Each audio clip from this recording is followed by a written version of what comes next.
will tell you all three different machines and all different prices, and then it's up to you at what point of your sort of journey you're at. Now we have the one that Rebecca was using, which is this one. We also have the 664, and we also have the 864, which is the air threader. So which one do you want to start with?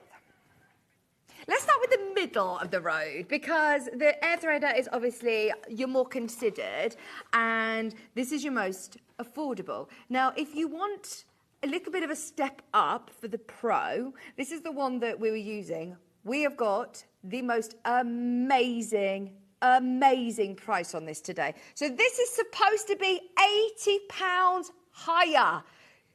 You can get it today at £479. It's supposed to be £559. It will be £559 tomorrow. You've now got it on 5-way split pay of just £95. Rebecca was absolutely taken aback when we said it was when it was £559 or, you know, £550. Today, you're getting £80 off at £479. Now, the benefits of this one, the difference between each one, obviously you've got your air threading system on your most expensive, which is, it is a costly sort of feature to have. But if you are worried about the threading, Rebecca had a good tip actually, that once you've got your cones on there, snip them off. If you are changing to a different colour, tie a little knot on the one and very gently, don't put your foot down, just gently pull them through, and then you don't have to even worry about threading the upper or lower looper, because that's what it is that scares people, I know. Now, it comes with the little tub. That's a good addition on the Pro. As you can see, it's already been filled. It catches all of your offcuts. It catches your threads. You're not going to be sat there with your lap covered in threads. On the inside of it, I mean, I just find it amazing having a look at the workings of overlockers. But there's lots of different guides throughout. So when you're threading it, it's all colour-coded. And then underneath here, it will show you what each stitch looks like. So it's a good idea, actually, when you're getting to know what an overlocker does, is to thread them all in different colours, and you'll see what each thread does. But if you are looking at your sportswear, any stretch clothing, most clothes that you buy from shops will have been finished, the raw edges finished on an overlocker. I mean, it all looks very sort of mechanical, but actually there isn't too much to think about other than threading your lower looper, which is all colour-coded for you. Also comes with full instruction manual and a 2-year warranty. We have actually got a little bit of a slide about the technical features, which will explain a little bit more about the programming screen on here.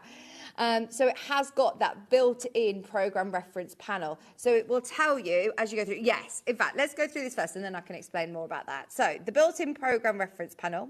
It's also got automatic tension release. It's got a built-in 2-thread converter. So you can use this with 4 threads, 3 threads, 2 threads. If you're doing lovely little rolled hems, you can do that on this machine. It's got the tilting needle clamp. It's also got instant rolled hem device. So as I say, yeah, if you want to do lovely silk scarves or something on a delicate dress, it doesn't have to be a chunky sort of overlock stitch. You've also got your front cover, which is that safety system. You've got your pre-tension slider for 3 threads, 4 threads, and 2 threads. Colour-coded threading routes. Your cutting blade as well, obviously, which is going to take away, if you are constructing, you're going to be able to do it very, very quickly, as it's going to finish and construct with your cutting blades. You've got your adjustable foot pressure. Now that's very handy actually if you're working on anything that's got a pile or a nape, so a velvet for example.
How cold was it last night?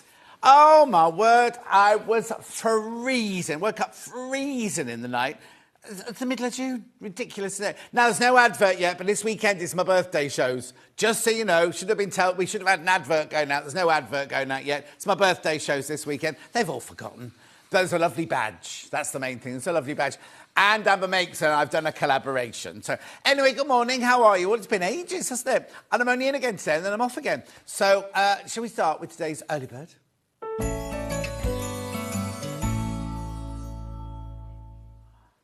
What was that? Yeah, go on.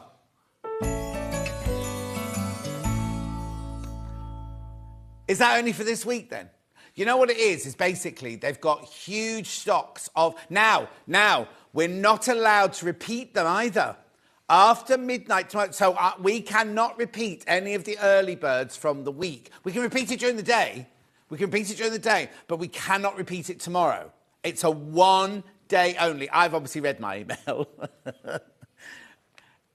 Hayley's very first email was before she said, I'm going on my holidays. It said... Hannah wants this to go again.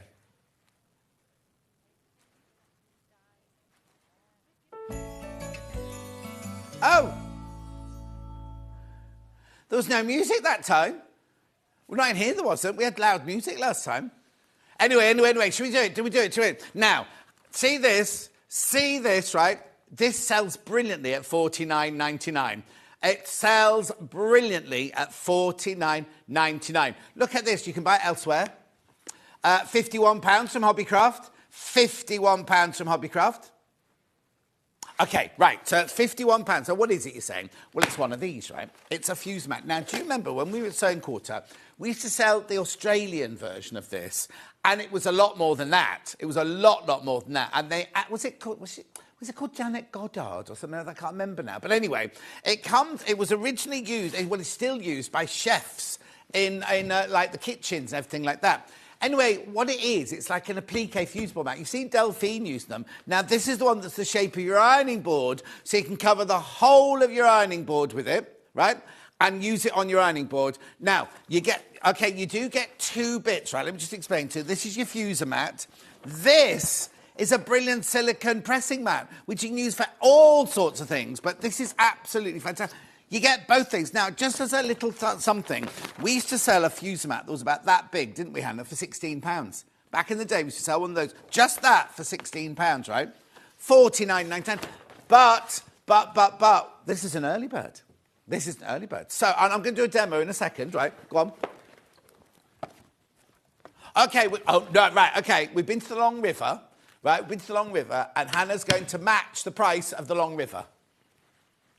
I don't know what this is. $35.99, already brilliant. Absolutely brilliant. There it is. Oh, you don't get the ironing board. How weird that they put a picture of an ironing board up as well. Yeah. Anyway, $35.99. So we started at $49.99. We've matched the Long River at $35.99. Right, do you want more? Would you like this at half the original price? £24.99. £24.99. Now, if you're thinking, well, I don't really understand what it is, John, I'll explain very quickly what it is. I've done a little bit of a demo prep here for you. Well, they asked me to do not an early bird special. What was that thing called? A Facebook Live. But Hannah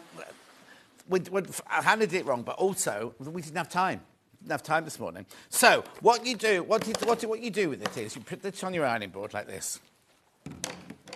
You've seen Delphine using this, and it's when you want to build a picture, right? When you want to build a picture of something. So let's pretend so pretend we're going to make a fan or something like that. And normally you'd get all the individual pieces. You have to lay them all up, make sure they're in the right place before you iron them. Well, you don't have to do that with this, because watch what you can do with this. Just do it like this. Cut that in half like that. I'm going to make a little fan. Right, so there's one spoke of my fan. Yeah. Right, let's just try and do this one. Half price, remember. Half price, half price, half price. Right, there we go. Right, okay, so if we were making a fan like this, hang on, I've got another colour somewhere. If we were making a fan like this, oh no, I'm going that way. On a normal piece of fabric, what you'd have to do is you'd have to get your fabric, layer them all up, make sure they're in the right place. You don't have to do that with this. Right, what you can do with this is you can take your bonder web off, pin. Oh, I knew exactly where I was going then. Right, take your bonder web off the back of here. Right, and you're thinking, no, John, don't take that off yet. It's too early to take that off. Well, it's not, look. So you take all, maybe I should have taken my bonder webs off before I got a lot of pieces to take off. Oh, there's a message on the bottom. Morning, John. What a great week of early birds we're having from Josephine. Are you? Yeah, I knew you'd had the unicorn scissors on day one. What else have you had? What did you have yesterday? Oh, no, we none of us were here yesterday. Oh, so, what rotary cutter was it yesterday? Right, look, I'm just laying these up like this, yeah. Let me scrape that bit off there like that. Because Karen says that, no need to make fans, John, you've got hundreds. Oh, Karen, thank you. Oh, that's really sweet. Did you know it's my birthday show this weekend? No advert or anything. There's no advert or anything. Not that I'm bitter and twisted, but no advert. I don't even know what colour balloons we're having. Has anyone discussed balloons? I sent an email to Chloe saying what colour balloons am I having? And shall I find out and get back to you? Has anyone got back to me? No. No? Right. No, I'm not important. It doesn't matter. They're just phasing me out. I haven't been in, have I? I'm not in tomorrow. Just phasing me out, but it's fine. Not bitter, not twisted. Where's my pin? Yes. I'll tell you exactly why it is. Hey, I mean, Hannah's right. Hannah's right. Hayley goes on holiday for a few days, leaves Ian in control, and everything goes to pot. Nothing. You wait. Talk about the pink and the purple squares on the schedule. Anyway, look. So what you'd normally have to do is do these individually, wouldn't you? And place on. But what you do with this is you get your silicone mat. So I've just laid them all on there, and you're thinking, don't iron them, John, don't iron them, because they'll all stick to your mat. What's that in there? They'll all stick to your mat. They'll all stick to your mat if you press on there. Don't press on them, John. Don't press. You've taken the paper off. Don't press on it, right? So you do all of that. And then, here we go. Now, watch. It doesn't stick to the mat, but they do stick to each other. Look. So isn't that, I don't know how. So, no, so the bonder web's not stuck on here, right? So now this, I'll just press it again. This is all stuck to each other, right? That's all stuck to each other, but it's not stuck to the mat underneath. So I can now lift it up as a whole. Oh, that's why that wasn't sticking to the bonder web. Look, so I can now pick that up as a whole piece, place that on my cushion to press it down. How? Build up your pictures, all of your pictures on here, then just lift it and put it straight. So if you're doing I want to say an Alice Caroline, but if you're doing an Alice Caroline, something like that, it's so easy. Half price these, half price, right?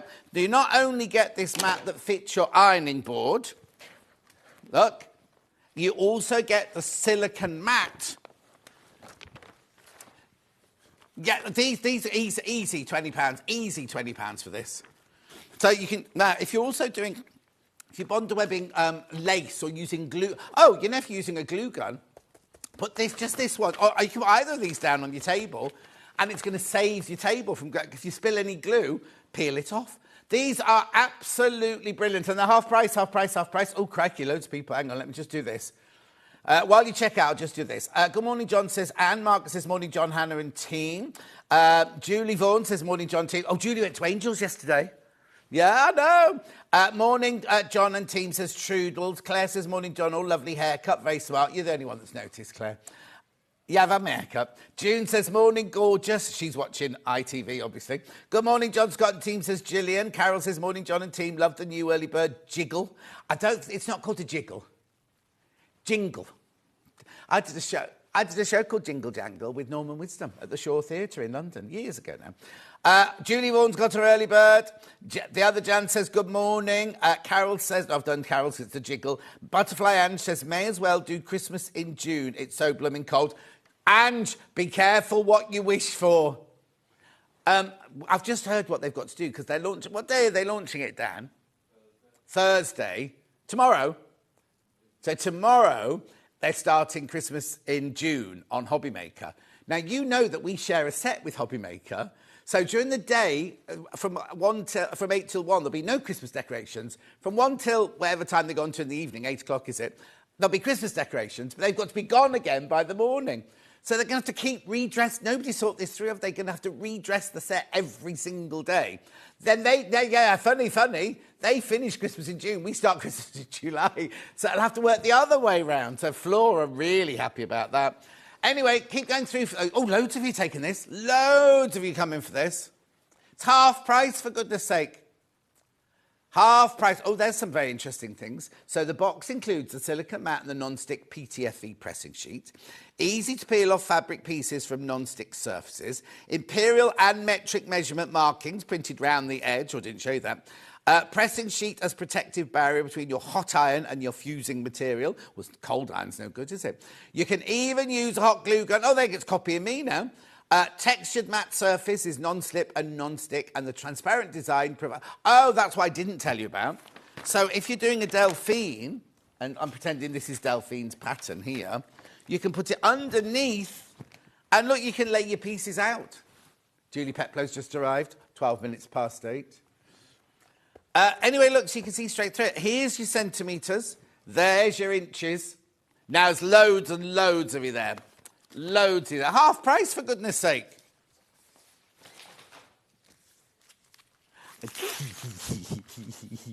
Love my small fuse mat. That's brilliant from Liz. Why? What's happened? Don't have to show it, don't worry. Yeah, brilliant value. It is very brilliant. Yeah, why? What are you saying to me?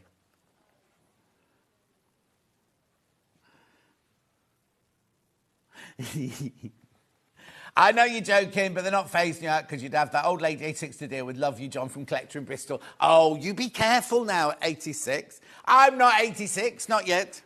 Mind you, I am a bit shocked at how old. How have I got so old so quickly? Not 86, obviously. Collector in Bristol. That's Rebecca Reed then, is it? She's from Bristol, isn't she? Anyway, keep going through for this. Half price, remember? Half price. Now, Yvonne's going to be doing... Oh, no. Yvonne's not doing any plique in her first hour, but she's in her second hour, so I'll bring this back later. And now, I wonder if I can make Hayley use it in her hour. Oh, she's not going to use it today. She's using it... Yeah, but she won't get it at half price next week, so you need to buy... Right, OK, so you need to buy it today because Hayley's got National Gnome Day next week, apparently. I think they've... I've worn this shirt for Hayley. This is Tallulah. Her you know, she's got a camper van. This is Tallulah, her camper van, this one. Can we play the jingle again?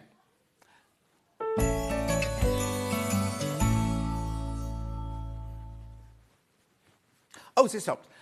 We got it that time. We had music that time. Charlie, we had music that time. And don't apologise. No, we want music. Half price, half price, half price. Now, how many did I start with? Oh, there's loads of you coming. Now, can I explain? It's half price. Have I said that, half price? Have I told you it's my birthday shows this weekend, but there's no advert? Have you seen here? Look, how much you can pay for it, £51. Available now. Oh, available for home delivery or click and collect. Not available in store. That's weird. £51, not available in store. This is available in store. This is my store. You can't click and collect. There's no click and collecting. There's no click and collecting. I've lost half of it. Oh, there it is. Buy another one. It's half price. Look. So you get your silicone mat as well. This could sell for £20, shouldn't it? Keep going through. Loads of you there. How many people are sitting there with it in their baskets? Right, there's 13 baskets. You need to check out. You need to check out. Right, I'm going to take it with me. I'm going to take it with me. That was our early bird. I might have to play that all day today. Every time we do this, Charlie, I want you to do that. Have it ready. Right, what we got to... Oh, no, it's all changed, isn't it? I could do... No, I've got to do the menu first, haven't I? Menu first, 8 o'clock. Now, Hannah's made some lovely slides for the first hour. William Morris Emery Walker collection. When we stood at that desk, I'll find out about Emery. Oh, she made a coffee instead. Okay, she made the coffee instead that tastes of dry cleaning fluid. Right, 9 o'clock, we've got Impressions of Japan, bottom, with Yvonne McAtamney.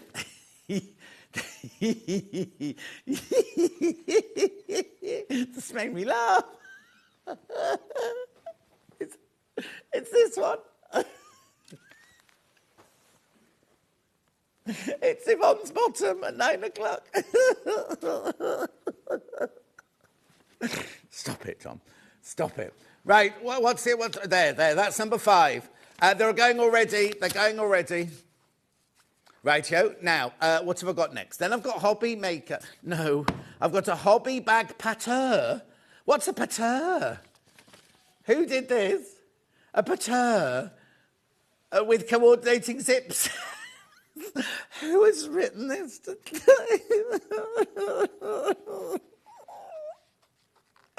Hobby maker bag pateur with coordinating zip sets. We've got zips.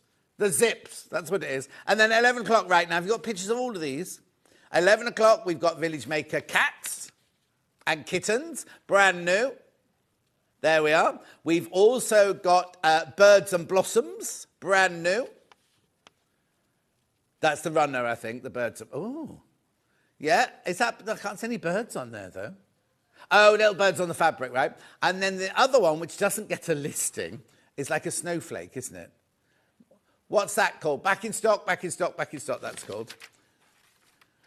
Right, and then at 12 o'clock, it is a bit like a stained glass window, isn't it? They said you can't see through it. Right, 12 o'clock, they've not even mentioned what she's making in the last one. Handmade by Hayley. Nothing. Well, we're doing these. Oh, we got a picture of that. Oh, we haven't got a picture of that. Okay.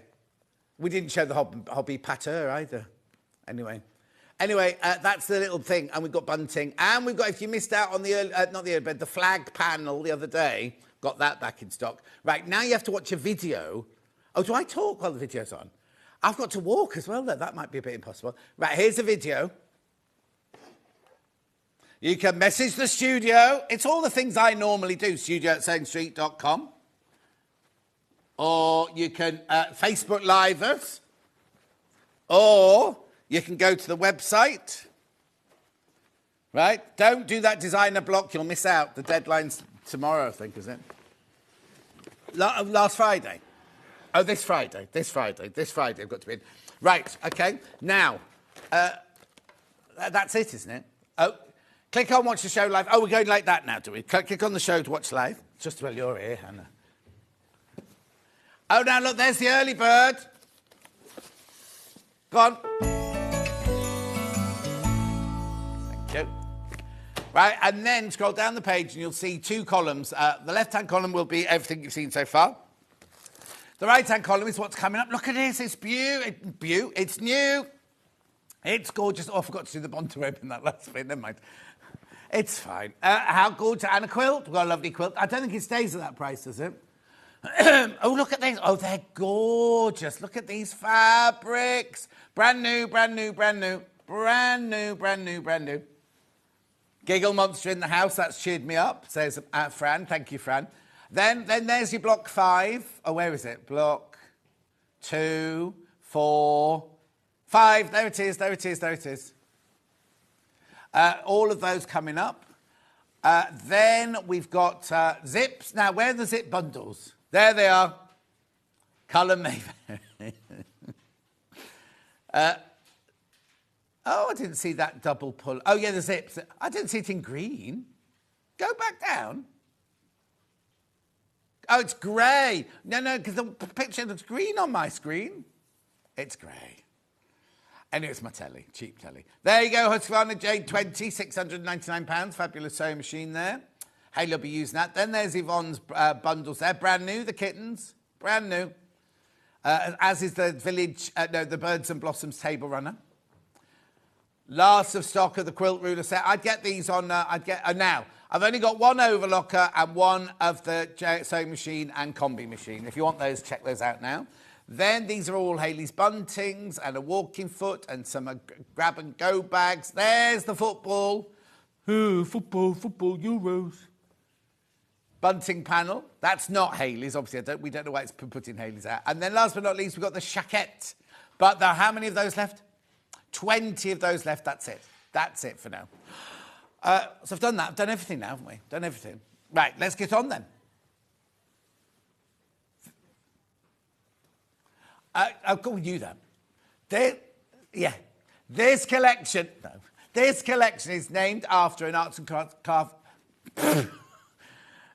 Yeah, can we start right from the beginning with the early bird? Should we do the early bird, Charlie? We'll do the early bird. It's named after an arts and crafts house. Where is the house? Hammersmith Terrace in London. I've been there. I know exactly which house it is. I filmed there. I know. I know what it's going to look like. Yes, I know the quilt behind me is upside down. Don't worry, Dan won't turn it around. Right, here you go. Yes, I've been there. Now, what film did we do in there? There was one room and we filmed in there and one... Oh, it's lovely, isn't it? One of the best preserved arts and crafts house. Look, you expect Giles and Mary to be sitting in the corner, don't you? Anyway, that's it. That's what it's named after. But it's gorgeous. Right, this is the bundle. You're getting half a metre for free. 7 metres, but you're only paying for 6.5. Oh, they're going already. They're going already. I haven't even shown you what fabric there is, but they're going already. Here you go. This is your half metre coming off now. So you're now paying 116.87. 116.87. These are glorious fabrics, aren't they? Because that's like an oak leaf. That's like a willow bough. That is just beautiful, isn't it? So, okay. So, that's a bigger version. That's like a bigger version of that one, isn't it? Then you've got your traditional sunflowers and daisies and everything there. Love this one.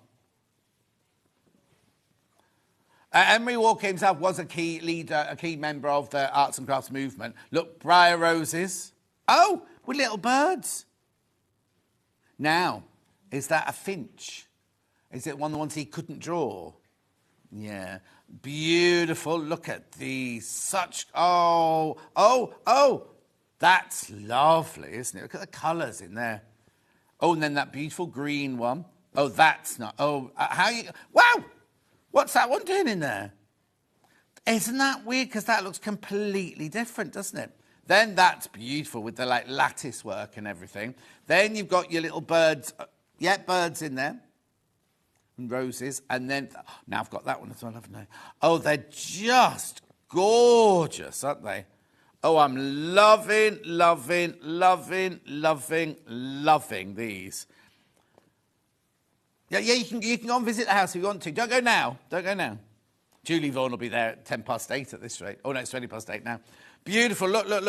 Ignore that. It's not part of it. There you go. Oh. Right, third of the stock has gone already. Once you've checked out, third of the stock has gone already. Made by Free Spirit, so you know it's good quality cotton. How beautiful are they? Oh, have you got a favourite, Han, yet?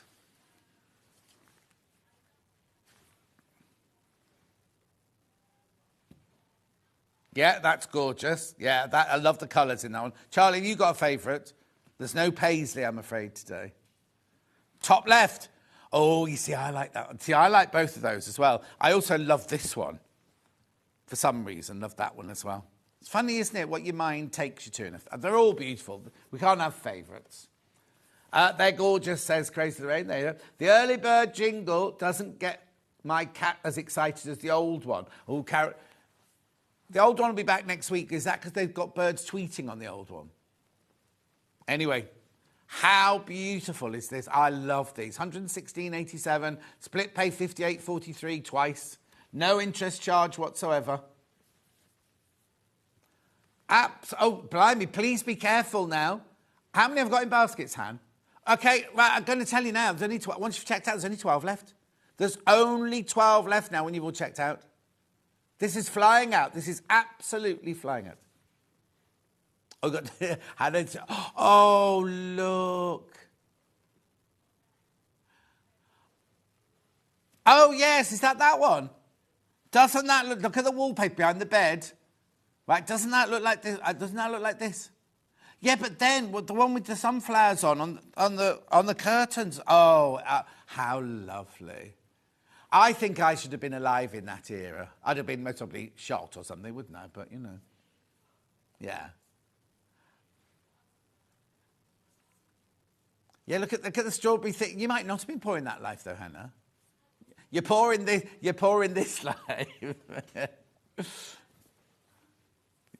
Oh, you can't. No, you can. It's not funny. I shouldn't say funny. My friend Christopher's got whooping cough, and I said, "What are you, Victorian?" And apparently, the 100 days cough they're calling it. And that's the same thing. I know. And what else did I read about? Oh, and you know what? What day is it today? Next Tuesday, I'm supposed to be flying my holidays to Mercia. Kind of Benidorm area. Flash floods yesterday. Half the streets have washed away. Oh, you're right, Dan. Yep. Thought we were working with Jay then. Beautiful. Look at that. Gorgeous.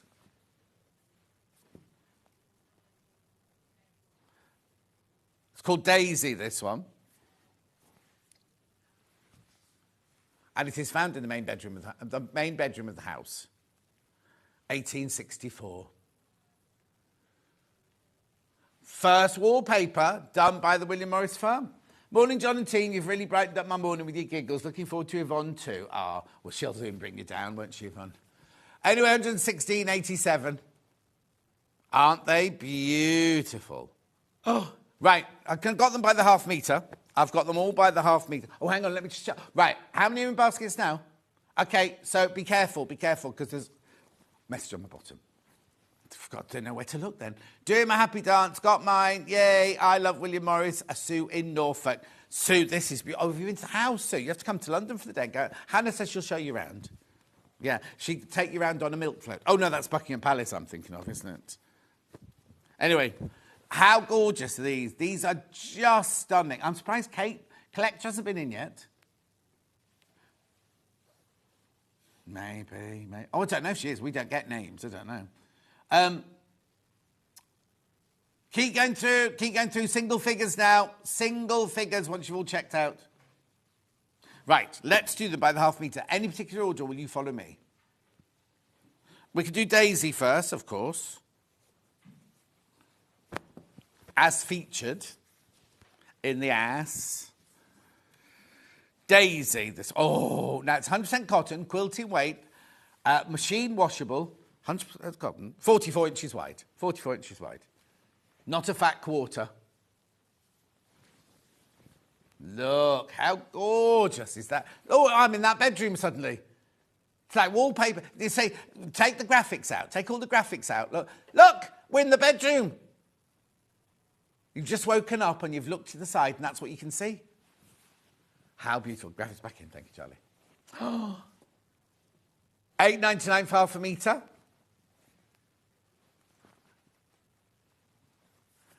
It's in Emery Walker's house. Look, you see in his bedroom there. I don't really...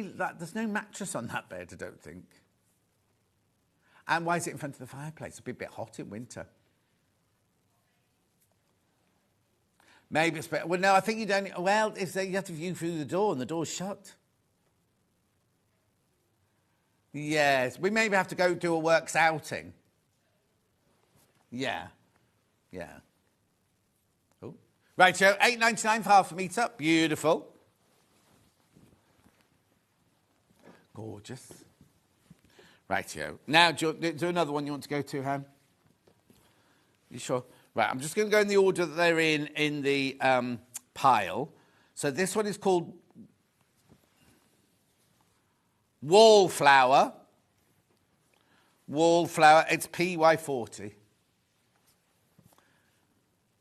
Chrysanthemum, we've got... the colour's chrysanthemum. Wallflower. See, I don't think it looks like a wallflower, personally. Have I got it upside down? Hang on. There you go. It's beautiful, isn't it? Absolutely gorgeous. $8.99. The bed's in a funny place because...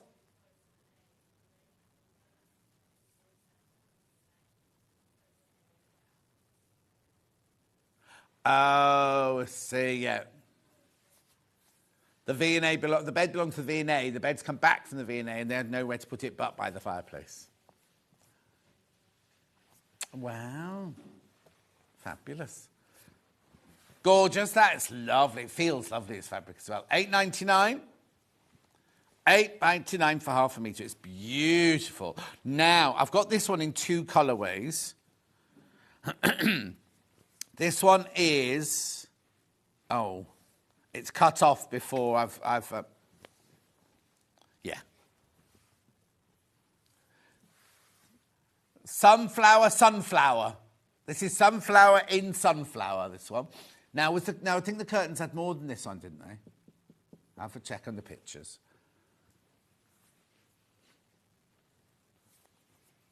Beautiful, aren't they? Absolutely gorgeous. 44 inches wide, machine washable, quilting weight, 100% cotton. Beautiful, free spirit cotton.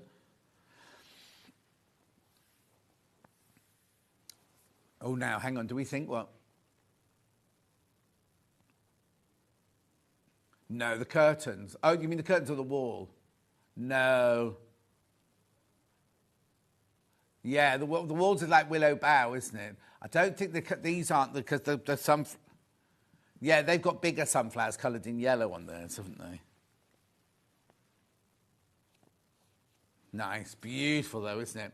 What are you going to use this for? Where are you going to put this? It's going to be in a quilt, going to make a dress, going to make a blouse, cushions. It's lovely because it's not yellow, is it? It's that kind of like, in the old days it would have been called tobacco, I think.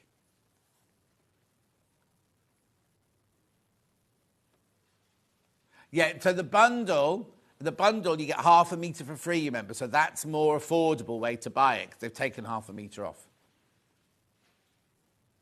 Message on the bottom. Hannah, what's John on this morning from Margaret in West Yorkshire? Just happy to be back. No, we've had a bit of a stressful morning already. I'm blaming Ian. I've had no coffee. How many coffees you had this morning, John? You cheered me up. My birthday was yesterday. Oh, happy birthday for yesterday, Rosemary. Yeah, it's mine. Mine's on the 19th. So what day is that? Next Tuesday or Wednesday? I'll be lying on the beach anyway. I don't care. Sunflower. Now, I love this colourway. What? Oh, yeah. When I looked at the Yahoo yesterday and the flash floods where I'm going, it's a bit worrying, isn't it? If there were really flash floods, Julie would have messaged me by now. They've called this berry. Well, I don't think it is berry. I don't know if we've called it berry or they've called it berry. I love it, though. Oh, now you see, now I'm seeing the curtain. I'm seeing that line of sunflowers that was on the curtains. They were yellow in the curtains. Look, do you see? I think it's just a coloured-in version and a bigger version of this, isn't it? I love it. I think it's beautiful. Oof.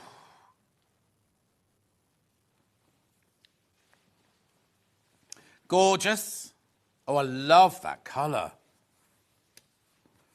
Right, so now I'm at one that... Where in the house is this? Are these the tiles on the fireplace, do you think? It's called Dorothy's Killian. Oh, it's a rug. It's a rug, look, from one of the rooms.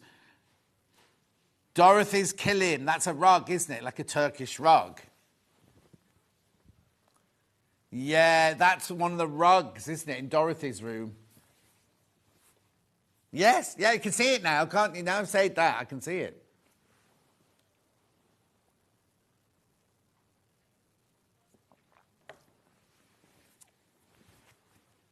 Oh, one of the big Turkish rugs that Hannah saw in the V&A was owned by William Morris, but not one of his. Not one of... Well, because the thing is, he travelled all round. He travelled, didn't he? And picked things up, because lots of his designs come from all his travels in the Far East and everything like that. So he bought rugs while he was there, had them in his house, and then used bits of them, copied them, basically. Inspired.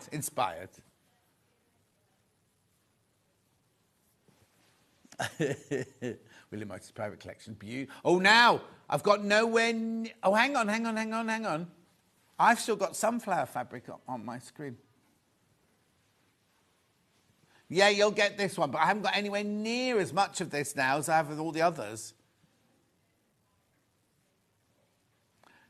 No, they've called it, maybe Sunflower's the colour. So they've just called it Dorothy rather than Dorothy's Kaleem.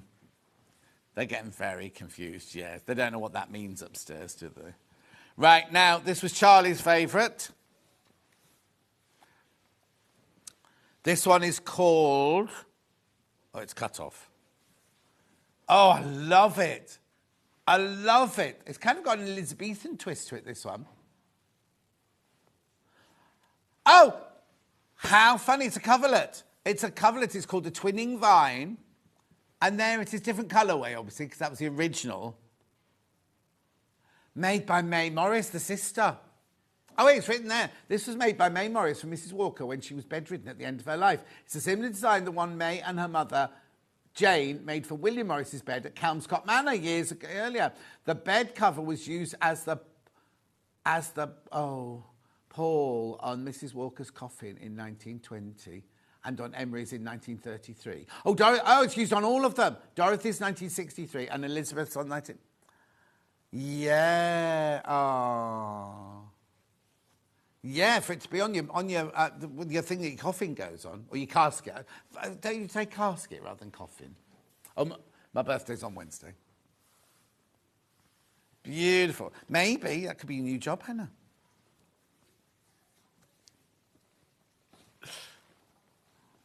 Right, this is beautiful as well. This one's called Bower. I've only got this in one colourway, I think. Yeah. How beautiful is this? Bower in indigo, this one. Now, I thought a bower was something like a branch, a big branch. I know a bank where the wild time goes, where oxlips in the sofa. It's Shakespeare. Shakespeare uses the word a lot, doesn't he? Yes, a shady leafy where Titania sleeps, part-time of the night. So what flowers do you think are in there, then?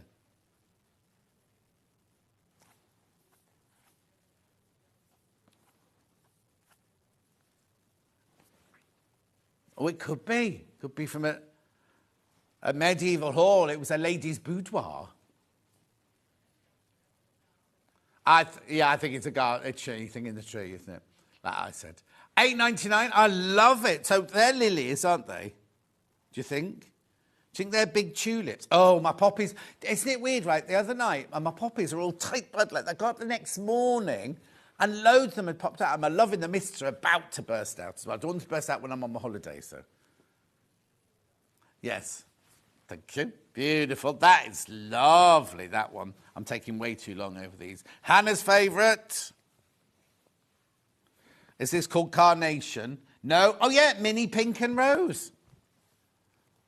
Lovely. I thought they were carnations, but they're pinks, look. Like Pink's Barn, where Jane Greenough lives. Pink's Barn. And then what flower did we say those were? Roses. Oh. There's the pinks anyway. Are they meant to be roses? I don't know. No. $8.99. Mini Pink and Rose in some... Oh, they're called this one Sunflower as well. Anything yellow, they're called Sunflower. This is Hannah's favourite. She loves this one. Beautiful. Absolutely stunning, aren't they? I'd love to know what you're going to make with all of these. Oh, now I know that this one's called because it's a little version. Wallflower, I think this one's called. Small wallflower, this one's called. Like Little Paul. Small. I haven't heard from him this week. I normally have had a text by now. He tuned in for my Facebook Live on Sunday as well. Yeah. Small wallflower in blue. Thanks, Hannah. No, he'd just been for a 10-minute walk. He's not bed-bound. Make him sound like an Edward Victorian, matron, dowager duchess. Anyway, this is small, look. Small pattern, this one. Beautiful. Make sure you check out on all of these. Check out on all of these. Right, then I've got a willow. This one must just be called Willow Bough, I think this one. This is on the wall, isn't it? In the bed. Was it in the bedroom or the dining room? Emery's Willow. This is Emery's Willow. That's going to make me laugh as well, and it shouldn't. Emery's Willow. Oh, in woad. Well, that's the blue. That's the blue, isn't it, woad? Oh, here's some information. The ground floor dining room. Oh, blimey, it's 2 dining rooms. The ground floor dining room features this design, an unusual colourway and seldom seen version of Morris's popular wallpaper. Behind the willow leaf is a background design of small circles, some with crosses, which might be interpreted as flowers. No. Yeah, look. It's Willow on a Saturday night out. Morning, everyone, says Donna. Good morning, Donna. Oh, they're lovely, aren't they? Gorgeous. Now, I've gone on to roses and... Oh, I could have sworn there were birds on here earlier. Oh, there are. Oh, my pleasure, Freddie, because Freddie makes dresses. Teddy, did I say Freddie? Teddy, I know. I haven't spoken to anyone for 5 days. I have to let it all out now, you see. Small rose weld. Weld? That must be the colour, is it, weld? Oh, I don't know. I've never heard that colour before. Anyway, he makes dresses for dolls. So it's good to when he sees the scale. Anyway, $8.99. $8.99. Beautiful. That's gorgeous. I love that. I love all of these. They're all beautiful, aren't they? I don't know what colour weld is, though. Makes you think of a welding iron, doesn't it? Yeah. Right, then we've got, like, multicoloured big birds on this one. It's just called Bird. Bird? Bird? Oh, do you want the number? Sorry. 87. Nearly. Vix is watching. Everyone. She's on tomorrow. She and Delphine are in tomorrow. It was meant to be me, but remember we did a swap earlier in the month, so Vix on tomorrow. Yes. Emery Walker, Bird Boughs. Oh, we've called it Bird Boughs. They've just called it Bird. Oh, Boughs is in green. That is stunning, isn't it?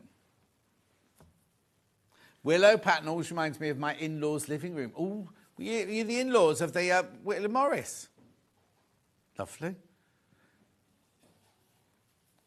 Lovely colours, though, aren't they, in there? And you've got birds settled and birds in flight, or taking off. The wreath there. Oh, good. Lovely. Gorgeous. Now, two more.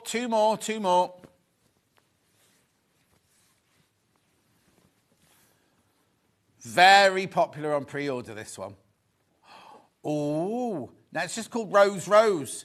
Rose, rose, rose, rose, shall I ever see thee wed? I marry that thou will, and thou must stay. So magical. So I then start, rose, rose, rose, rose. Then Hannah goes, rose, and I go, shall I ever see thee wed? Then Charlie goes, rose, rose, rose. Like that, and you sing, and it all gets very confusing. It's called a madrigal. That's it, yeah. When you're in Elizabeth. No. Anyway, beautiful, isn't it? This is like chopped down trees, look.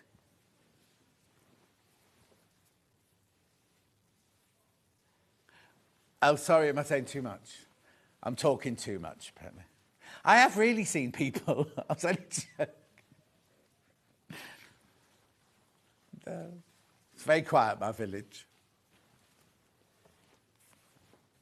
$8.99. That's because you live down a little cul-de-sac and off it.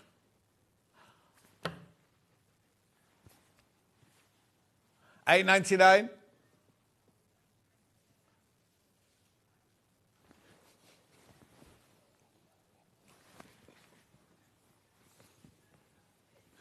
Hannah had a delivery this week, and she said she loved the delivery man. She went, I love you. You went, just sign here. Oh. Anyway, beautiful. That's gorgeous, isn't it? I was out deadheading my roses last night. Beautiful. And which room's it gone in? Oh, brilliant. Look, here's my favourite. Bluebell, this one's called. Bluebell, not a sign of blue on it.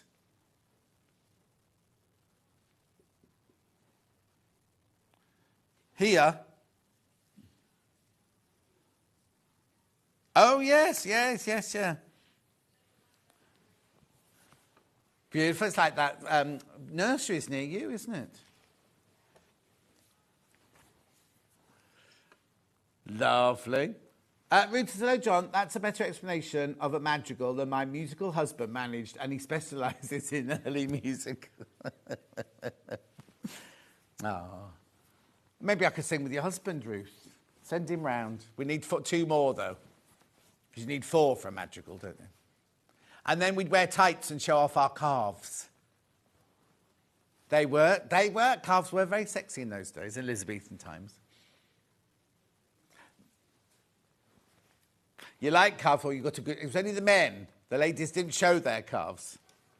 Oh, she likes a calf on a man. And that's why she likes postmen, because they wear shorts. Yeah, of course. Anyway, this is beautiful, isn't it? Where this is going, I don't know. That's all of them now. Let's see the mega bundle again. Oh, these are gorgeous. Thank you, Charlie.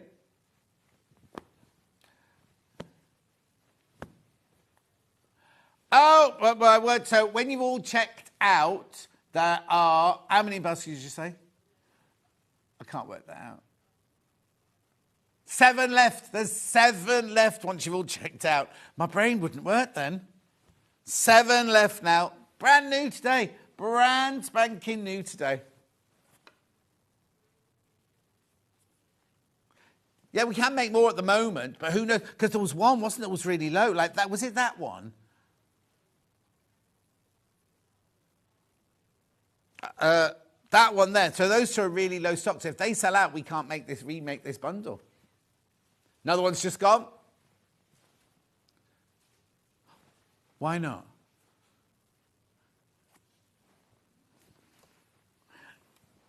I haven't got baskets. I've only got how many officially have gone.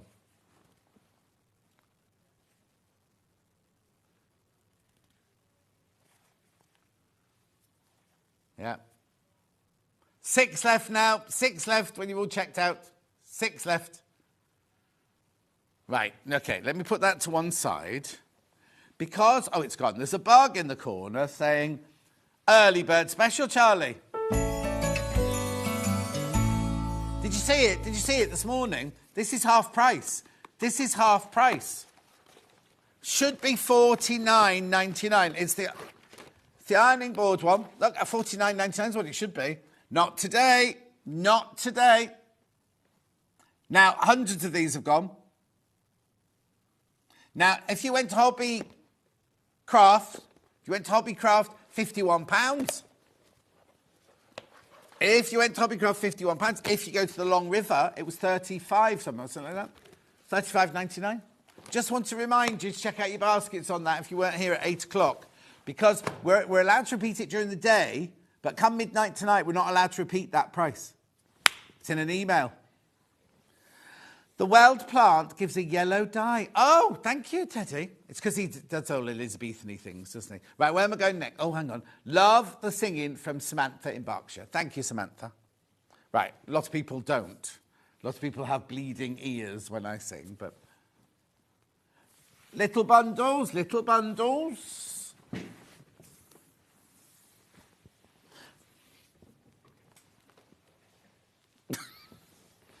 This one, you mean? These are not from this collection. These are just little bundles from collection. So it's got ivory or white. I can tell you the names if I just look properly. Jasmine. Hawksdale branches, there you go, £20 and 27 pence, metre and a half.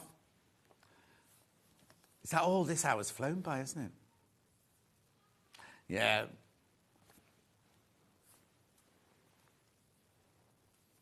Oh, no, that's not what I was talking about. Thanks. A which? Right, I'm going to give you the white one for free.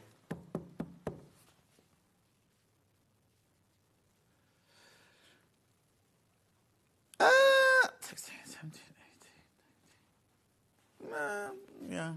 I think you've taken a bit more than the white off, but there you go. So £16 and 48 pence for that bundle.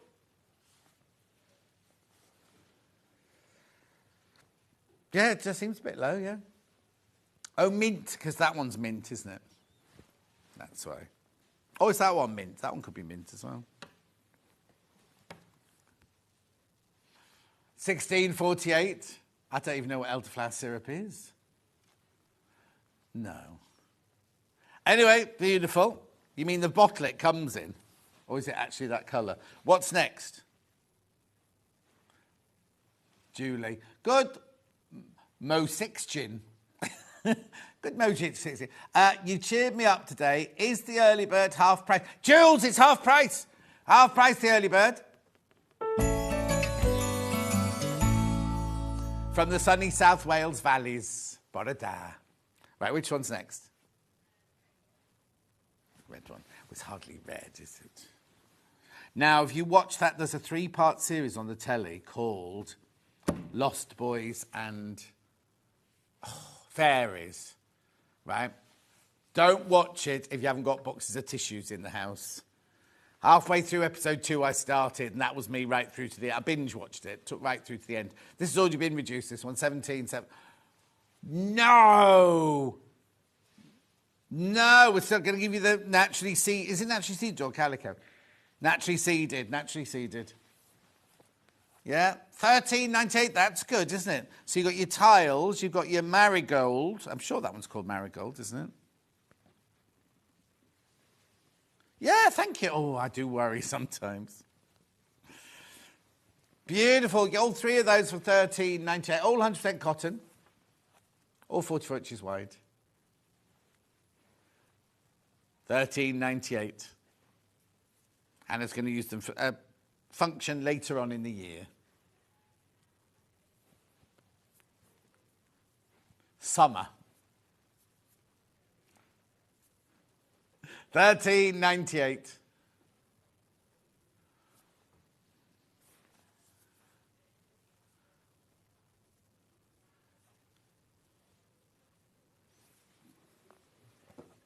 Beautiful. And then I've got the blue one. Oh, one of my favourite. Look. I've got oven gloves in that pattern, in the red. John, look out for the parcel. Why? Is the one come?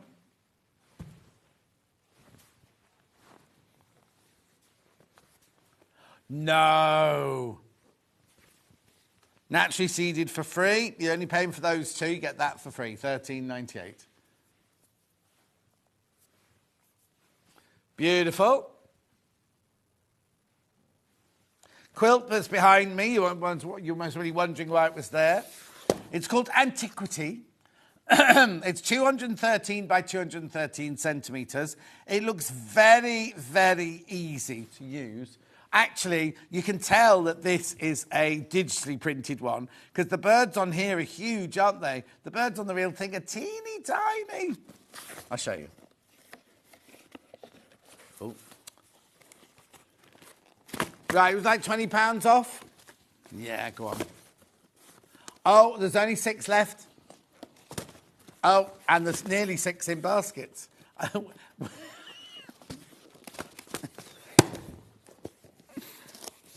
You'll find it easier to open at home, I'm sure. So do I. Don't rub it in. Here you go. Antiquity. Oh, it says advanced beginner. I don't know why it says advanced, because look, it's very, very easy. Oh, it's only got big holes in there. Oh, look. Don't know why they've wrapped that one in greaseproof paper. So there's your Michaelmas Daisy. There's Mineral. There's your dot. There's your...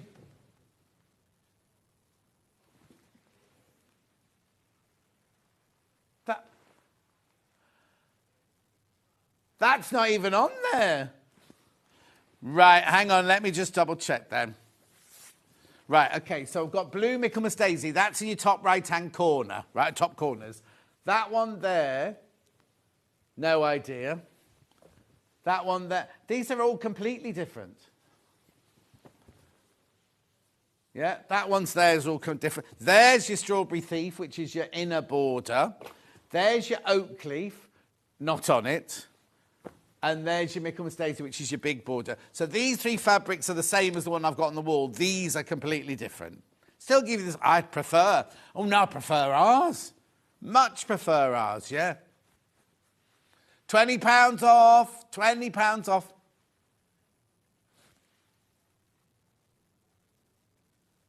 Oh, now, hang on. No, the picture on here is correct. Right, okay, so the picture on here is correct. Yes, so does this one. Right, so the squares in the middle are that one and that one. Is that right? Yeah, the squares in the middle are those two. Then you've got that as your first border. Then you've got that and that as your second border. Then you've got, and your outer border. Then you've got this one as your corners. That one must be your binding. And that one must be your other triangles in there. Oh, it's lovely. I much prefer ours. Keep checking out. Keep checking out. How many in baskets, you say? Okay, there's too many people got it in baskets. Too many of you got this in your basket. You need to check out, People are going to miss out. It's beautiful, isn't it? So what it is your instructions are completely correct, look. It's the one behind me that's been made in different fabric.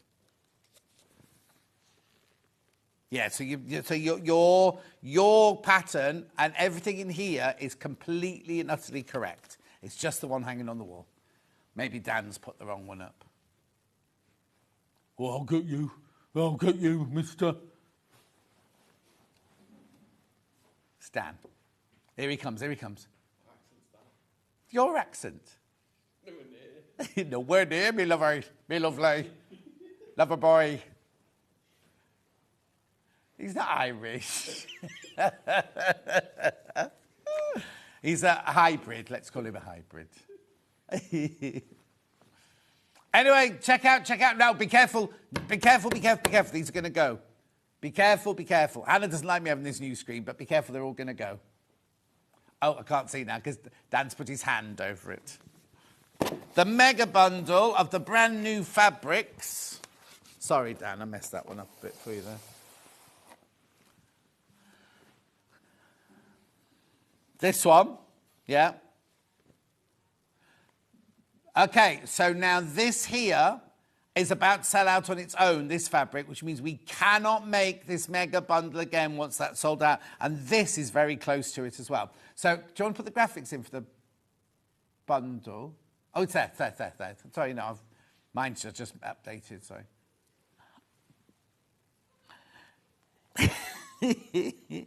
You're the second person that's called me moody today. Thank you. Hannah.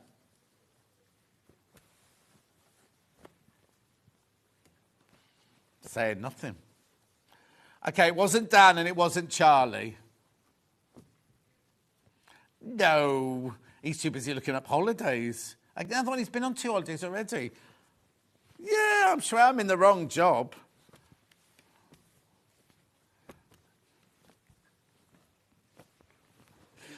£116.87. Keep checking out on that one. Keep checking out.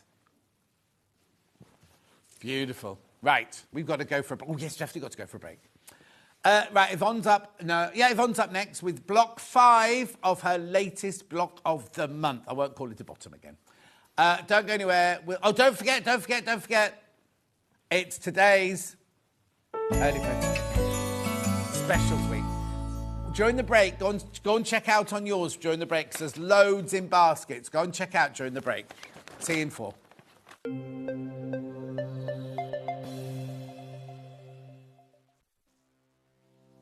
Hi everyone, I'm Yvonne McAtamney. I'm a patchwork and quilter, and what do I do the rest of the time? The rest of the time I actually own and try and manage Village Fabrics in the town of Wallingford. How did I start my sewing and journey? Well, I've been sewing since as long as I can remember. I started out dressmaking with my mum and my big sisters. And since then, I've tried my hand at most things and have finally ended up with patchwork and quilting. And I think that's probably due to one of Eleanor Burns' Quilt in a Day books. Let me assure you, you don't make a quilt in a day.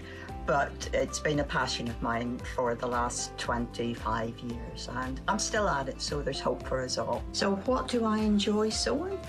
Well, I like to do a bit of most things, to be honest, but my favourite thing is anything to do with my Japanese fabrics. So as you can see, we've moved to a different part of the shop, and here we are in another of my favourite corners.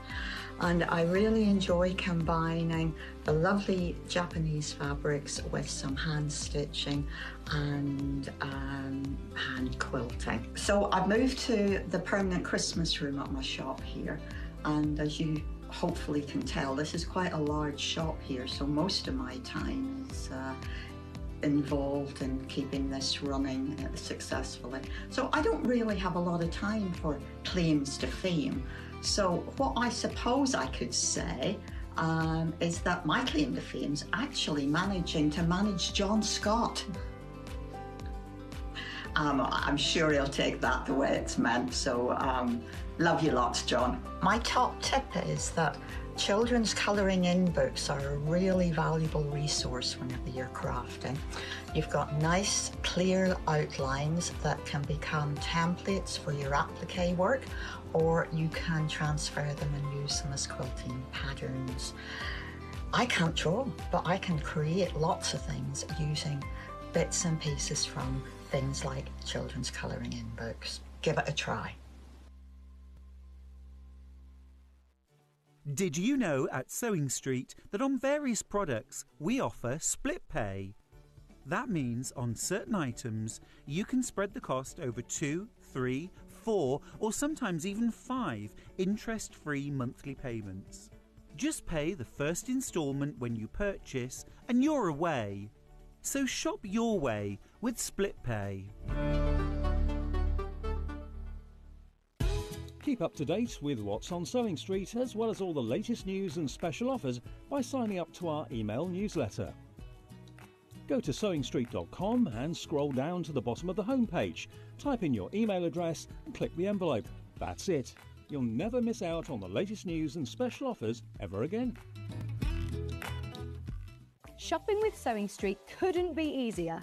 You can shop via our website at www.sewingstreet.com, where you can watch our live shows and see all the products from that day. We also have a huge amount of products on our website, from your sewing room essentials to fabrics, sewing machines and much more. You can download and shop on the go with our Sewing Street app.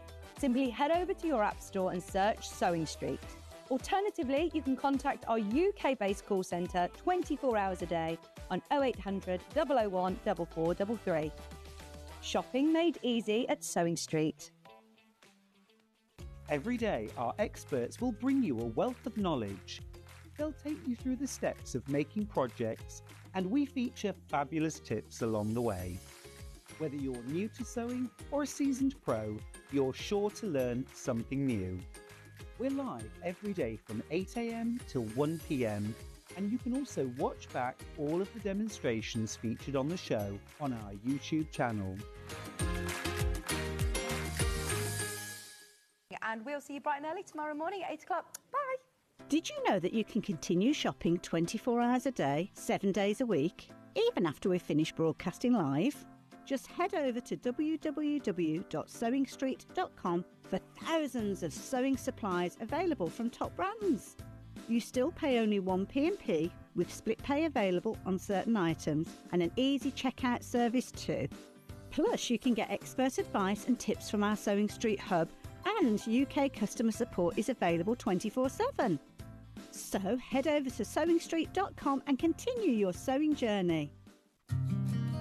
Did you know that we can deliver to over 20 different countries worldwide, spanning 4 continents from the UK to Australia?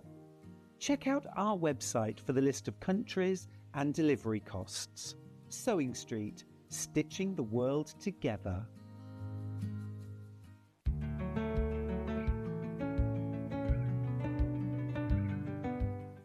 Yes, Jan, they are motorhomes because Hayley West has got a new one called Tallulah, and she was out in it this week. So I saw this on the rail last night. I thought I'll take that in today. Anyway, she's not on yet. We've got Yvonne. Yvonne's here, everyone. Woo! Yeah. Right, now, I need to tell you that half the stock of these have gone. We haven't even shown it yet, and half the stock's gone on pre-order. It's Block of the Month number 5, called Impressions of Japan. And this month we've got Willow, Fan and Koi. And Yvonne stepped to one side. You can see the whole quilt on her side there. Yeah. Beautiful. So we're doing, the centre one, dead in the centre. Now, is there a story? Do we have to put them in the order that you've put them on there? Is there a design to it, or is it just that you like the blocks in that order?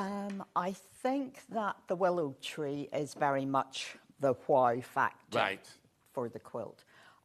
For the other blocks, I have tried to balance them out. So you have one geisha top, one geisha bottom. Okay. So that kind of balances. The colour, we've got the golds over here kind of balanced out with the gold and red. Yeah. Here. Choice is yours as to how you put this together. I have done it as a quilt as you go. If you didn't want to have it as a complete quilt, I think it would look really nice as 3 separate wall hangings. Oh, yes, of Wouldn't course. it? Because they would look quite interesting that way.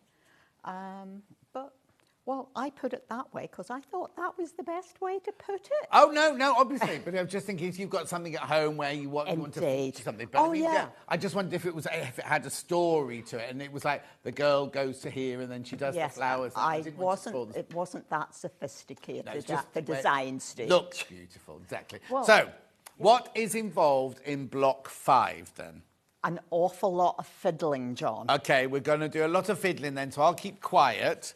Just so you know, I've got month 2, month 3 and month 4 available still. Month 2 and 3, there's like 4 or 5 left of those. Month 4, there's a few more. And then these, well, way more than half the stock's gone already. Way more than half the stock of these have gone already.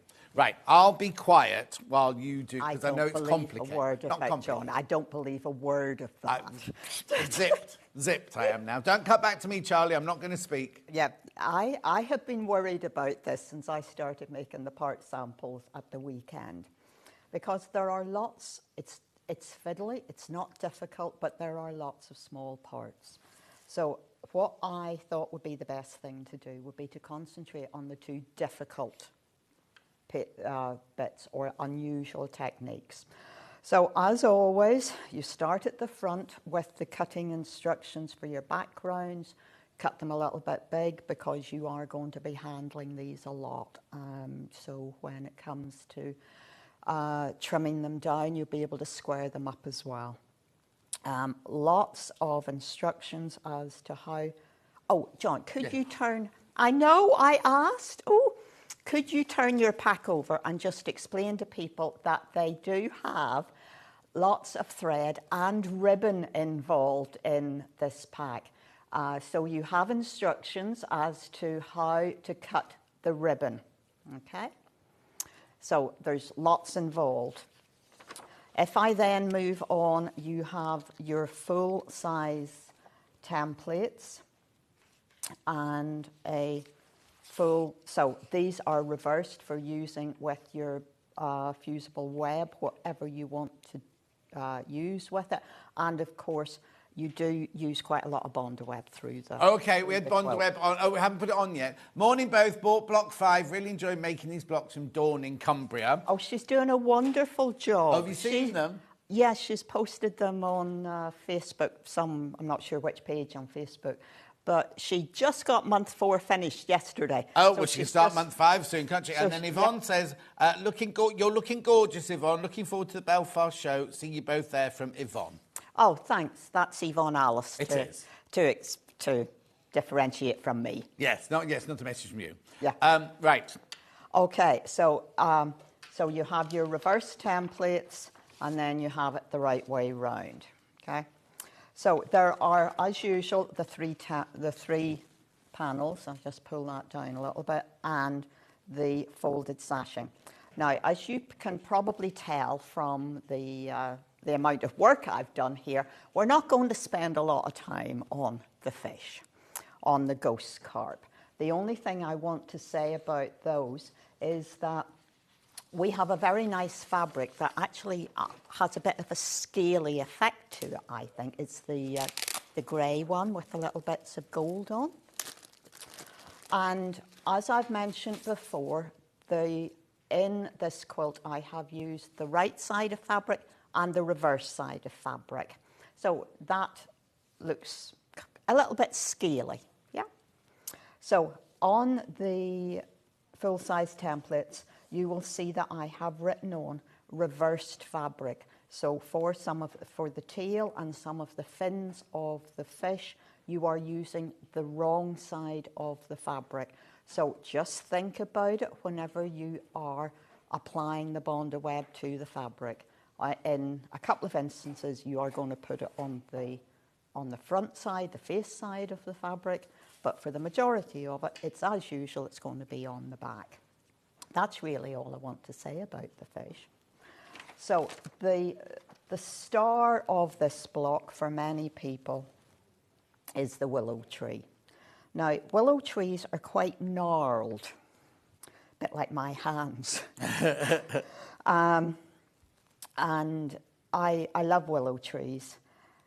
The main part, as you can see from this sheet, you are going to applique on. So cut that out, get it trimmed round very neatly, and apply it onto the background. On the sample, I've gone round it with a blanket stitch. Now, that might be a little intimidating for some people because some of this is quite fine. But you can do it by hand, or in this instance, for the one that I've done for today, I've just used a straight stitch and in a very closely matching thread. So if I possibly turn it over, you can see what I have actually stitched. And really, I'm texturizing the trunk of the tree by putting machine stitching up it and through and back along each of the major branches. Mm-hmm. But the branches then need to become much finer. And if you then trace, probably using a Frixian pen, if you go to your main picture on here, you will be able to see where your tree, your applique tree is, but then there are more branches that have been embroidered on because willow trees are gnarled and you can't quite get that unless you are in there stitching. So the dark embroidery thread that you have in your pack is to create finer branches. This is simply a chain stitch. I've marked each of the additional lines on with the Frixian pen, and I've completed one side of the tree to give you the impact with the little additional branches. But following what you have marked on with your Frixian pen, you're simply doing a chain stitch. So going through the circle, the loop of thread each time. I'm hoping you'll be able to pick that up. Yep. It's a dark enough thread. I'm using 2 strands. Don't, when you are cutting your embroidery thread, don't cut too long a piece because it will tangle, and the embroidery threads don't wear as well as some of the machine threads. So you want to probably have something that's about, I usually go for about 60 centimetres, 24 inches. The Embroiderers Guild would probably have something even shorter than that. But you want to continue on, and these chain stitches are not particularly even, which is giving you a little bit of a wobbly line, which is adding to the character of the tree. Right, I'm not going to do any more of that, I don't think. I'm going to move on to show you how you do the feather stitch that creates these hanging strands. They're in your pack. Now, this is too long a piece of thread, but never mind. You have 3 additional threads beyond the dark, which is for the branches. And this, you just combine these 3 together in whatever manner you want. I don't mix the threads. I only stitch one at a time using 2 strands. I have started to, I've stitched all the branches on one side of the tree to then start doing these coming down. And of course, just to be different, you actually turn it upside down. And I have been doing these freehand. If you so wish, you just copy them from the full-size template. But this is a feather stitch, and the feather stitches are easier to stitch from the bottom up to the top of the tree than it is to do it the other way round. So this is the more vivid pink.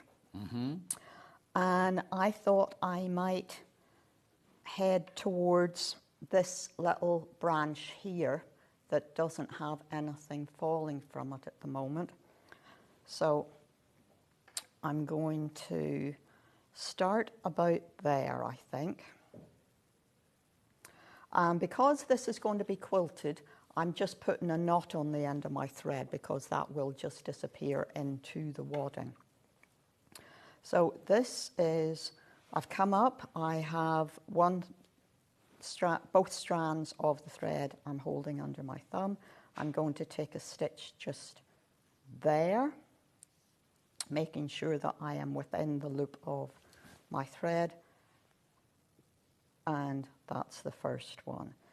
I'm then on a level with where I had come up, again within the loop. And this is very therapeutic. This you sit and do in your armchair.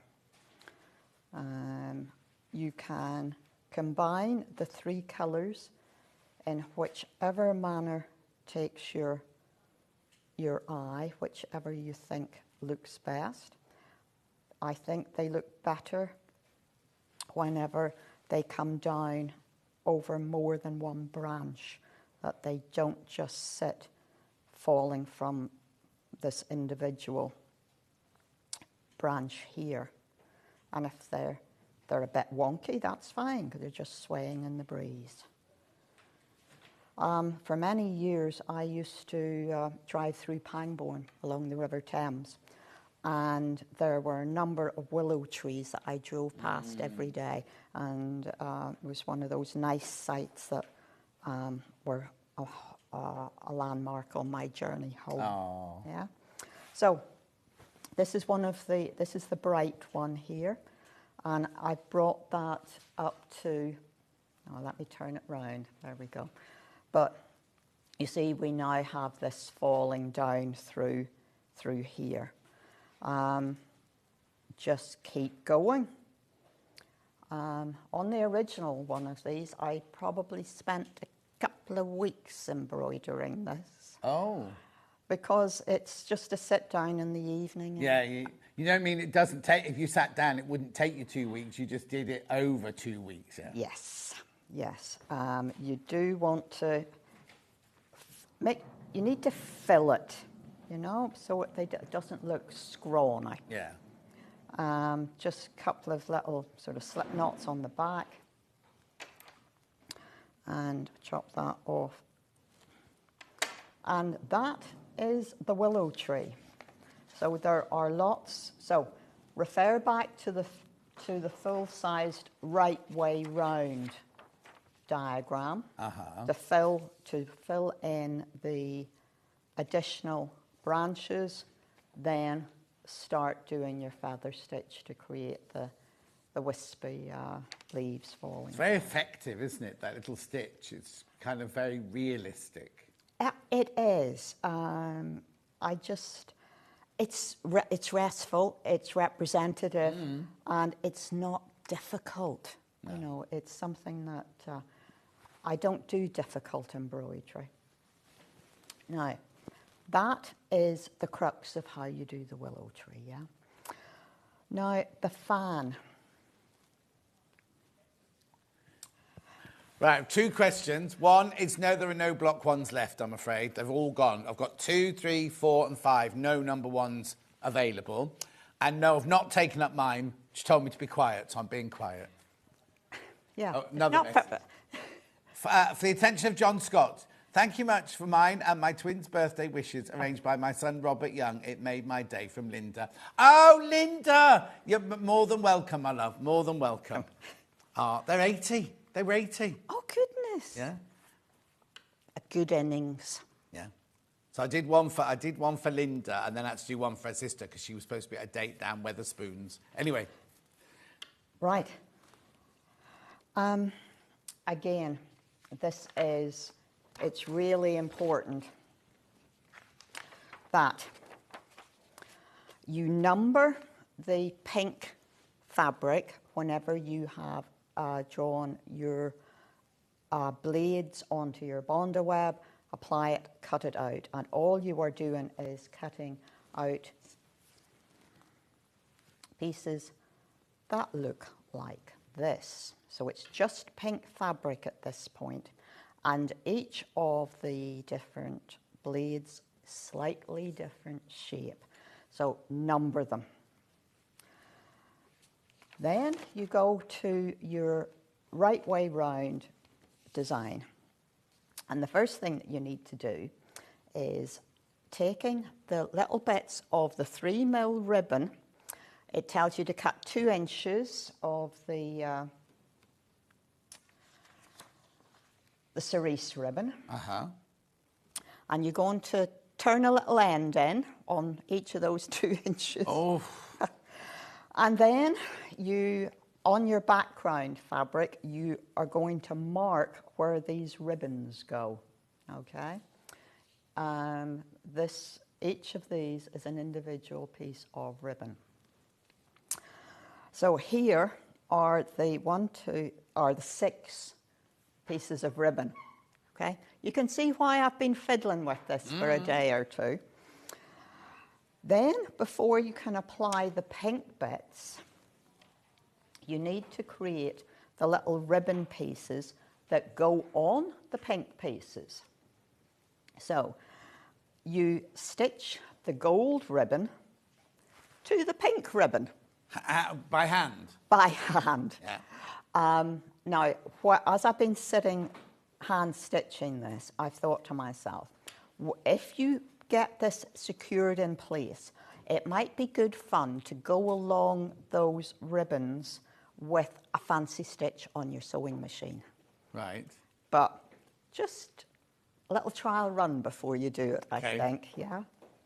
So you have stitched your... Oh, this is going to be fun, right. I don't want to try and thread a needle today because the hands are shaking and the eyes are... Oh. Yeah, one of those. So much Jack Daniels. Oh, if only, if only. So pieces 1, 2 and 3 are currently in place. So I'm looking for piece number 4, which is this one. And you need to turn one end of this in because it is visible. So you also need to make sure that you turn in the correct end the right way round, because the pink ribbon is on the top, the gold ribbon is on the bottom. For the purposes of this, I'm going to be very quick. I would suggest that you might want to stitch down either side of this. Okay. Depends how much of a perfectionist you are. I'm just going to tack it in place to get along here quickly.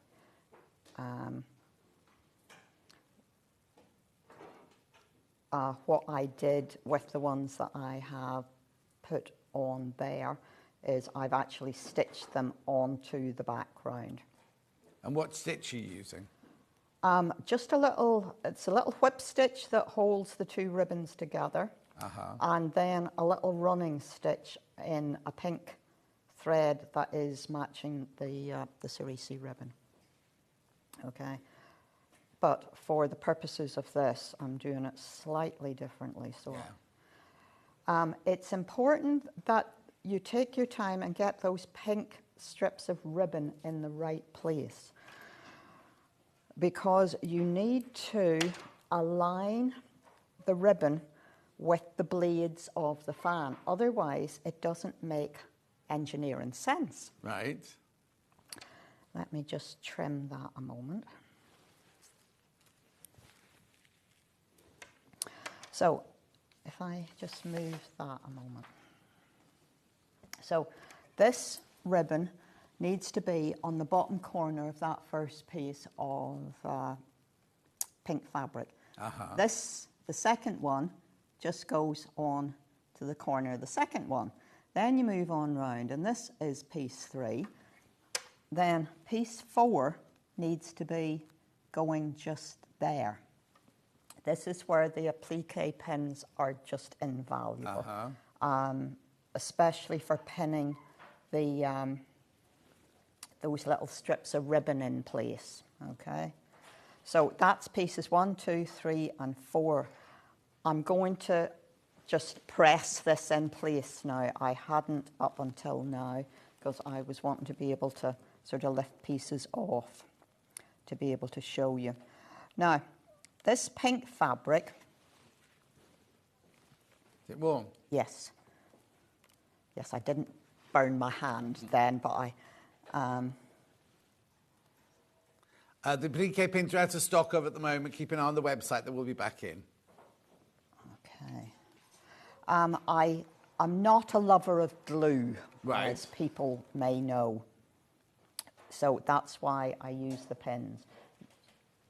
You could be forgiven, I think, for using a little bit of glue to get those ribbons in the appropriate place, but you then need to stitch them. Again, on the sample on the wall, I've done a little hemming stitch down either side. Right. On here, I've done just a running stitch up through the middle. Both of these are suitable, whichever. What have you got in the instructions? What do you say in the instructions? I possibly just say stitch in place. So you choose, basically, you can choose. Well, you know, the thing is, it's about achieving things to the best of your ability. It's not necessarily for me to say you must do it like this. Now, you go on round putting pieces 5 and 6 in place. And then... But I put the ribbon on those first, You do need to. Yeah. And I'm just going to pin those so that... But yes, there is a sequence which you have to do these things in. Then the final blade goes on, which is the cover, which is this really interesting fabric. And that goes there. Okay. This fabric is also used in the sashing. Let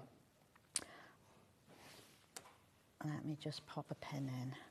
Now, whenever I originally made this, I thought to myself, well, this looks all very well, but I can't see the definition of the individual blades at this point. It just looks pink. So, okay, can you see this? Right. So, Bondaweb on the back of this interesting fabric. Uh-huh. Yeah. And I then cut out one set of arcs. Yeah. This, I've still got the paper on the back, so it's got a, whenever you're fiddling to get little bits of Bondaweb off the back of things where you're wanting to preserve your edges, score in the centre and work from the centre out. And I also tend to leave it at least a half hour before I peel the paper off the back of it. So you now have strips that will allow you to just pop it on there. And if I do 2 of these, so we're popping that on. You just bob your head. I know it's difficult, but there you go, perfect, thank you. Yeah, it's called the wrong bits of the varifocal. I wear varifocal lenses, and if I'm not looking through the right piece, might as well not have them on. Everything is extremely blurred. So those are the first 2 pieces. I'm going to pop those in place. Now, pin them in place. Now, how are you going to properly attach these? I thought, no way am I going to try and machine stitch this, blanket stitch it, or any of those. So I thought, add a bit more embellishment. So in the centre of each of those arcs on the pink bit, use a different coloured thread, and I hope this thread is sufficiently different, and do a French knot. Oh, crikey. I am so grateful to attach that little strip. I have lost that little strip at least twice between home and here. So this is the fan. So French knots, okay? I'm still using 2 strands of embroidery thread. And I'm going to wrap around 1, 2, 3 times. Holding that thread firmly, I'm then putting the needle back down in just a titchy little beside where I came up. Hold on, and this is really, this is the value of not having too long a thread, and this is longer than would be ideal at this point. You could use a metallic thread at this point if you wanted, but... Do French knots and metallic thread, do they get on? Probably not terribly well. Stay with your bright pink. There was lovely message that just came up, wasn't there? It says, oh, how fabulous is this? Such fine and imaginative design. I love it, from Sue in Staffordshire. Oh, Sue, thank you. I just love to fiddle. Fiddle or faffing. Yeah. My friend Margaret faffs, and I fiddle. So Margaret. Margaret. She does not faff. Oh, she does. Oh, she does. Yes, that's her relaxation. Oh, is it? It's her faffing with little bits of beads and buttons and antique lace and all those things. Oh. But you will be able to catch up with Margaret and her daughter Catherine. Yeah. My daughter Helen. Yeah. At Quilt Fair in Belfast. Lovely. So that is, she's just been doing, I don't know what you call it. She has this long strip that she's just stitching together with lovely pieces of lace and buttons and embellishments. And what's she going to do with it? Well, I think she's wrapping it round a bobbin, a big wooden bobbin, and she's just happy, faffing. Yeah, faffing. without any stress involved, like my little bits here, which were causing me a great deal of stress earlier. But, so that is French knots for each of those pieces. And now, of course, you can see the individual blades, and it's all become worthwhile.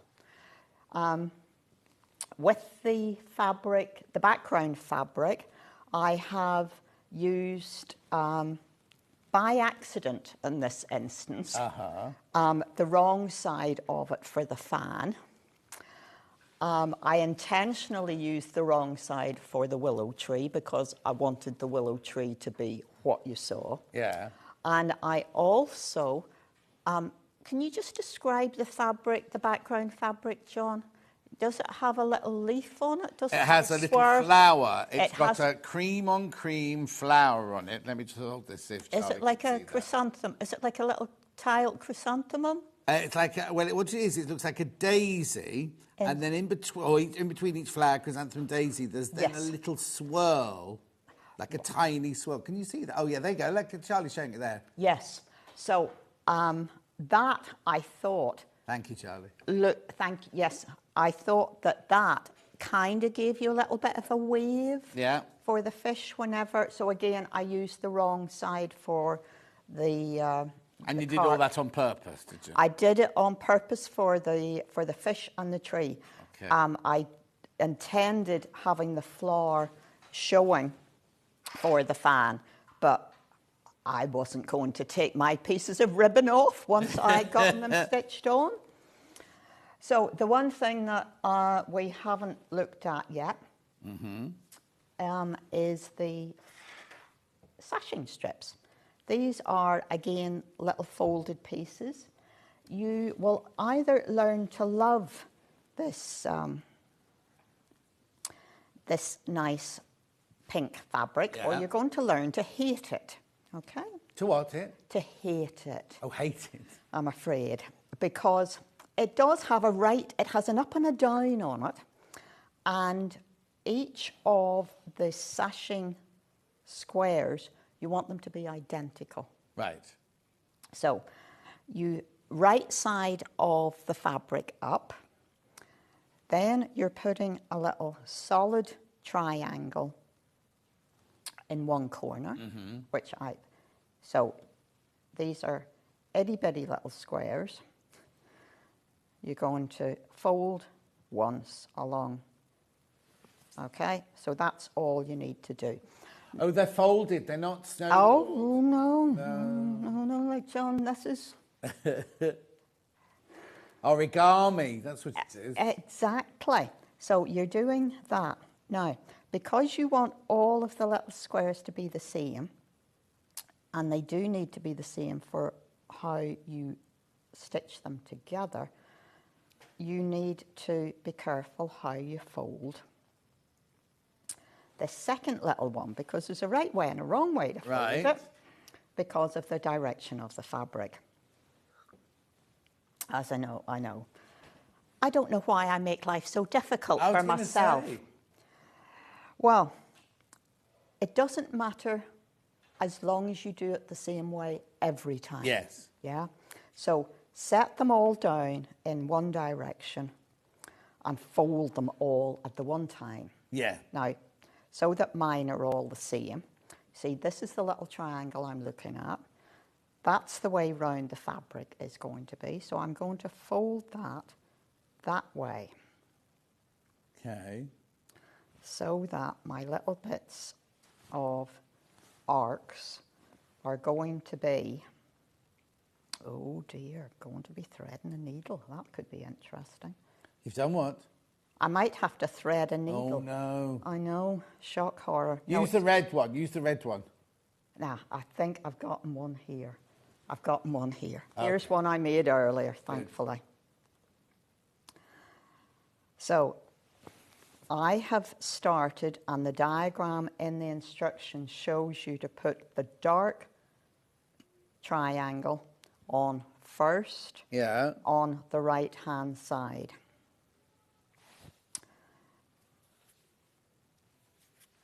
you do need to tack these in place because you do join the squares together Okay. on both sides. Now, these are tiny, so I haven't curled back the folded edges, but if you really enjoy faffing, you could do. You could send them round to Margaret's. Well, yeah, she might be speaking to me if I did that. Yeah. So each square that you make needs to be the same way round because you're going to join them together in opposition to each other, really. So the strip that goes in the middle sits there. Remember that the background pieces, and you have worked with them a lot in your hands at this point, are trimmed down. Take your time, make sure you've gotten them square. Yeah. So then you're making a long strip that comes down here. And that is going to attach on there, okay? Mm-hmm. So you've got to make sure that these are all that way round. Otherwise, they don't look that way whenever you... Yeah. Yeah? And do I say those together with the machine? Yes. That's the only bit that you machine. Now, of course, you do need to... Well, the choice is yours, really. I'm going back to the fan because if you can make this fan, then you are doing all of the skills that you need for everything else in the block. Yeah, because you're stitching, you're doing some French knots. You have stitched the ribbon together. You have cut out your pieces and bonded them on with the Bonder web. Now, across this top edge, I think I would blanket stitch that with a gold coloured thread. Right. Maybe not metallic. I would probably go for Madeira rayon machine embroidery thread. Which will give you a gold colour without all the aggro of the metallic, which will shred. I've forgotten what I was going to say. Finishing off with the gold thread round the top, and then were you going to stitch something out? No, you were telling us all the skills that we had. So. Yeah, that's what it was. So you would now you could of course do this by hand, but you will have done blanket stitch. You will have done some embroidery on here, and you will have you'll have cut this tiny little bit of fabric out. So that's on there, and once you have gotten all of this in place, you then trim this down. Right. And if you have a square up ruler, make sure that the design is centered. So Creative Grids do those good square up rulers. Yeah. So, because the amount of handling that these background pieces have had it will have distorted a little bit. Of course, yeah. I I wouldn't be too keen on putting best press on it because I don't want it that stiff to be embroidering. Right. Personally. This is going to get machined onto here, and you just continue building this until it is long enough to come down here. Now, I don't really want to get the machine out at this point. No, don't worry. Can you just explain to me, you said earlier you're doing them as quilt as you go. So do you mount the whole... I did it in rows. Oh, okay. So each month you should construct your 3 panels and your sashing so that you have that completed. So the black sashing in the middle comes in the kits, does it? That is month 10. Oh, I see. So you can't quilt as you go as you're going along now? No. You're just making the 9 blocks for... Well, you could, but that would be a different way. Yes, yeah. Yeah. it's not that big a piece. No. You can get it under your sewing machine.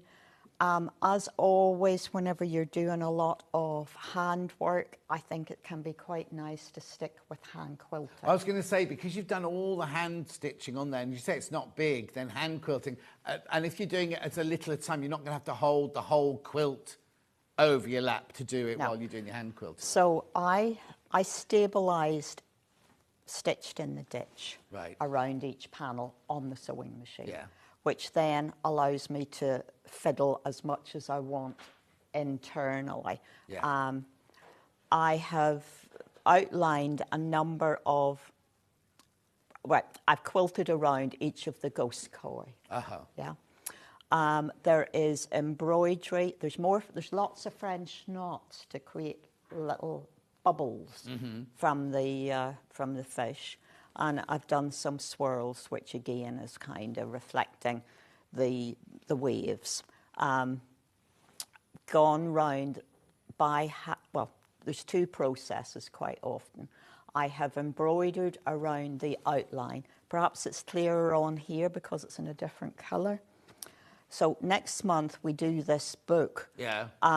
So that blue stitching around there is just through one layer. But I've then, between that line and the book, I've quilted by hand in a cream thread. So this is pushing the book forward. But it's giving you that. Is that the same round the kimono? Because I can see gold stitching round the kimono. Yes, and round the geisha. Look, this is as fiddly as you want it to be, and for me, this is never a race. Well, it was a little bit of a time constraint on some of this. Well, yeah, but you have to make it in time for a demonstration. You have to make it all. But if you've got it at home, there's absolutely no rush whatsoever. And you also got, like, say, 10 weeks worth of stuff to come. So it's not like that lady you said is going to, what a gorgeous block. That little fan is so delicate, says Kate in Merseyside. What was that? Oh, yes, so basically, the lady who's done it is up to date and everything. But you don't have to do that. You could just put it all in the cupboard. And when you fancy a bit of hand stitching, just get it out and do it. Well, choice is always yours. And I also see there are lots of opportunities to personalise it for yourself. You know, especially this fan. You don't have to do it the way I've done it. You may have a precious little bit of lace or something that you want to put in instead of the ribbon, or just... Yeah, but it's nice because you've designed it for us. It's nice to do it your way. Met my old workaholic boss for coffee. Her first line was, "I am now a faffer since retirement and loving it," says Anne in County Down. Yeah, absolutely. Faffing is should become a way of life. Exactly. It's so relaxing. Oh. Now, I'm just, for the purposes of demonstration, showing you that you could turn back these little folded edges on these triangles. If you leave them not folded, then you get like a diamond shape here. If you do this, then you end up with more of an oval, of course. So is it like a cathedral windowsy sort of thing? Where you fold back the bias bit? Yes, yes. We have done it this way previously. Here. Yeah. Oh, yeah. Yeah, these are all turned back. You see, they're double. It's just that these really are quite tiny. Yeah. Even. But the thing is, some people love doing... I do. Oh, and if you had the time and you didn't have a shop to run and an empire to do and come here and everything like that, you could just sit at home and do it, but you've got to work to deadlines. But if you love little, I don't want to say fiddly because that makes it sound bad, but if you love, it's like the people who make the miniature quilts, isn't it? Yes. You know what I mean? Oh, yes. And they love all that kind of minutiae details and thing. If you love that, I mean, loads of you have loved this because 80 of these have gone already. 80 of these have gone, just so you know. Right, so now while you're just pinning that, I just better go through what we've had. So, hang on, this is block 5 that's in at the moment. So this is this month. This is brand new today. This is this month's block of the month, number 5. And that one there is the willow tree, the fan, and the koi carp. What were you calling them? Ghost carp. Ghost because carp. they're whitey grey as opposed to the golden koi Right. carp. Are they still koi carp then, or they? I think they might. It's part of the family. But it was, yes. Yeah. Lovely. They're So that those was big that. jobbies anyway, yeah. Then we had number 4, which was last month. So what date did we do this one on, please? 22nd. Oh, she's ready. 22nd. 21st? 21st. 21st. Because it was going last to be, month. Yeah, because it got pulled forward a day because it was going to be my daughter's birthday. And it got pulled forward to the 21st, so it was... Okay. Please say hello to Yvonne. I was on the 4 ladies who visited a beautiful shop in Inkborough last Thursday morning from Ellie. Oh, thank you, Ellie. Yes, it was lovely to host you all there. Oh. They had a lovely morning. We made tea. Well, my daughter did. Yeah. She's better at that kind Block 4. So block 4 is your tea drinking ceremony, your kimono, and your Are they blossoms? Maple leaves. Maple leaves. I think. Well, they're- blossomy maple leaves. yeah, they're... Yeah. $34.99. Gorgeous fabrics there. Look, a bit of paisley there, Charlie, for you. Gorgeous, lovely colours, aren't they, in that one? So that's block 4. Then I've got block 3, which is your beautiful, delicate little flowers, like blossoms, and I don't know what you call that. That's a stylised flower. And the long one on the right are cranes and grasses. Oh, I can see it now. Can you see the cranes? Yes. They look like... I thought they were irises, something like that. But I can see Well, they- exactly. That was the illusion that Yeah. I was hoping for. Now, there are only 3 of these left, and we can't make any more, can we? I will go back and look at... But what about number 1? I will go back and look Okay. at the situation. We are a bit short of the green, and we're a bit short of the green, and we're a bit short on this. Okay. So if I can... We'll have a find- look. So there's no guarantees. When Yeah. was number 3 done then, please? 17th 17th of April, of April. I think. Beautiful. And there's all your fabrics there. The thing is, all of this fabric, you have to get this in, then cut it into the little pieces and everything like that. So it's not just doing it, you have to find all the right fabrics for it, isn't it? Yeah. Right, block 2 is this one. On the web, it's showing you the whole quilt. It's just this one. Block 2 is just this one. Oh, there's only one left. There's only one of these left now. So we've got Blossom. Stylised cranes. Oh, yes, I can see it now. Yeah. And your Sashiko. Yep. There's only one of those left, though. Morning, John and Yvonne. Great show. I could listen to Yvonne's voice all day. So relaxing. Sewing bits on linen to wrap on bobbins is called snip. Oh, okay. Faffing Thank you. snip. Snippets, sorry, Yvonne. Snip rolls or something. But Snippets. that's wonderful. Thank you for that information because... This is sold out. This is sold out. This is sold out. Right, so Barbara, hi folks, I have block 3 and 5, planning on one more, not a quilt, but stunning picture for Japan-themed bedroom from Barbara. Oh, which ones have you got, 3 and 5? So 3. 3 and 5. And Which 5. other one are you going to get? Ooh. Oh, wow. Maybe You see, you say that one. Hannah and I both think the bonsai one would be nice with that. on here. Well, see, this is my favourite. My favourite panel is this bottom one here. The baubles. No. Well, they're They're not lanterns. They're lanterns. Same thing. Bauble lanterns. No, they're... Don't look at me, look at the lanterns. Yeah, lanterns. Look, lanterns. Sylvia says, hi both, absolutely love this block. The fan is wonderful. Oh, block 2 is now sold out. So the only one I've got left today is 4 and 5. That's all I've got left for you today, 4 and 5. 5 was brand new today. Yeah. And then 4 we got left over. Now, isn't that funny? That means we've sold exactly the same amount of all of them. But last month, did we have more last month by any chance? Was it the same amount? No. It was Isn't that funny? It was at a different time. Oh, yeah. It was at 8 o'clock in the morning. But that means some people will have a hole in their quilt if they've not come in and got number 4. They might have to improvise. Exactly. Anyway, there you go. Yeah. So that's 4 and 5 are left over. Yvonne's back in an hour where we're doing a brand new Pussycat, a table runner or a bed runner, and then we've brought back the blue wall stained hanging. glass window. Right. Yeah. We'll see you then, Yvonne. Before we go, I've just got this bundle, which you didn't manage to in the last hour, which are 3 metres of fabric, right? So you get a metre of each of these. It's called Morning Walk for some reason. Oh, okay, so... Naturally sees it. Is that white? Oh, okay. And misty blue. Each of each. Yes, that's blue. It's called misty blue, but it's green. Going to £20 on that one.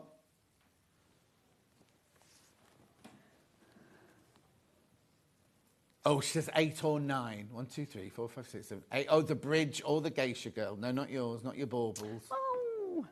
Don't worry. I'm looking at her with her back to you. She's upset now, Barbara. Yeah. Yeah. She's sulking. But 8 is very interesting, and it is, it's very symbolic with the bridge, the bamboo, and the ginger jars. It's a personal choice, isn't it? Everyone's gonna like Absolutely. different things, aren't they? Right. Check out on this, £19.99. 3 metres of fabric, metre of each of the colours. They're already cut, so if you buy more than one, they're not joined together. Right. Now, I wore this shirt for you today. Yeah. Your little camper van. Tallulah, the camper van. In fact, she's wearing Tallulah as well. To you and me, it's the Dave Bradford. She's gone. Got the last, I don't know how many is left. There were 20 when we started, but they'll all have gone. They will all have gone today. So Hayley's up straight after this break. Yvonne's back in an hour. I'll see you in 4.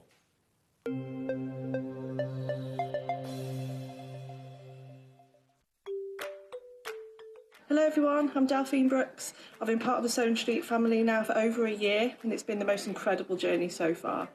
Some of you may already know that I like all things sewing, anything from quilting to toy making, needle felting, and of course applique, which is my favourite. The best thing about being part of the show is being able to share with you my imagination and bringing you new ideas and new designs and patterns, and seeing how you interpret those designs and make your own work, and then sharing your images of those is the most rewarding part for me. I'm currently working on lots of new ideas and exciting projects that I cannot wait to bring to the show and share with you all. But in the meantime, take care everyone and happy sewing.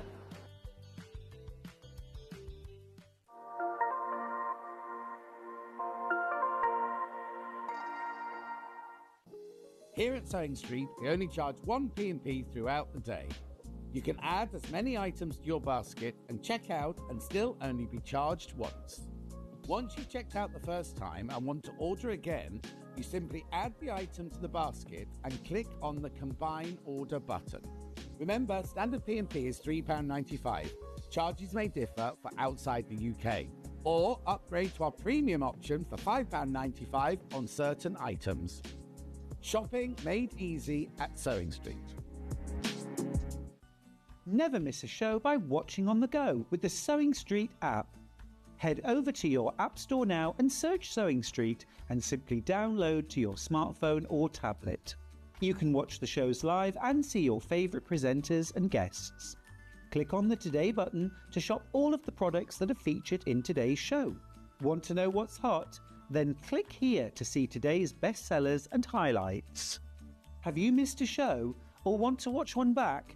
Then click the schedule button and you can go back 7 days to watch and shop, and you can also see what's coming up over the next 7 days. Want to say hello or ask a question to our guests? Then send a message to the studio.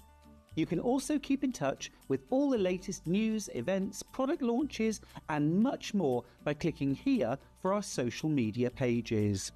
Never miss a show by watching on the go with Sewing Street. Did you know that we can deliver to over 20 different countries worldwide, spanning 4 continents from the UK to Australia?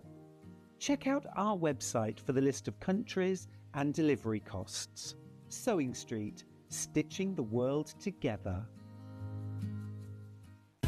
Keep up to date with what's on Sewing Street, as well as all the latest news and special offers by signing up to our email newsletter. Go to sewingstreet.com and scroll down to the bottom of the homepage. Type in your email address and click the envelope. That's it. You'll never miss out on the latest news and special offers ever again. Every day, our experts will bring you a wealth of knowledge.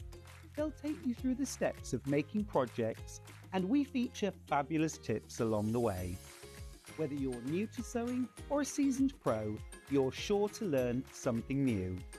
We're live every day from 8 a.m. till 1 p.m, and you can also watch back all of the demonstrations featured on the show on our YouTube channel. Shopping with Sewing Street couldn't be easier. You can shop via our website at www.sewingstreet.com, where you can watch our live shows and see all the products from that day. We also have a huge amount of products on our website, from your sewing room essentials to fabrics, sewing machines and much more. You can download and shop on the go with our Sewing Street app. Simply head over to your app store and search Sewing Street. Alternatively, you can contact our UK-based call centre 24 hours a day on 0800 001 4433. Shopping made easy at Sewing Street. And we'll see you bright and early tomorrow morning at 8 o'clock. Bye. Did you know that you can continue shopping 24 hours a day, 7 days a week, even after we've finished broadcasting live? Just head over to www.sewingstreet.com for thousands of sewing supplies available from top brands. You still pay only 1p&p, with split pay available on certain items and an easy checkout service too. Plus, you can get expert advice and tips from our Sewing Street hub, and UK customer support is available 24/7. So head over to sewingstreet.com and continue your sewing journey. Not only is Sewing Street live from 8 a.m. till 1 p.m. on Sky 670, Freeview Channel 73, YouTube and the Sewing Street app, now Virgin subscribers can watch on Channel 754, which means there are more ways to watch your way with Sewing Street.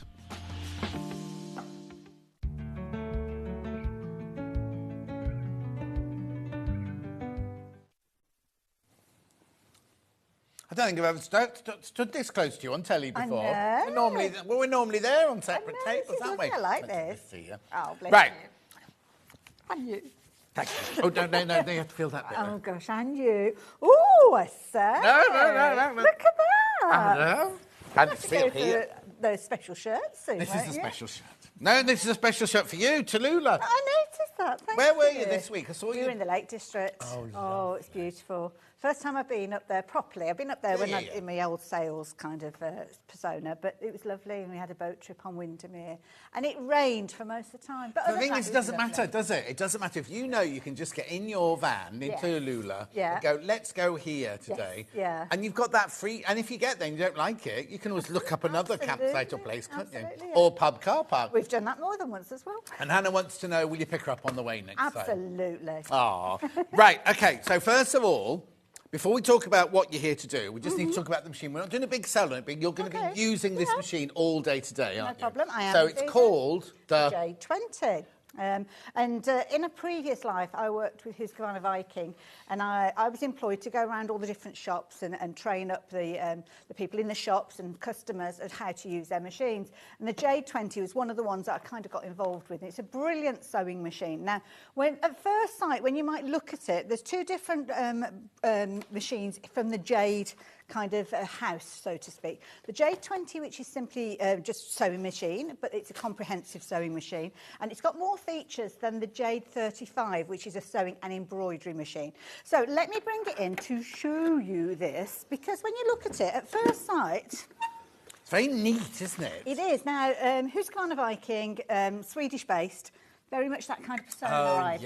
yes. So very streamlined. Doesn't have a hard case, because what it actually has is this little drawer, which is a little security dial on the back. I won't show you that because it's simple. And that, there you go, there's the dial. And that locks that in place. Now, that's a big area for you to put things like your pedal, your power cable, your accessories, as you can see, and it opens up the machine.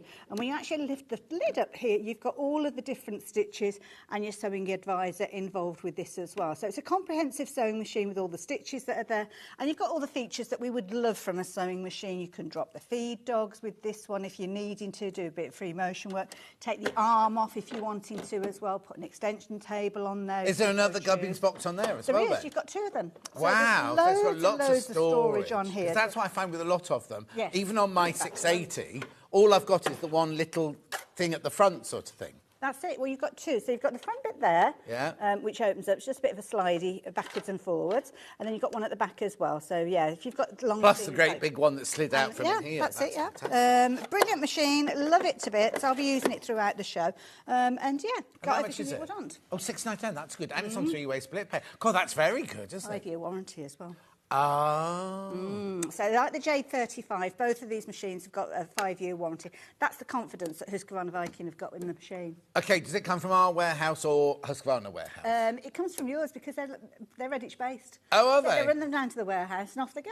Oh, perfect, They're ready to perfect. go. That's brilliant. OK, at £699, we're not going to do anything else on it now for now, because you'll see it being used during the Absolutely, next... yeah. Are you going to use it in this one and your next why hour, not? aren't you? OK, so now this hour is all about this bag, isn't it? It is the hobby bag. The hobby bag. Now, we've had the pattern on, but you've never done a demo on this. I've never got a chance to do a demo. And yet it's all sold. It sells out. Sells out time and time again. So we've kind of collaborated a little bit with Ian, bless him. Yeah. He gave me some Bless him. fabrics that I put together in a variety of different formations. Right. Got one behind you with a little bit of cafe on there as well. Lovely. Some of the solids, yeah, just to show you different variations.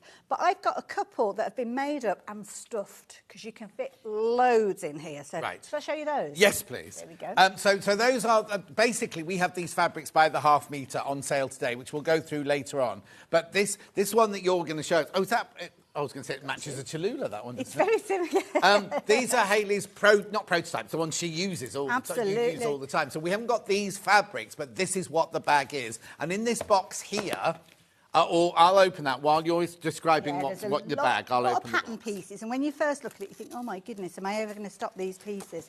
But there's a reason being because you've got a lot of storage within here. So these are 2 different variations. I brought these in to show you because there's a couple of different ways you can make it. So this one has got a very smooth line finish, and inside, when we open it up, you'll see that the binding is on the inside, whereas on this one, it's on the outside and almost like a feature. Okay. So you can decide how you want to put Oh, it together. these instructions, look.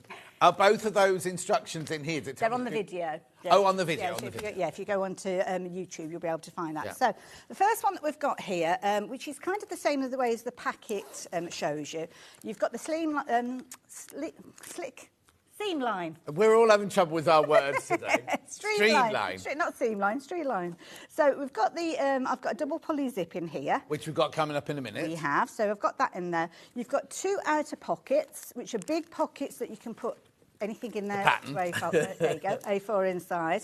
And then when you actually open it up, you've almost got like that suitcase feel to it because you've got loads and loads of room in here. So first of all, we open it up and you've got your PVC pockets, some of which have got zips. Got enough zips in there. That's it. Some of which have got just a pocket. You can put hook and loop on there if you want to as well.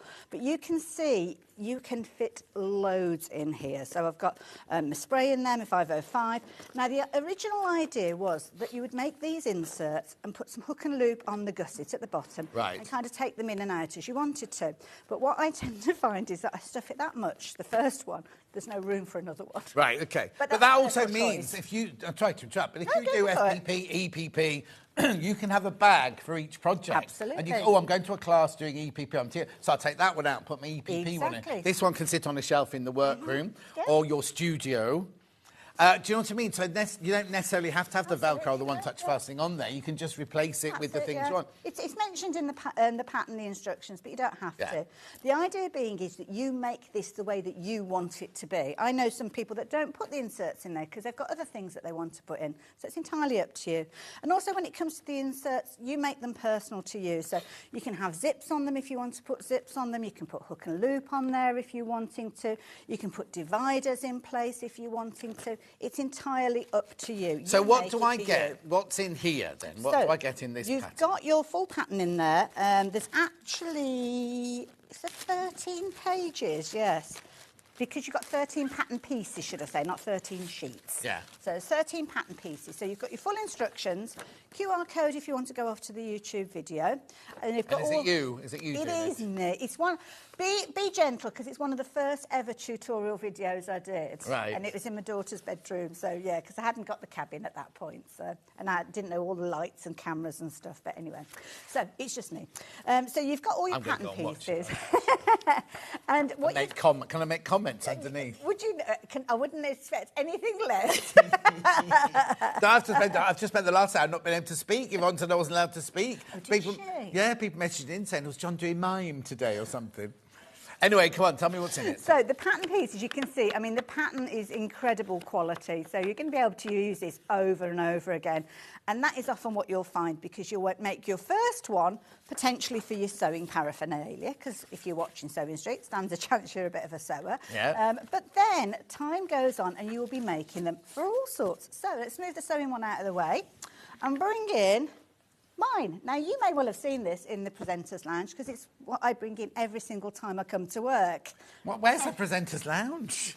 Yeah. I've not been allowed in that one. Cupboard. It's a bit like a cupboard. It's not as glamorous as you might think. Do you mean our dressing room? Our dressing room. Oh, listen, when I first came here, it was that space there. Is it And it really? was literally like all the storage was in there. There was like all sorts in there. Yeah. Fabulous. Yeah. I love it. Anyway. I love it. We evolved over. So this is yours. So this is mine that I use on a day-to-day basis.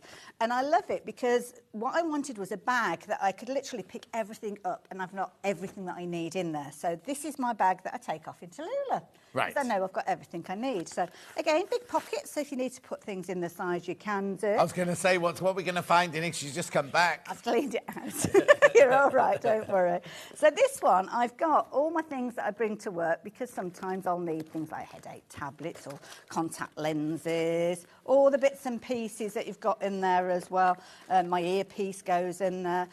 This pocket again comes out, because when I come to do my makeup, I literally just lay that out, and I've got everything that I need in there for my makeup. Clever. And then I've even got things like my straighteners in here, because there's loads of room in here.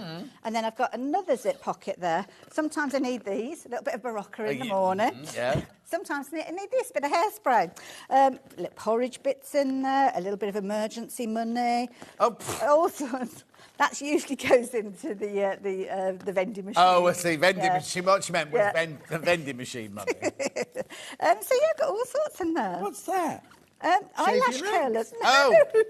Shake my legs. The eyelash Oh, curlers. yeah. Yeah, except the charger's gone. I need to go on Electric charge. ones? Yeah, they warm up. No, I've only ever seen like the kind of ones, that, you know, Yeah. like the metal ones. I know, yeah. But they, Oh, we should sell those. So yeah, give me a little eyelash go. Anyway. Anyway, yeah. So bits of all sorts in there. So this is what it evolved about, because most of the things that I make are made because they Things you evolve. need. They're things I need. And that's what happens. So there we go. How brilliant. Because you automatically think, I automatically think of it as a sewing bag. Do you know what I mean? I think, Yes. oh, it's a sewing bag. So, Oh, no. But yeah, but that, if you do go away a lot, and like I have to go up to Warrington a lot and everything, you could have one of those just packed the whole time with all your Absolutely, bits yeah. and bobs ready to take. And you Right. know full well when you get there, your earpiece is going to be in there, like I say, and Absolutely. everything like that. Might be that you've got medication that you have to take to Yeah. places, so you could put your medication in there. Could be a bag that the kids have when they go on holiday. It's Put all just the bits and brilliant, pieces isn't in there it? as well. So yeah, and again, it's just you make it the way you want it to make it. You can put hook and loop on there. If you don't like hook and loop, then put zips in place. But it's all explained. And again, if you want to divide up the pockets, you can do. I mean, this is mucky because it's used on a day-to-day basis. Well, I know that Yeah. proves it, doesn't it? You know what I Yeah. mean? There you go. How fantastic. And perfect for holidays. Fifu, let's have a look.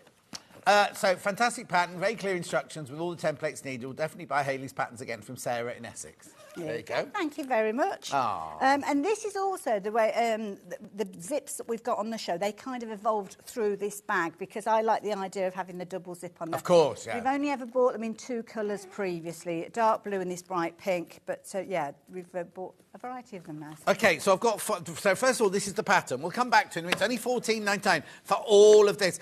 Now, you've got how many... Did we say 13 templates? There's 13 templates in there, yes. All full size. You have to photocopy it or anything like that. Look, all on, like you say, on really good quality paper. Well, it's not even paper, it's the next one up, isn't it? Yes, yeah. Paper. Fantastic.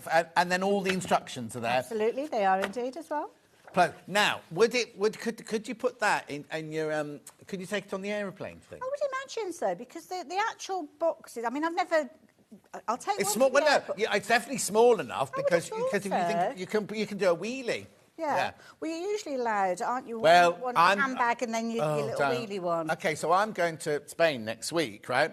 On my ticket, what's really odd, I'm allowed a big suitcase in the hold. Okay, yeah. But taking on the plane with me, I can only have I think I get away with that. It's something like, there's 10 kilograms and then there's something like 5 kilograms. Yeah, isn't but they're there? making you pay you for separate now. So you get, it says I can have one tiny bag, which has to go under there. It doesn't go up there, it has to go under there. But I think that would fit under this, as long as you didn't cram it with your... So. And also, I'm not saying this is your airport, but at Birmingham Airport now, there's no longer the 100... No, the rule for still the 100... It's still for the 100 mils. Is it? It's still, yes. This is where the problem has been, because I think there's a lot of people didn't realise, and it slowed everything down. But at the moment, Birmingham, I know it's not all airports. No, because Heathrow I've stopped doing the 100 mils now. I could go to Heathrow, so thank you. Now I know, but Just Birmingham. double check. Oh, OK. So shall I just tell you the story about my journey, right? Hannah, when I was going... Where was that? I can't remember where I was going, Hannah. And I said, I've got to go to the airport and buy those little things. And she went, you can have as many as you like, as long as you put them in plastic bags. You put them in... So I went to the shop and I bought the little shampoo, the little and the little everything, right? Got to the thing with my 3 bags. They went, oh, you can only have 1 bag. And I was like, no, Hannah said I could... And they went, no. So I had to go back to the bin and throw away 2 bags worth, right? So I got back here when I got back, and I said, Hannah, you said... She said, yeah, you just put them in other people's trays. Anyway, that's by the by now. I know now. That's the way you're making friends, isn't it? Yeah, but apparently I'm going to be queuing for hours, aren't I, in Birmingham? There's something going on at Birmingham Airport. There's a lot of it is, I think, a social media thing. Oh, Hannah went from there this weekend. Yeah. Oh, OK. So no, it's only because on Facebook the other day there was this person queuing up at 5:30 in the morning because I've got to be there at 4. Yeah. And there was this and they were queuing. I think there's a bit of a hype with it, so anyway. some people... Right, so what zip do I need? People will never post the pictures when they go straight through. Oh, no, too busy going through to have their champagne or their Weatherspoons, aren't Right, they? anyway. What length are these, then? OK, now, these ones are 36 inches or 90 centimetres, if you want it. Right, so I've got them in 4 different colours. And the idea is they've got the double pulley, so these are the right size to actually go around your hobby bag, and you've got that double pulley there. So it's the right size and everything for the project? Absolutely, yeah. Right, so I've got cream first, Han. Yeah, it's called ivory, but it's definitely cream. No, that's fine. On John Haley, bit late watching Dad, a really bad night's sleep. You take care of yourself. Right, how much is this then? $5.99, so it's a 36-inch, 90-centimetre ivory cream, double-ended zip. There you go. Message from Glenn's morning, what a great piece of kit. Haley has some great ideas. Oh, I have some bad ones as well. I can But imagine. they don't usually come to wear. Kate says, Haley giving away all her secrets now. What a brilliant bag. Dread to think what I'd cram into mine. Oh, yeah, be like mine, wouldn't it? Anyway, it's $5.99 for the cream one. There we go. Beautiful. It's nice to be able to get to buy a zip that you know is correct for the project. There's nothing worse than going out to buy a zip and getting back and thinking, oh, I should have got... this is... And I couldn't find these kind of zips couldn't you? So, yeah, I struggled. Sometimes they were kind of... Is it the number 5 that's the heavier one? Yeah. So these ones are number 3, so they're kind of more of a dressmaking sort of idea. But, yeah, that's why I got them made. Brilliant. So that's the cream one, or the ivory one. Quarter of the stock's gone into baskets already. Make sure you check out on that. Black next, that's that one. Gone for staple colours, really, with these. Yes, As time goes on, we will bring in additional colours. But we thought, well, 4 staple colours to start with wouldn't be a bad start. No, exactly. So there we go. So again, 90 centimetres or 36 inches. And it's a good kind of, well, it's good for lots of different colours. Yeah, exactly. Yeah. Exactly. So that's your black one. Then, Han? Is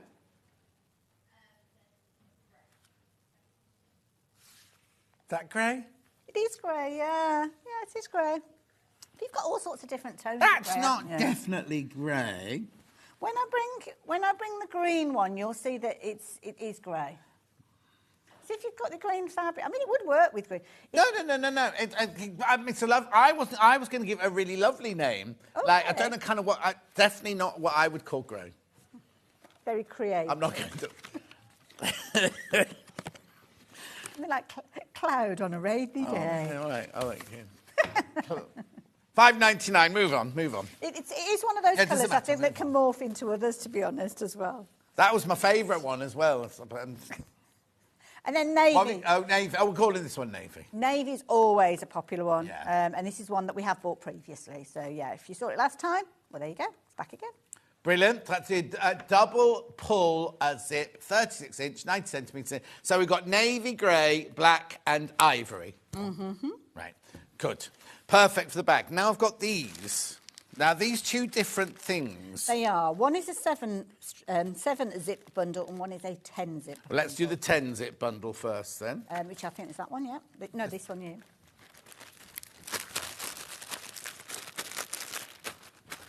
So, Do you want the code, Han? They're all 18 inches. Yes. GSHE47. So these are the zips that I've used in the past for the grab and go bags, but they would work on the inside for your pockets if you wanted to. The pockets, if you've got 13-inch zips, 12-inch zips, you can usually get away That's with. grey. That's grey. That's grey. That is slate grey. That is pebble grey. Oh, apparently there are 50 shades of grey, Hannah Apparently says. so. I don't think we were allowed to mention that. Anyway, too late now. Well, there could be 50 shades of any colour, really, couldn't there? In all We had a honesty. producer called Little Paul who wanted to do a show called 50 Shades of Grey, and they went, no, you can have 5. But he's only short. Is that like a weekend? Not a full week. Today's just, we'll have to scrap today off. It's just going to... Anyway, so now will I get these colours? You will indeed. Oh, I will. So you're going to get... Colours may vary, it says in the graphics. Oh, no. It's a variety Ian. of colour. No, you definitely get these. So you will definitely get... In fact, that's irritating. Oh, no, I'll leave it. What's So- irritating? Oh, because you haven't put that I on haven't next put them to in that. groups. Oh, absolutely. Yeah, but there we go. So you're going to get 3 of your slate grey. Yes. You're going to get your olive, white, pink, blue, 2 of the black, and 1 of your ivory as well in there as well. Oh, OK, the picture on the website does not show those, so just ignore that. Oh, they've used a different picture for some reason. They obviously didn't like the picture I sent. Oh, honestly. And what's that there, then? That's the elastic band. You can have that. Oh, that comes round Yeah, them? free of charge. OK, thank you. So they're $12.99. You get 10. They're all 18-inch, and you get 10 of them in You there. can. Would you like your elastic band as well? Ooh. I've had worse. Jenny Jackson stabbed me with a needle once. We couldn't find the needle. We were going, where did that go? And when I went like this, it was sticking out my hand. Right, then we've got this bundle here. So this one is a smaller bundle. This time you've got 7 zips. So with this Are they the one- same size? They are the same size. So this time you're going to get 2 of your grey. Oh, this one's got a red one in, Han. You've got navy, you've got red, you've got black, you've got pink, and you've got green. So there you go. There you So, go, again, $8.99. The bundle would be exactly what we've got here, but I don't know what the picture is nowadays, so there you go. The picture's the right one for this one. Okay, fair enough. Oh, it's a completely different picture. There you go. It's very Gorgeous, similar. £8.99. It's whose fault? The picture. Little picture. Gorgeous. Rightio. Now, where do you want to go now, Han? PVC, because... OK. Right, so I've got a couple of questions. Do I need anything special to sew with PVC? No, with PVC, I tend to use... is it leather needle I use? Yes, leather needle. Depends on... Oh, do you? Yes, Oh, yes. controversial. Yeah, well, sometimes people will say that a leather needle for, obviously, leather and not PU. Yeah. But I tend to find with my machine, I like the kind of the solidness, if that makes sense, the solidness of a denim needle. But yeah. Oh, do you use a denim needle? I wouldn't use a leather needle. Oh, did I say leather needle? Yeah. Oh, I meant denim needle. Oh, Sorry. no. Denim. That's why I thought. That's why I went That's controversial. when you said controversial, I was thinking, what am I doing? I would definitely use a denim needle. Yeah, don't use a If leather. you use a leather needle, it peels because it's got the facets on the end. Yes. So you can then go like that and it'll just rip Yes. away like an Yeah. old-fashioned stamp used to. That's it. Oh, I thought we were going to have a fight. No, sorry, no, it's me saying the wrong word. So yeah, don't use a leather needle, use a denim needle on it. What I tend to do with mine is I use a little bit of the double-sided seam tape because you can't pin it unless you're pinning it where you're not going to see it, because obviously if you pin it, the holes won't close up. And when it comes to like so, quite often it depends on how long it's been stored for, how kind of prominent these creases are. I sometimes get a hairdryer on it. Oh, right. Becky Alexander Frost taught me how to do this. Get your ironing board. Yes. Run your iron up and down on your ironing board so the ironing board is warm. Then put this over the ironing board. You haven't got the iron anymore. Just the ironing board's warm. And you literally press over the ironing board like that. And the warmth, it's not enough to warp this, but it's enough to get rid of the creases. Like the residual heat. I was wondering actually, because I was thinking about the early bird. Oh, yes. Whether that holds the heat. Maybe you could use that. This early bird, hang on.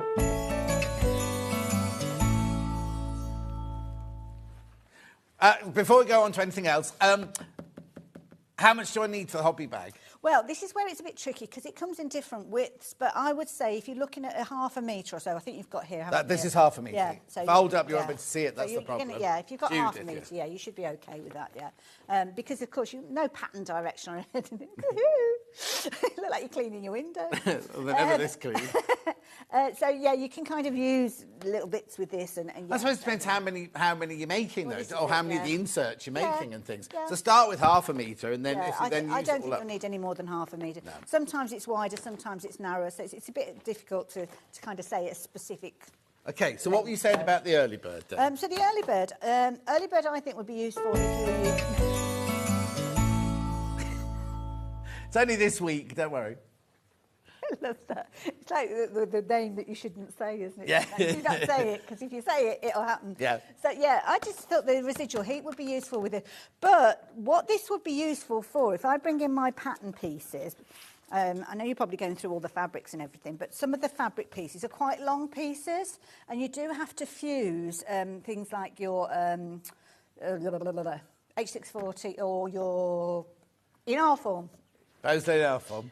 So having the extra length means that you can do it all in one go if you've got that. So No, you it's can get brilliant. one of those. Yeah. And it's half price. Remember at Hobby Craft it was £51, and on the Long River it was $35.99. So and now this is only today. We're not allowed to repeat that price. We've got an email. You think I haven't read it properly? No, it definitely said not to be repeated. My money would be on you and not Hannah, I'm just saying. You have to work with Hannah more than you work with me. It's because she means I'm sad and I sit at home reading all my emails whilst Hannah's out partying full time. You absorb all the information. Yeah. Well, anyway, where are we up to? I've got kind of a stowaway cupboard that goes under my cutting table. I'm thinking about getting one to sit on top of there because I haven't got an ironing board in my cabin. But anyway. Oh, you can also use it when you're doing cooking and things like that. Oh, though. okay. I haven't got any Bosun in our form on the desk. It's underneath, I think. Oh, it's underneath, is it? What's he doing under there? I don't know. I might need to pinch this for yes. later on. My other show. So this is single-sided, this It one. is. So it's got fusible on one side, not on the other, which is the one we need for this project, It is, isn't because it? what you'll actually do is put your fabric on there and you'll press it so as that kind of the gluey bit will dissolve and fuse with your fabrics. OK, right, before, I know Hannah wants to do something else, but I just need to slip this in very quickly because we've only got a few of these left. OK. If that's all right, Han, do you mind? Only because I think they're going to sell out. The Dave Bradford jacket, also known as the Tallulah. Not to be confused with the motorhome. That's his weekend name. What, Tallulah? I could say something very rude now. It's not. It's my motorhome name. Yeah. How many have I got left? 11. There's only 11 left. 11 of those left. Don't need to open it. Oh, They're gonna OK. sell out. They're going to sell out. Right, OK. So go back to this pattern here. OK. And then we'll do a bit of demo if that's all right. No problem, no problem. Now, all of the finished samples on the set have been made up using the different fabrics we've got, but I've chosen one that it isn't made up completely, so I've got it here to share with you. I've got this fabric coming up later. It's like a lightweight den, like a chambray with a print on it. Okay, and I thought what I'd do first is show you how you make up the outer part of your bag. So I've got kind of the different components here. Oh, they're just sticky labels. Oh, there's only 20 left. Once you've all checked out, there's only 20 patterns left. We had hundreds of those. We had a lot of them. Gosh. Okay. We sell it every time, don't we? Sell out every time. Yeah, I think a lot of people, a bit like me, they just need to get themselves organised. So yeah, but it's brilliant. I'm the least organised person that's ever walked this earth. So, well, obviously not, because all your patterns you bring us, this and all your jacket and everything, all sell out, don't they? Well, it's lovely viewers. They're on the same wavelength.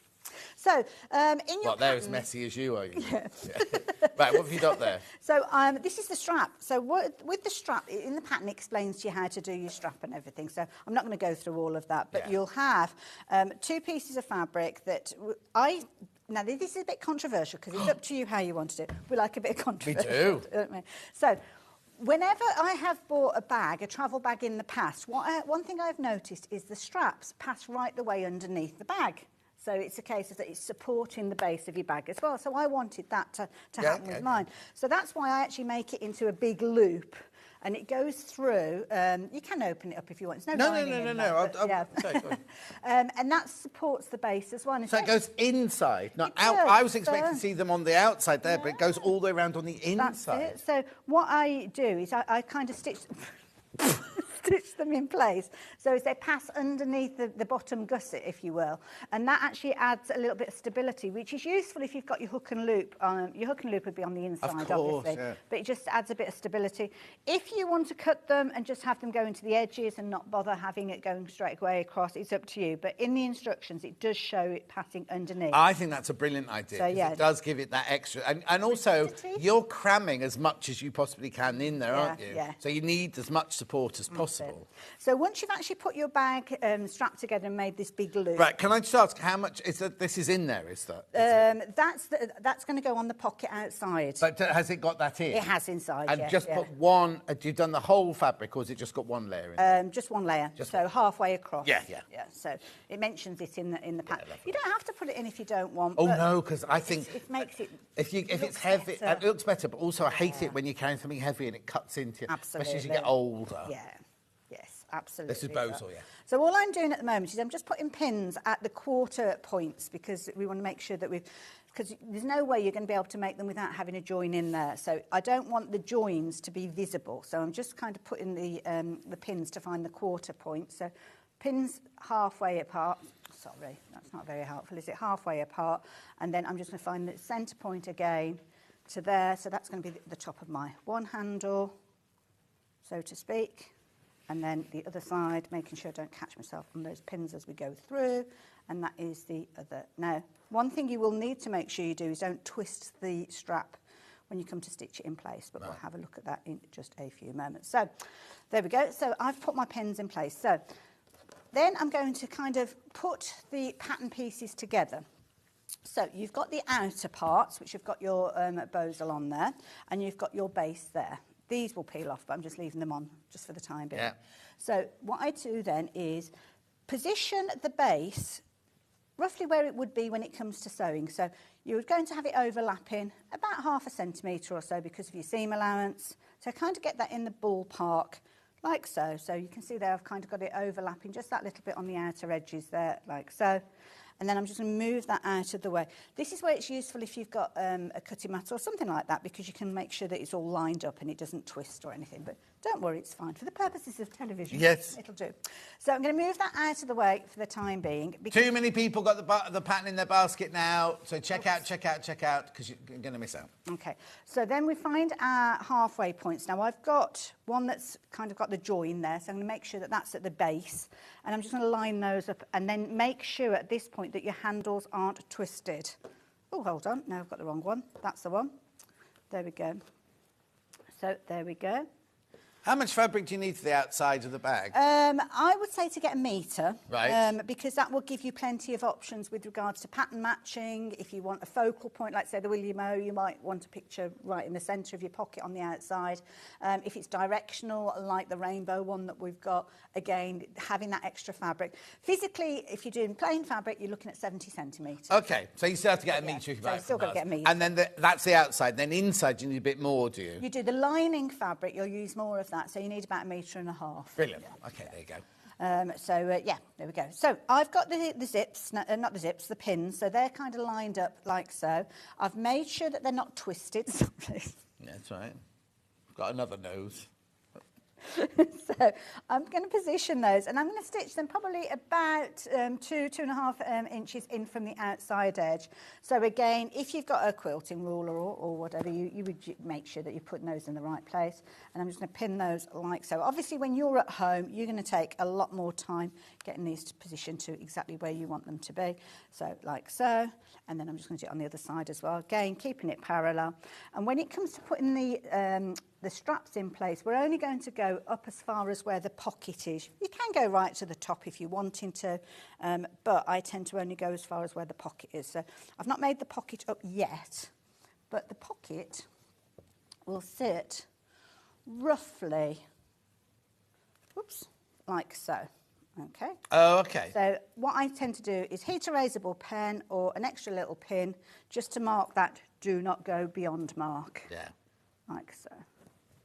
But I'm not overly fussed about it, so yeah, there's worse things that could happen. So there we go, pop that in place like so. So those are pretty much ready to go.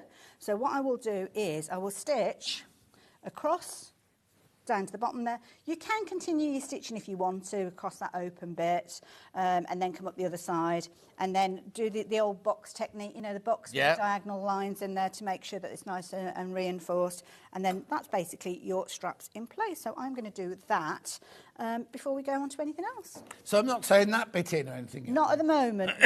It will. The next stage we will put that in place, but we're just going to secure this because we need to put the pockets in before we actually put the base in, because it's all Nice incorporated. message, Julie.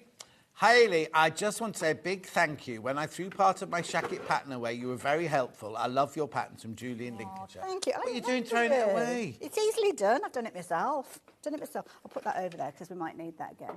Another message. Morning. You've really cheered me up today. Been poorly with COVID. You've made me laugh. From Christine. What? Either or both together. We'll take it together. Yeah, we'll take it half each. Definitely. Right, so I've got my machine set up. Now, this is the Jade 20, which is your sewing machine that we've got featuring today. Brilliant machine. You've got loads and loads of different stitches that are dedicated to things like applique, to quilting, buttonholes. They're all featuring on Can I just ask a quick question? Yes. Before you do that, I'm just going to spin it round to Charlie. Can you see it from the front, Charlie? Is it the best thing to do? That's my stitches. What's that there? That is your sewing advisor. Now, your sewing advisor is something that is it was initiated by Husqvarna Viking. And I'll turn it round because... Oh, sorry. It's something that it's brilliant. It's brilliant, and there's other companies. They might still be the only. Well, mine come with that noise. Yes. So what you've got here is a guide, and this is all detailed within the actual book that comes with it. And this is where I got the inspiration from for my needle keeper. Oh yes. So down the side here, I didn't copy. Sold out. We haven't got any more. I didn't copy it at all. So down the side here you've got different icons. Now these different icons depict different types of fabric you might be sewing with. So you're looking at a woven, so the top one is your your woven medium, you've got woven heavy, and you've also got stretch fabrics that are featuring there as well. Then you can see the next column, you've got the foot. So it's suggesting which of the foot pressure, should I say, which foot pressure you go for. Then you've got in the darker grey, you've got your different kind of utility sewing. So you've got your straight stitch, your seam, you've got things like your blind hem in there as well, your overcast, buttonhole. So you've got different things that feature there. Then when you go to the next one, so for instance, if we were looking at, say, your woven fabric here and we wanted to do a straight seam, it's suggesting that you put foot A on, that you have your tension set between 4 and 5, your stitch length is set to 2.5 and your stitch width is 0 because it's a straight stitch. So that way, if you are a novice sewer, or even if you're an experienced sewer but you're sewing with a fabric that you've never sewn with before, you can actually utilise that to give you some idea of which of the feet to use, which of the settings to use. How brilliant is that? Just a quick reference guide. Yeah. Because, like you say, it's not just for beginners. I mean, it is for beginners because you won't know. I have to look it up every time I use a stretch fabric because it's one that I don't tend to use. Yeah. Anyway, sorry, I just saw that chart and thinking I didn't know what that was. I've not seen it. So it's something that's really useful. Really easy to kind of select your stitches as well. So I've turned it around again. That's right. It's not easy to show you from this angle. So whatever your stitch it is that you're wanting to, you can just press the button. Now, you've got long hold on these buttons. So these are kind of like your go-tos, your everyday, a bit like your shortcuts on your computer. Yeah. So if you're tending to do a straight stitch in the centre, there you go, you've got that. If you're wanting to do your stretch, you can do your stretch just simply by pressing that. And these are the kind of your go-tos that you would use. What do you mean long hold? So if you press and hold it, it will take you to, not that long because it took me to a different stitch, but you press it and it will come up with the actual stitch straight away. Then up at the top, you've got your combinations. So this is where you're going to dial in the numbers, if you will, for whichever you stitch you're wanting. So say if you want a decorative stitch, number 49, then literally you would just go to your keypad there and you would press, 4 and 9. And I probably haven't done it quick enough because I'm doing it back to front. There you go. Oh, okay. And it will automatically set everything that you need to do. Right. Obviously tension, you can play around with the tension because it's not electronic tension, but your length and your width and everything, it's all set to the factory settings. But you can change those if you're wanting to, so you can make them longer, shorter, narrower, wider. Brilliant. With regard to this, I think it is a 7mm wide. It looks like 7mm wide to me. In fact, we can double check that by going to the zigzag. There we go. And if we make it, there you go, 7-inch wide. Not 7 inches. Very big stitch. 7mm width. Sorry, 7mm wide. So it's a really good machine, comprehensive machine, just very, very easy for you to get set up for what you're wanting to do. So we're going to do a little straight stitch. So all I'm going to do is close that down and turn it around so I can sew it at a proper angle, because it's a bit back to front where it is. Okay, I'm presuming I can sew with it without the foot pedal if I want to. You can, yes. You've got button. Needle up, needle down, start, stop, fix, reverse button. You've got a foot pedal if you're wanting to operate the foot pedal. The start, stop button won't operate if you've got the foot pedal in. Right. So if for some reason the button's not working, then that will be the reason why. So all I'm going to do is very quickly stitch from the zigzag down. You've also got a feature on here which I think is brilliant because you can drop the foot down, as you can see, you can raise it, but then if you've got something that's a little bit thicker, you can push it and it lifts right the way up. So I'm not suggesting you put your fingers that close when you've got your machine set up, so do as I say, not do as I do. You've got plenty of room there for all your different kind of area with regards to getting hold of it. Again, sorry, I've got a pin in there, which obviously you do not sew over your pins, but I'm just using that for positioning. And that's my kind of do not go beyond mark. So now I've got my needle in place, which I could have just dropped down using the needle button. There we go. Jean's got this machine. It's a beautiful machine. She says, thanks, Jean, in Kent. It is a nice machine, I must admit. And then just away you go. So I'm just going to stitch down there. Now, did you hear it beep? Yeah. The reason being is I haven't got the little lever down, and then all I'm going to do is I can do a little fixed stitch if I want to, so press on the fixed stitch and that will stitch straight on top of each other. There you go, a bit forward, back, and then off you go sewing. So you don't have to press the reverse button, you press the fixed button, so it's the equivalent of doing a reverse stitch, but it does it for you. Forward and backwards that we used to do, and it's like we'll do it half a dozen times just to be sure. And all I'm doing now, I'm actually stitching down the stitch line of the straps. This bit that I'm doing here, you won't see because it's going to be behind the pockets. And then just to save time, I'm just going to continue sewing straight over the top. Pin. Take my pin out.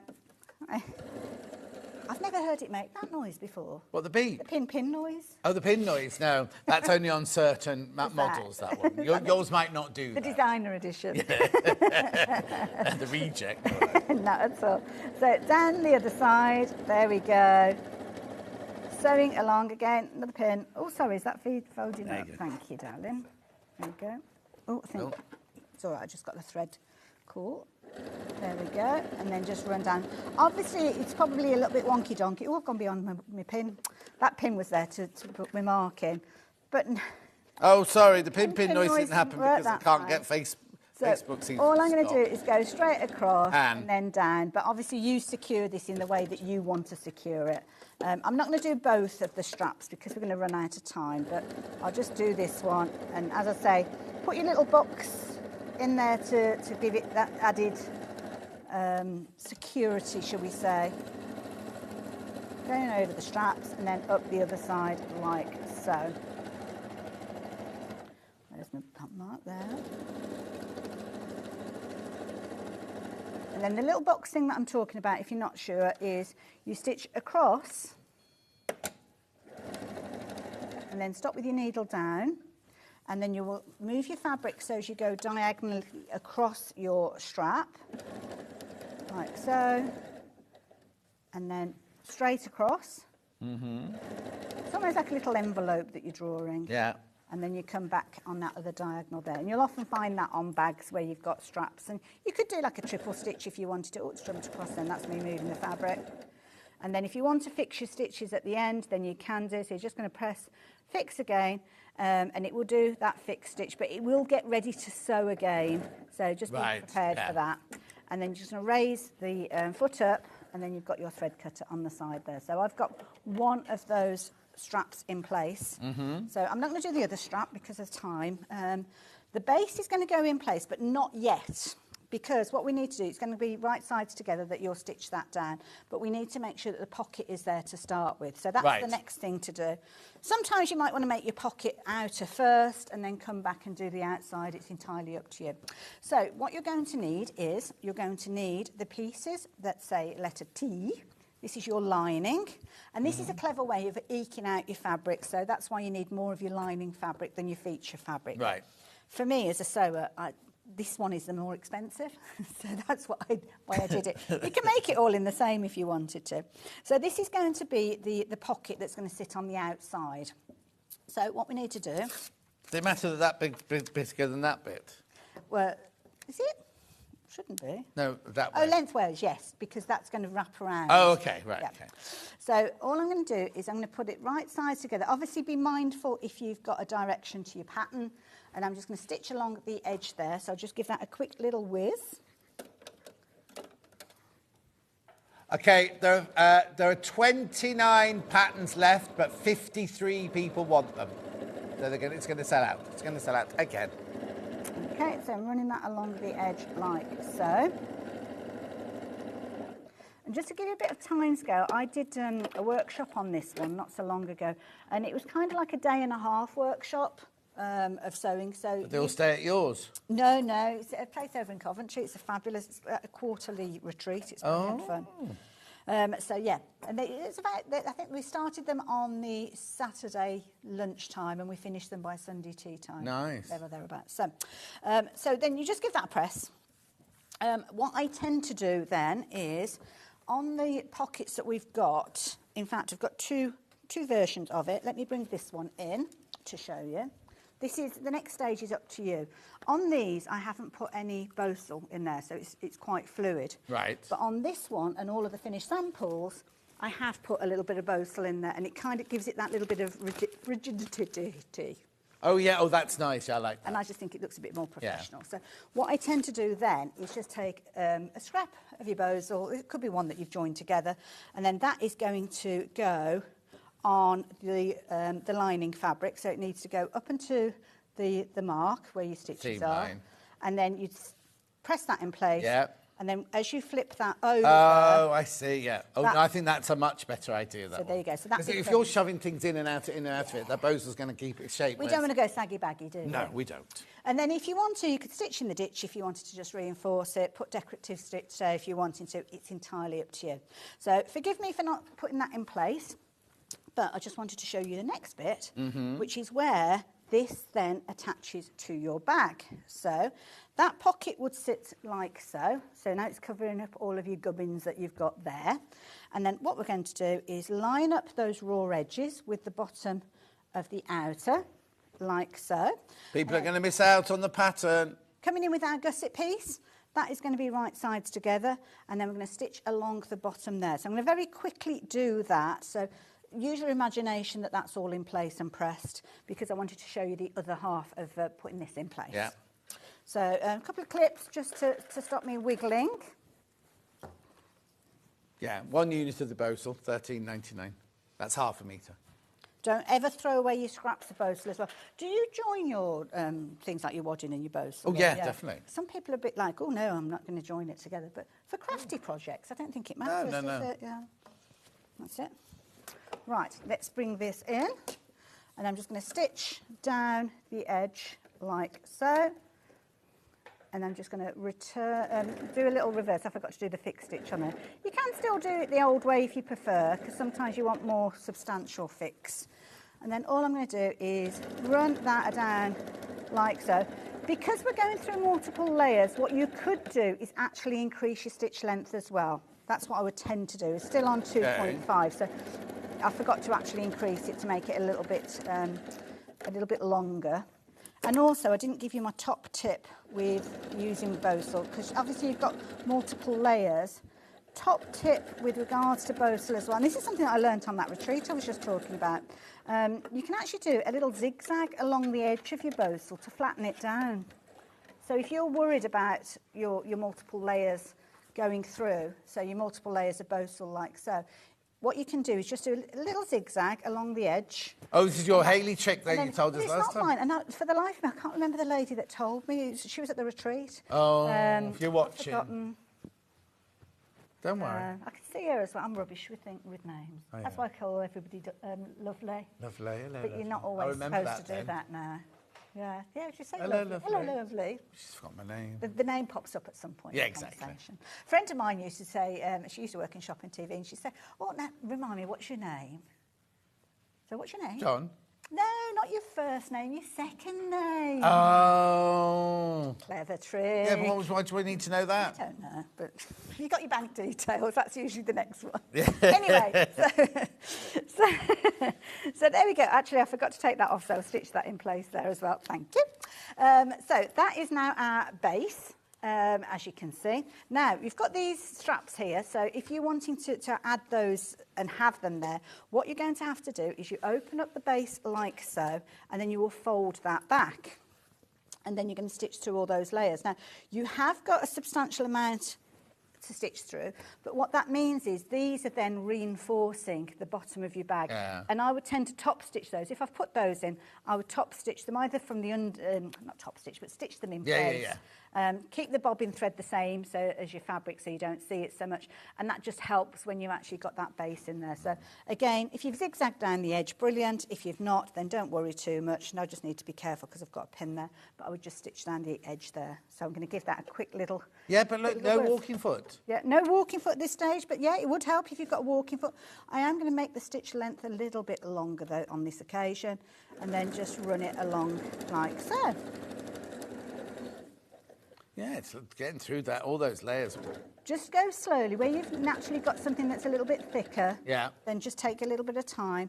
And it's probably coping because the actual Bosal is fused to the fabric. So if it was loose, say if you were doing something like a quilt, then yes, I would certainly, so I'll just make sure I've got that pin out of the way, that I would certainly be using the walking foot. And sometimes you might want to quilt your fabrics together before you actually come to do your construction. Yeah. You know, like the diamonds or the squares or whatever it is that you're wanting to do, then you could potentially do that as well.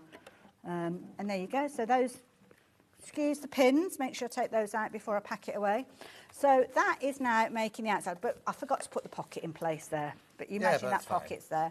And then that is the outside of your bag, so to speak. Then you've got this piece here, and this is going to be the outer part of your bag, so the gusset of your bag.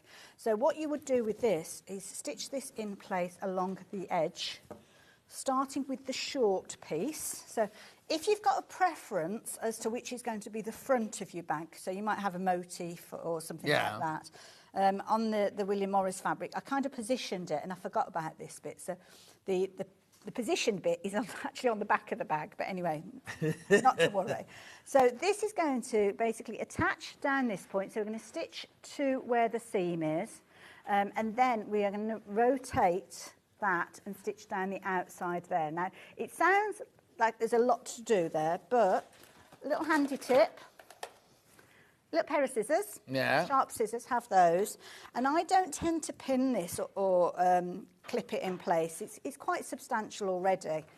And then what I would do is I'll take it to the machine, just accommodate for your seam allowance, so just a little bit overhanging where your seam is, and then stitch down the side, stop with your needle in, and then I'm going to rotate it all. So I'm going to do that, but you might not see a lot on the sewing machine, because the problem being is my hands are going to get in the way. So we'll see how we get on. And obviously when you're at home, you'll be lining this up way more than I am actually doing.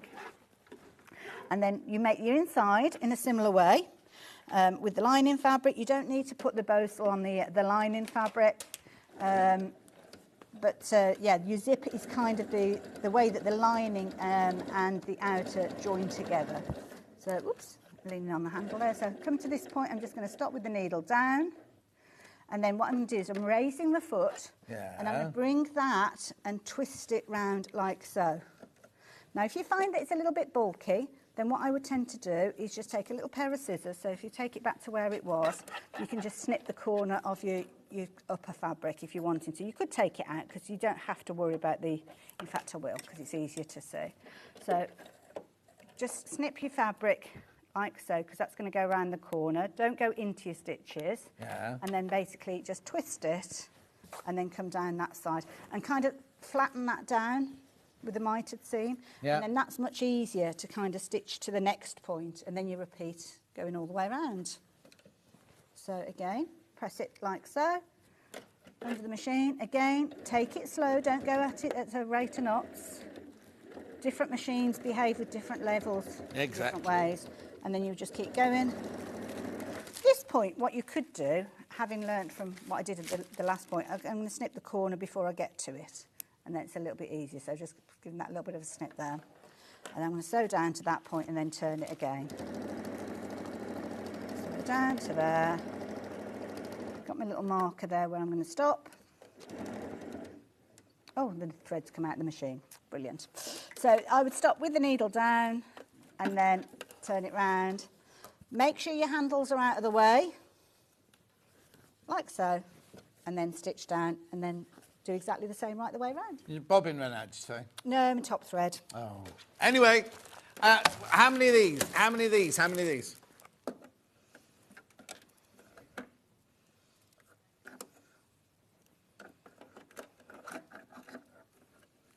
There are 15 left. She's just doing the maths. But how many in baskets? 56 in baskets. So 40 of you, 41 of you are going to miss out on that. Okay. 14.99. Check out, check out, check out. We're finishing the hour now. Now, we did have a walking foot as well. Now, I thought you said get the walking foot. I can talk about the walking foot in the next hour if you want. What? Do the walking foot next hour. All right, yeah. fabrics then. Fabric using in the demo, this one here. Mm-hmm. You need 1 metre for the outer and 1.5. Actually, will you? Because it's extra wide, this. Actually, yeah. It's extra wide, this one. But still get 1 metre, just be on the safe side. It's extra wide. It's kind of semi-directional. Yeah. Did you not put anything on? Oh, no, because it's got the bows on it, hasn't it? Because it's quite fine, this one. It's like a poplin, this one. Printed, it's denim because it's blue one way and white the other way, but it's not a weight of a denim, it's the weight of a poplin, that one. Gorgeous, that's about to sell out. That one's nice. Another printed denim, the little ditzy flower. Yeah, I didn't get to use that one. Did we not send you this one? No, I've got it. Oh, I see. I was like putting the different... I wasn't saying I can see what you're thinking. It wasn't like that at all. You watch next week, she'll come in with a little chiffon scarf on or something like that, or hair tie, or half a jacket. I didn't know whether it was meant to team up with the denim that I've used, or the denim look, should I say, that I've just used, but yeah. Beautiful, ditzy floral, that one. $3.99 for half a metre. That's really good value. Good, yeah. Rainbow stripes now, diagonal stripes. There's a sample in that, so I'll just show you that one very quickly there. I teamed this up with the 8-ounce denim. Yes, the 8 ounce end would be gorgeous. Oh, no, I didn't. I'm telling That's the fibs. 4. It's I that. think that's It was right. the 4, sorry. There you go, there's your striping. Now, this one is 44 inches wide, so you will need a metre of this for the inside. And if you use it as your line, you need a metre and a half. I love that. Beautiful, $5.99 that one. The denim, the 4 ounce. Oh, where? Ah, no, it's not a 4 ounce, this one. It's a chambray, this. But it's the same weight as, yeah, it's not 4 ounce. It's like the chambray. There you go. It's the one we make Jules' dresses out of and things like that. It's wide, look, nice and wide. Like it. $5.99.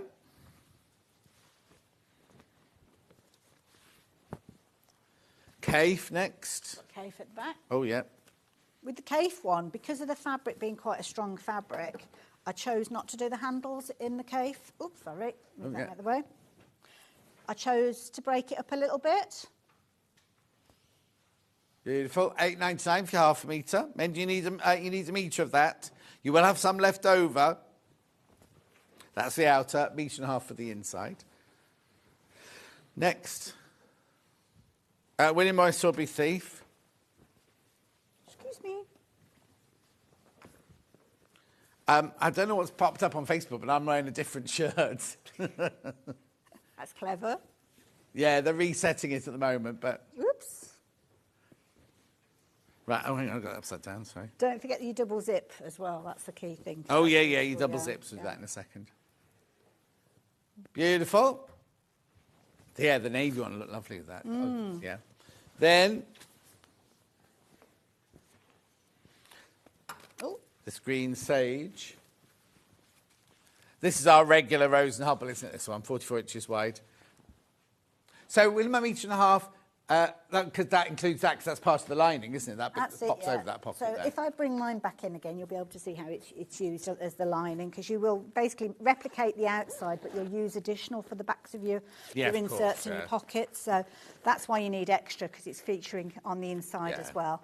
So you'll have pretty much the same making the inside of your bag, but when it comes to actually using it for these, you'll need the extra bits there. I've got the blue. That cadet. Oh, cadet, there you go. Lovely. Then we've got Osnaburg. Now, I wasn't sure about using I don't know why that would be there. I think it was nice. No. I mean, that's what Hayley used in her demonstration. But it's a bit... It's quite woven, isn't it? Yes, a bit soft and everything. And it's only $2.99 though. So you can use it. I think they might have tried to put either calico or naturally seeds in. They put Osnaburg in by accident, yeah. But it is a bit... you can use it. It's not a problem. Nice. You need one piece of the bosal. Oh, it's in her trolley now. Piece of the bosal. It's a half a metre. That's all to do one bag.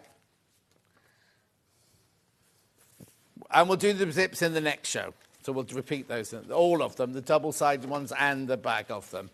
OK, and that's for the next show as well. All right. Thank you, Hayley. No problem. Don't go anywhere. Yvonne's up next. Oh, just a minute behind schedule. Yvonne's up next. We've got a new table runner. We've got a new cats and kittens. And we've got a restock of the blue, not a snowflake, flower. We'll see you in 4.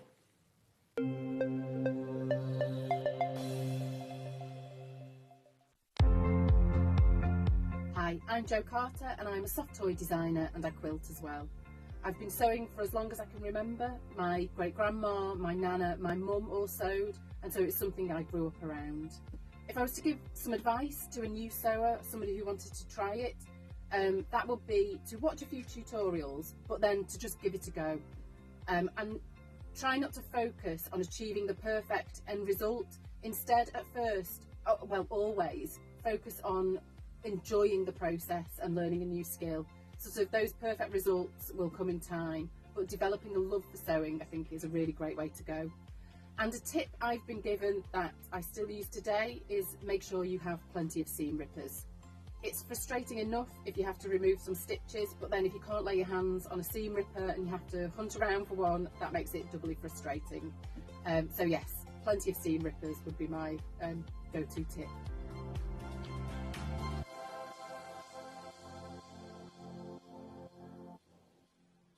Shopping with Sewing Street couldn't be easier. You can shop via our website at www.sewingstreet.com, where you can watch our live shows and see all the products from that day.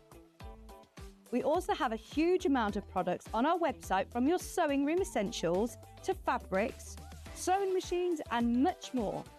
You can download and shop on the go with our Sewing Street app. Simply head over to your app store and search Sewing Street. Alternatively, you can contact our UK-based call centre 24 hours a day on 0800 001 4433. Shopping made easy at Sewing Street. Every day, our experts will bring you a wealth of knowledge. They'll take you through the steps of making projects, and we feature fabulous tips along the way. Whether you're new to sewing or a seasoned pro, you're sure to learn something new. We're live every day from 8 a.m. till 1 p.m, and you can also watch back all of the demonstrations featured on the show on our YouTube channel.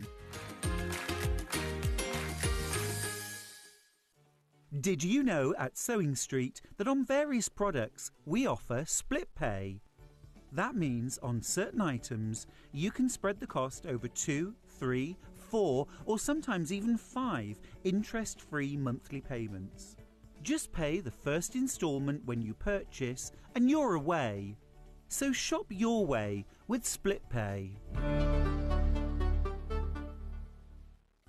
Never miss a show by watching on the go with the Sewing Street app. Head over to your app store now and search Sewing Street and simply download to your smartphone or tablet.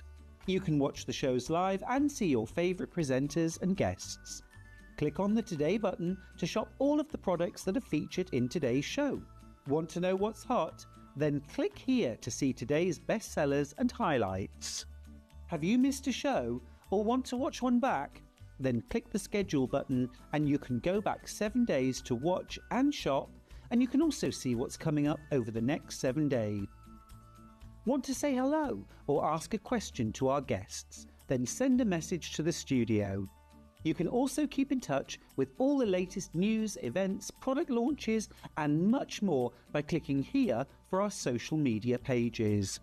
Never miss a show by watching on the go with Sewing Street. Here at Sewing Street, we only charge one P&P throughout the day. You can add as many items to your basket and check out and still only be charged once. Once you've checked out the first time and want to order again, you simply add the item to the basket and click on the Combine Order button. Remember, standard P&P is £3.95. Charges may differ for outside the UK. Or upgrade to our premium option for £5.95 on certain items. Shopping made easy at Sewing Street.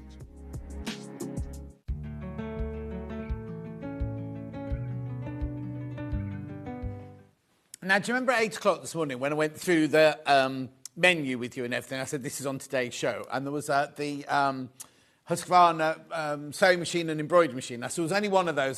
That sold straight away. And then we just had a message asking, will the Jade X be back in stock? Dawn, we've got one more. We've got one more. Ian's just run down to tell us, right? Here it is. It's the sewing machine and the embroidery machine in one. £1,249, 5-way split pay. And you're getting, you're getting £159 saving with that one. So you get the Madeira Era Fill Thread chest. Oh, the one of those lovely chests with the wood, the gorgeous fancy ones. Blimey, that's nice. Anyway, there it is, Dawn. If you want it, there's one available, that's all. And I'm not saying we won't have it again in the future. It's not like one, if you don't get it now, you won't get it ever. But that we've only got one now, as it was. I mean, there'll be a show planned for weeks in the future, I'm sure. But we've only got one left today, just to let you know that. Right, Yvonne's back. Hi, yeah. Brand new. We've got brand new pieces to show you, right? So I'll show you this one first. This one is Cats and Kittens. Brand new, very popular on pre-order. Let me just move that out of the way. Very popular on pre-order. £19.99. Now, you'll need wadding and backing, so everything else in here, but I'll get to Yvonne because she needs to tell you how to cut that out. We're coming to that in a minute, but she needs to tell you how to cut the fabric in here to create that. £19.99. Beautiful. Make sure you check out on that. Lots in baskets. Fabulous. Love the colours, rich, lovely colours there. And which one is it, Hannah? That one? Somebody knows that kitten. That one? There's a cat. That's Hannah's next door neighbour. It comes to her window and keeps staring at her. Oh, it's a house cat. It doesn't come out. So it just stares at you when you walk past. It's sending you messages. Save me, save me. Help. Oh, yeah, she's allergic. She can't. Right, OK, so that's that one. Then the other brown, this is very fresh, this one. This is Birds and Blossom at Table Runner. Now, isn't that cute? The colours in there are gorgeous, aren't they? So, what you get in here, you get everything you need in here. You will need wadding, backing, and a bit of Bonder web as well in that one. Because there's a plique, there's piecing. And then what Yvonne's going to show you is this bit round here, because you create that shape by adding your block. That's your main block there. Then you add this bit, then you add your applique to it. £27.99. It's 15 inches across by 38 inches long. Beautiful. I'll just get the whole picture there. Lovely and fresh, isn't it? I imagine that being outside on your picnic table in the summer. Yeah, conservatory, sunroom. The what? I think in a conservatory. Oh, well, yeah, you don't want to go out at the moment because it's so cold at the moment, isn't it? And your conservatory, brighten up your conservatory. It's cute, isn't it? Absolutely lovely. $27.99. We've got a demo coming up on that one in a second. Then this, back in stock, back in stock, back in stock. So this one here is called your marbled window. I think you have it. I would have the blocks at the bottom. Oh, sorry, yes, because I had the pattern on the wrong way up. Sorry. There you go. No, not to worry. Well, because I picked that up like that and thought they were at the top there, but at the bottom. 17th of April, this was demoed on. 17th of April. Yeah, I think the blocks just kind of ground it. Yes. Across the beautiful, beautiful fabric, yeah. Lovely colours in there as well. Yeah, I see this as a stained glass window. That's what Hannah said. Hannah said when she saw it this morning, it looks like a stained glass window. Yeah, and, you know, with all the really solid stone around it and like a window ledge below it, which is why I yes. put the blocks across the bottom. So you've got a plique, bit of hand stitching around. But you demoed this on the 17th of April, didn't you? I did. Go and look at the 17th of April on that one. Back in stock, back in stock.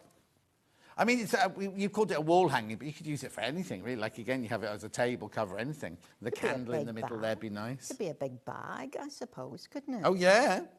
For taking off to a festival. Or the beach. Yes.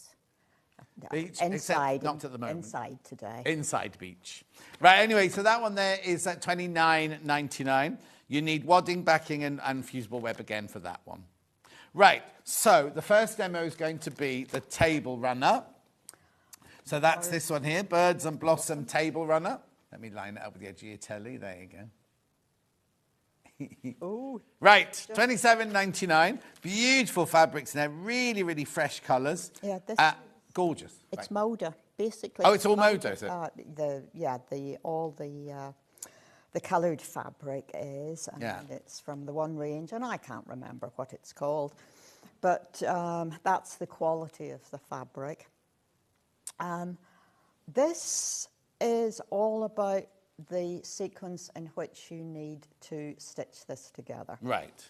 So there are 3 blocks. The 2 end blocks are the same, and the central block is different. Right.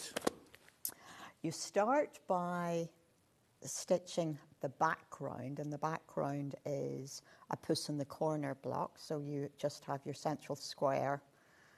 You're putting border on, then cornerstone and border. Right. Right. So you make 2 that look like that with the blossom in the corner. Mm-hmm. Then you make 1 of these with the pink in the corner. Right. Okay, and that's your central one. So you need to make all 3 of those backgrounds up. Right. As then you're ready to start putting the applique on. Right. So you have lots of leaves to put on, mm-hmm. and you can put the stem and all the little leaves on. Right. With just that basic background block. Yes. So not putting any flowers on. We're not putting any, we are putting the central flower in the middle. Yeah. But start by putting all the leaves on. There are lots of leaves, so you have the option of blanket stitching all the way round, which is what's been done with the original sample. Or just stitching some veins up through the middle of the leaf. Choice is yours, and of course you can do it by hand or by machine. To create the central blossom, there is a little fussy cut bird. Can you see him? Yeah. A little fussy cut bird in the middle of. So the fabric has plenty of space.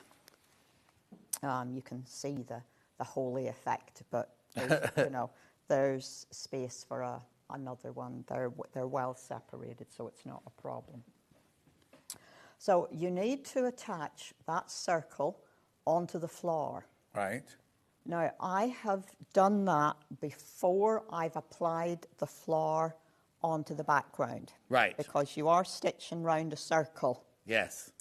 So really, it's fairly straightforward, I think, but you peel the back off the circle. So you peel the back of the bonder web off the circle and apply the circle to the blossom, but you've left the paper on the back of the pink blossom at this point to apply the heat.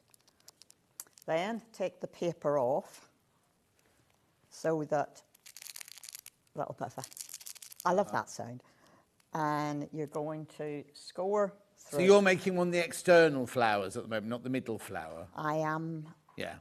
So the middle flower's got the bird in it, and remember that the middle flower on the middle block is different to the middle flower on the other two blocks. That's right. See, look, that matches your cornerstone, and that matches your cornerstone there. And in the cutting list, everything has a title beside it. Okay, perfect. So template A is large leaf. Right. Template C is the central flower. So it tells you how many to cut out. Lovely.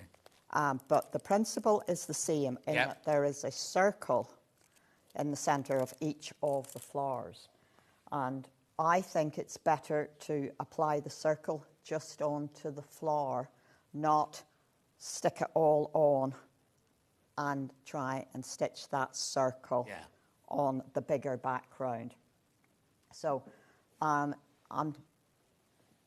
just going to stitch around this. So this is a little blanket stitch on this particular machine, which is the Elna 570. It's stitch number 40, and I have made the width of this little blanket stitch a little narrower, so I have it on a 2.5. Lovely. And you've got the option to slow the machine down, usually a good thing. And you also have the ability on this machine to have it stop in a needle down position, which is what it's doing. And you need to take, well, I'm doing 2 stitches at a time.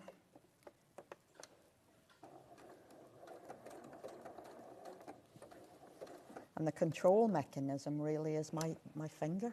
It's this one finger holding on to the edge of the foot. I'm also using the F foot, which it's a see-through one. Yes. So you can see where you're going. Makes a huge difference. I have tried doing this on here in the past with the ordinary foot on. It's not quite so easy. No. I wouldn't recommend it. Just stop stitching, just move your hand away so we can see. There you go. That's the foot that Yvonne's talking about, the see-through foot there. Yeah. Oh, brilliant. Thank you. Yeah. Try and keep my fingers out of the way. No, it's fine when you were stitching. I just wanted people to see which. And it is. I am stopping, lifting, and turning. Yeah. But because the needle is in a needle down position on the outside of the circle, I can adjust and make sure that I actually do end up stitching a circle around the circle.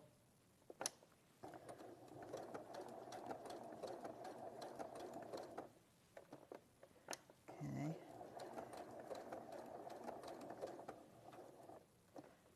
Right, I'm round.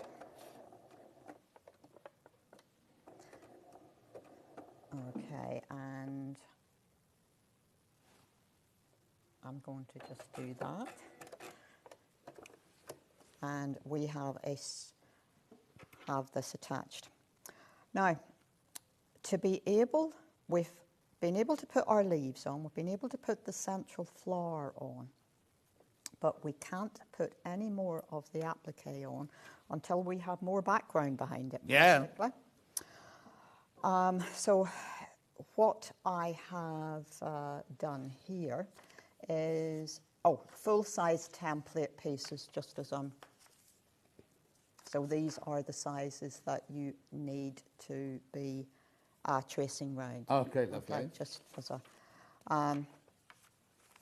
so what we're looking to do now is these initial blocks are put on point so that the points are meeting. So that means we are putting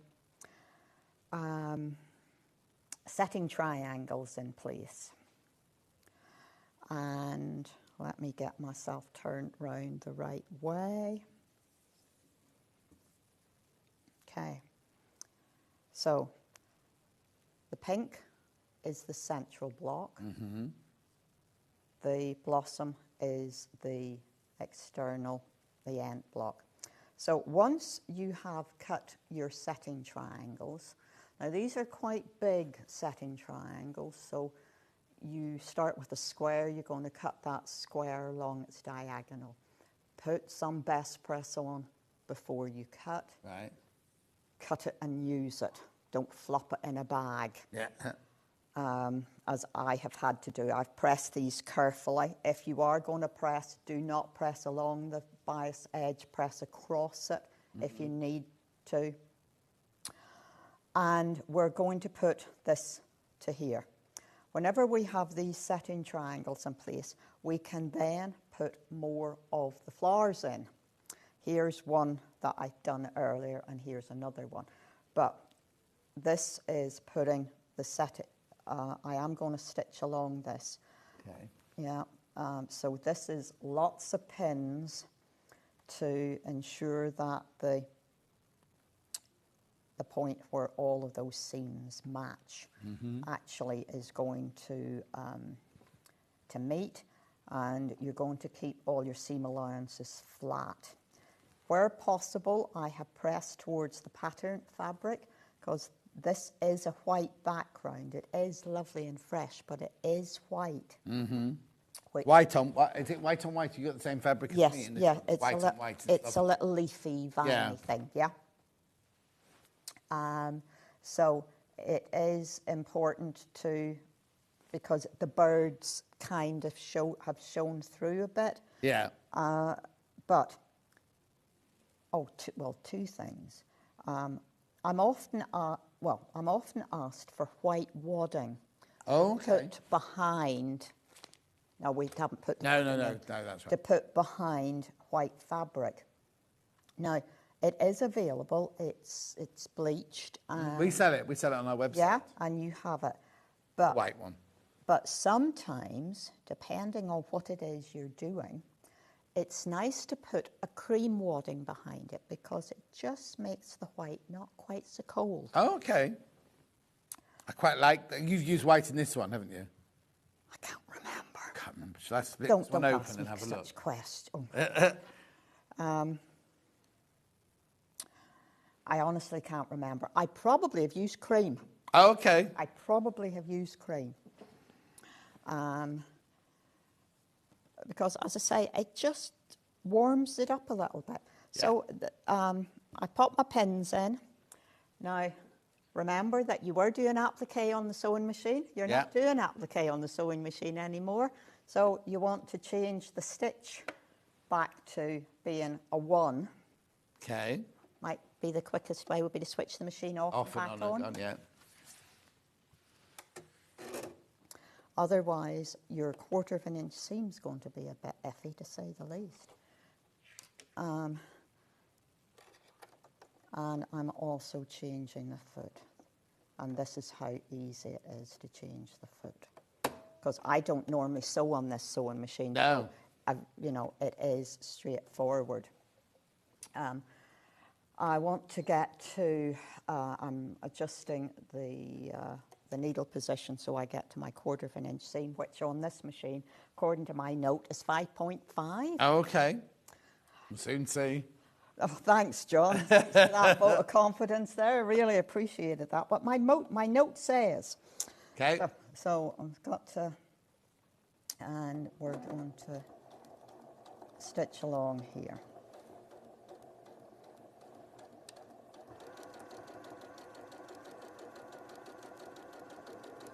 I always think I do a very good job balancing on one foot. I feel a bit like a flamingo. Mm-mm.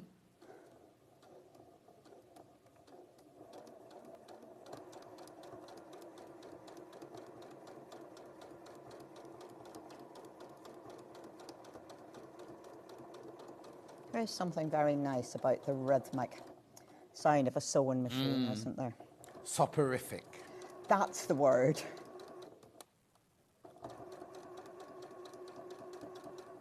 Right. No, that's something to do with socks getting stuck in your washing machine, Hannah. Oh, Hannah.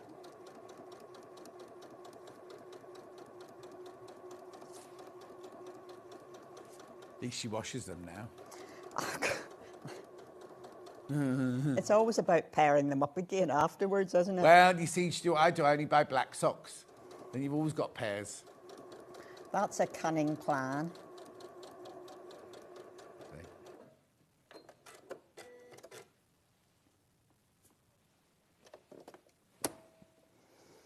No.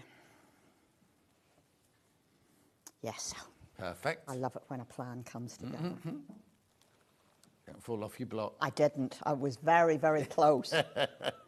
Because I thought the clever thing to do was to put it up against my little trolley down here so I wouldn't fall off that side.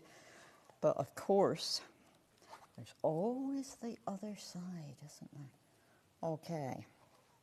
So we now have a central block and an end block. We can apply that on there now. That's the little flower that I had prepared earlier. And that just starts to show you what the setting triangles look like. Okay. But let's get to the end. And this just isn't big enough to allow me to put my additional flowers on. No. Yeah. So we need to make this bigger. There is a diagram. We do our best because I started to think that this would not be straightforward because it's a point. So we are putting blossom along there. Now let me see. Actually, we're going to put that piece on first. Yeah, right. Because that is the shorter piece. Got to put the shorter piece on before you can put the longer piece on. That's going to go there, and that's going to go there. Okay. Does it matter that it's jutting out over the edge on the top? You see the top there, where your hand is now? No, because you want...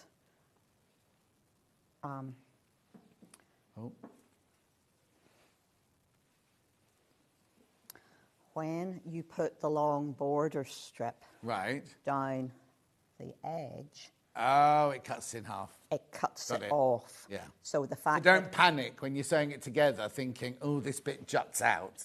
In fact, jutting it out is required at this point because you couldn't have easily cut that as a triangle to start with. So that's why it's there. So I'm just going to sew this to this.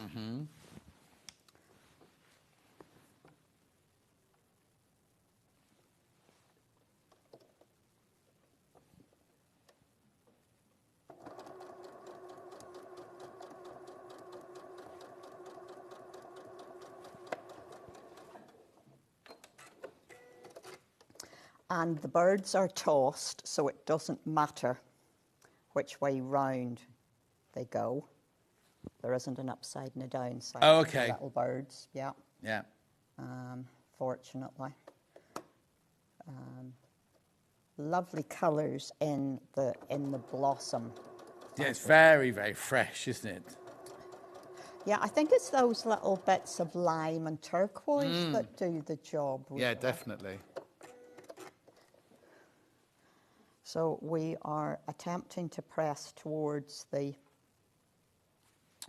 Yeah, I'm going to have to press these towards the birds in this instance because I pressed towards the cornerstones on the previous. Because we want to be able to nest these seeds if we can. Let's see, so pressing from the front so you're not getting a ridge. Then we set that to there. We're going to put that across there. And we're going to pin those seam intersections.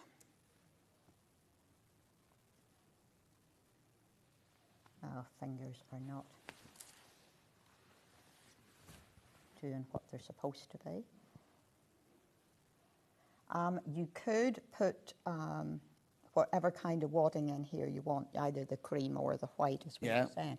Or if you felt that you could actually use this on your table properly, you could put some insulated wadding in. Oh, yeah. If that... Well, I wouldn't want people putting anything hot on it. Well... For decoration only. It's not for pans. Oh, what have you got? My flowers. My little flowers have just gone on the floor, but it doesn't matter. You're going to grovel at my feet, Mr. Scott. Whereabouts are they? Well, there's one down there. Yeah, I can get that one. And I will get the other one in a minute.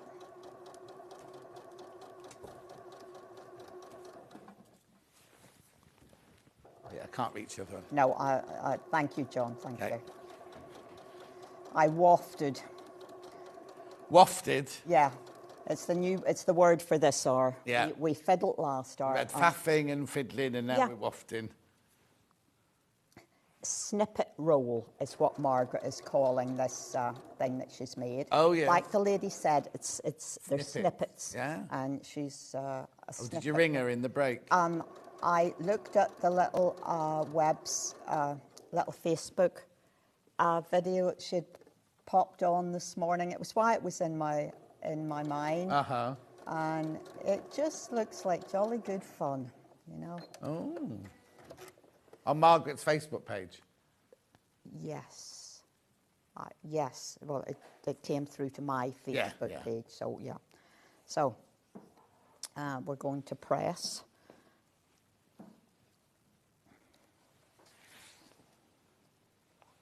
And you see, we're starting to have quite a large piece of stuff to deal with, which is why you want those as many flowers on as possible before, you know, you want to get that one positioned in there before you do this, really.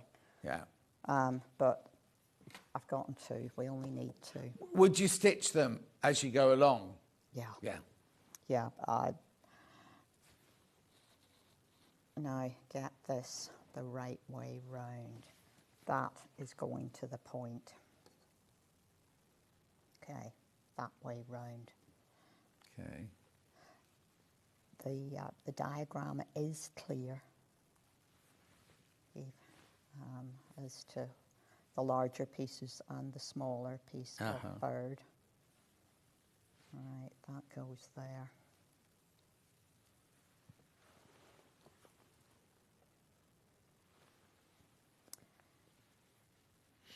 So the whole idea is you have to create sufficient background to allow you to finish putting the applique on. But put as much applique on as onto the smaller backgrounds if you can. Yeah. That's why we got all the leaves on the stems and some of the flowers.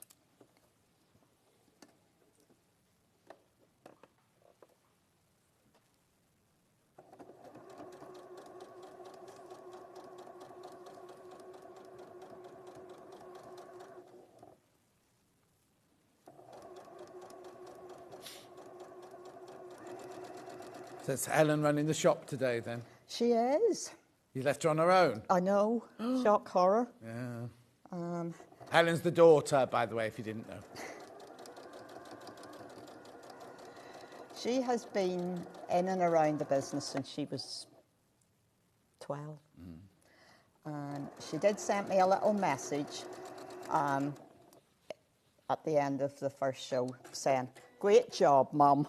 Oh. And time for a coffee.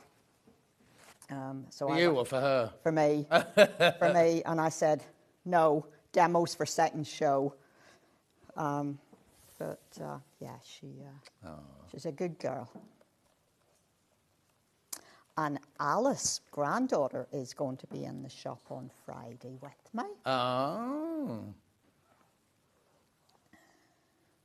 Being paid, I hope. Oh, don't. That's the grandson. The grandson always makes sure that some comment is made about his pocket money. And how old is he? 7. Yeah. He was busy at the opening. He was busy handing out badges and all sorts of things, wasn't he? Yeah, and it was really sweet. He'd got himself dressed. He had his jacket on. Yeah. Because it was a special day. Oh. Wasn't that lovely? So you now have your point. You now have sufficient background to put your stars on. And your, let me see if I push this, if I take some of the noise away. Yeah, so you have pieces that are sticking out the side, yeah? So you're going to straighten that up. I'm not going to cut on the nice desk, don't worry. On the table? Yeah, not doing that. No. But you line your ruler up. Yeah. And you can Slice that off. you'll slice that off, and then there is a long strip of border that goes up. Along the side, do you? Yes. Yvonne, no, not Yvonne. Julie says Yvonne is always so generous with her knowledge. Right, but then she asked another question. You might get walloped if I ask this. Oh, what are they doing with the shop in Wallingford now you've moved? As my understanding is that the building is sold, and it will be developed. But nobody's going to want to live there, are they? Or No. developed into another shop? Developed into apartments or that kind of retail stroke apartment. Yeah. Because I didn't own the building. No. And the landlord sold and Okay. we moved. And I'm much happier, much closer to home. Well, there you go. Right, silver lining. Always. And, you know, the real silver lining is working with my daughter. Yeah. You know, not many people can pass a business on through the generations with someone who really wants to do it. Oh. You know? And little Alice, my granddaughter, loves all the fabric. Oh, of course she does, yeah. She hasn't spotted the unicorn fabric up on the top shelf yet. Oh. I'm keeping that out of the way because I know it will involve me in work. Oh, okay. Yeah. So this is all I really need to show on this. Okay, that's fine. Well, we'll just recap that one, then we can move on to the next one. Yeah, that's fine. Beautiful Moda fabrics in here, $27.99. You need to do your own wadding backing and Bonder web, but beautiful, isn't it? Measures 15 by 38 inches and really, really fresh. Very, very fresh. I'm just going to retrieve the one I missed. Oh, yeah, birds and blossom. Right, so that's that one. Cats and kittens, most popular, and it's brand spanking new, this one. So for $19.99, you get everything you need for the front and the binding of this one. You need to do your own wadding and backing, as with everything. But the difference with this is you need to know, listen to Yvonne and read your instructions properly, because it's where you cut the border to create this panel. It's a panel that you have to cut to create this. Yes, yeah. I'll get there. It's all right. I know what I'm doing. It'll be fine. Good. As long as one of us does. Or one of us at any given time. Yes, will be okay. That's the best way. Yeah. Yes. So you have the picture. So keep that for reference, and then you have page 2 of the instructions. Lovely. Which is quite important. The panel piece that is in the pack looks like this. Now, this doesn't look anything like the length of the panel, the finished wall hanging. And because it runs along the length of the fabric, you most likely will have a selvage edge. Right. Yeah. So there is a dimension in here that is telling you that you want to cut 2 pieces that are 10 inches by 11 3/4. Okay. 11 3/4 is the width. I'm going to do this. Right. Yeah.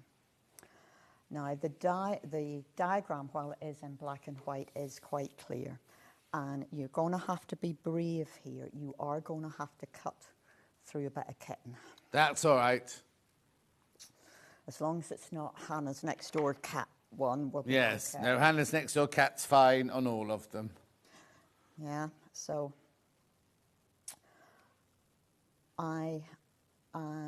so it's 11 3/4. Now, if it's an 1/8 out, don't panic. Right. You'll be okay. But the line is down through this ginger cat. Right. It's your landmark, really. Yes. Yeah. So we have to making sure that your ruler is straight. If you can line up some of the markers with the lines that are on the below the little kittens here, some of these lines will allow you to make sure you're straight in relation to the fabric. Yeah.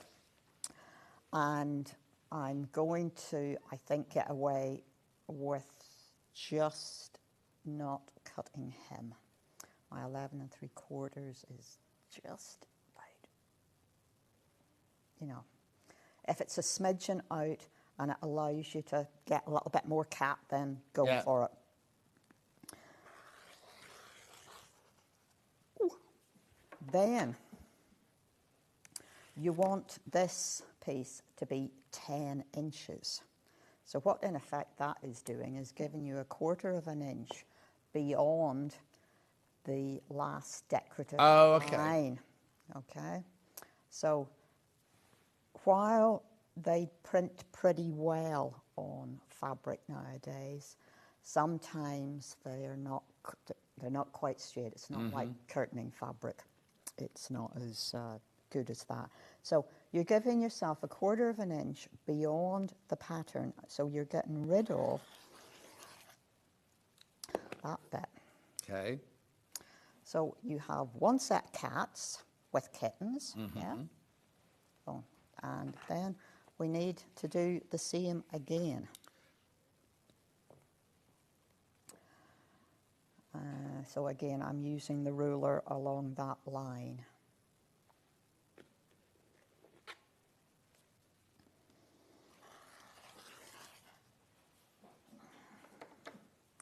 Suddenly it's starting to look a bit better, isn't it? Because we've lost a lot of the black. So is that exactly half? When you've slid down there, it's exactly half of the fabric. Yeah. Fingers crossed. Yeah. And what you're doing then, you've got your 1/4 of an inch on either side of these decorative lines. Just you can double check that that's 1/4 of an inch. If that's not 1/4 of an inch, trim it up. Because this runs along, as I say, people will have selvage edges, but they are excess to what is required.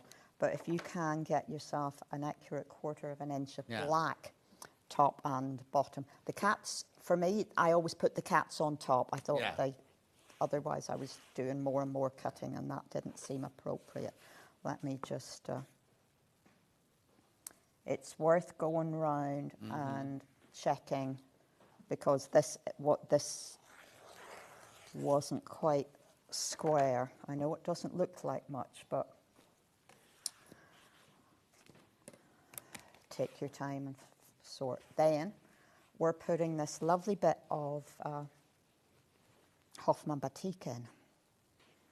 It's one of their regular lines. So now, is that piece of fabric already cut the right width for me in You have to trim it up a little bit. Oh, just a little bit, okay. A little bit. Yeah. Because you need to have a little bit of leeway, because it would appear I haven't cut this quite straight. I know this piece is straight because I cut that earlier. So that edge might need a bit of a trim. This is just a little bit easier. Don't panic about this. No. So you are going to be putting this on, and of course, you know the way I generally forget something? Yeah. It would appear I've forgotten the black frame to go around this, but that's not the end of it. And where is it then? Well, probably. You get it in the packet. You don't. It's not you've only forgotten yours. Oh, Derek's yes, just popped in. He said, just sneaking in between classes. All these are amazing. That's 3 Christmas presents bought. Oh. So that's nice. Well, that's too organised for me. Hi, John Yvonne. Thank you, Yvonne, for helping with the kimono pattern. So kind and helpful. I should have just read it properly from Merseyside. Yeah, I spoke with These her things happen, Jill. the other week. Yeah. Where is Yvonne's shop now, please? It's here. I'll tell you the full address. I'm allowed to do that, aren't I, Yvonne? Yeah. 2022 Stockwood Business Park, Inkborough, Redditch. And for your sat-nav, it's B96 6SX. Now, it's gorgeous. It's fantastic when you get there. But you'll be thinking, when you get near it, I don't think I'm on the right road, because it is in the countryside, because it's an old farm, isn't it? It's rural. It's very rural. But it's wonderful. Oh, no, it's gorgeous when you get there. And it's got layers. You go upstairs, downstairs, roundstairs. Now, just tell me, are you open every day, like a shop at the moment? No, we are open Thursday, Friday, Saturday each week. And if a group wants to come and see us, if they give us a call, then we can do Tuesday or Wednesday as well. We tend to be there, but we've got stuff to do. Of course you have, yeah.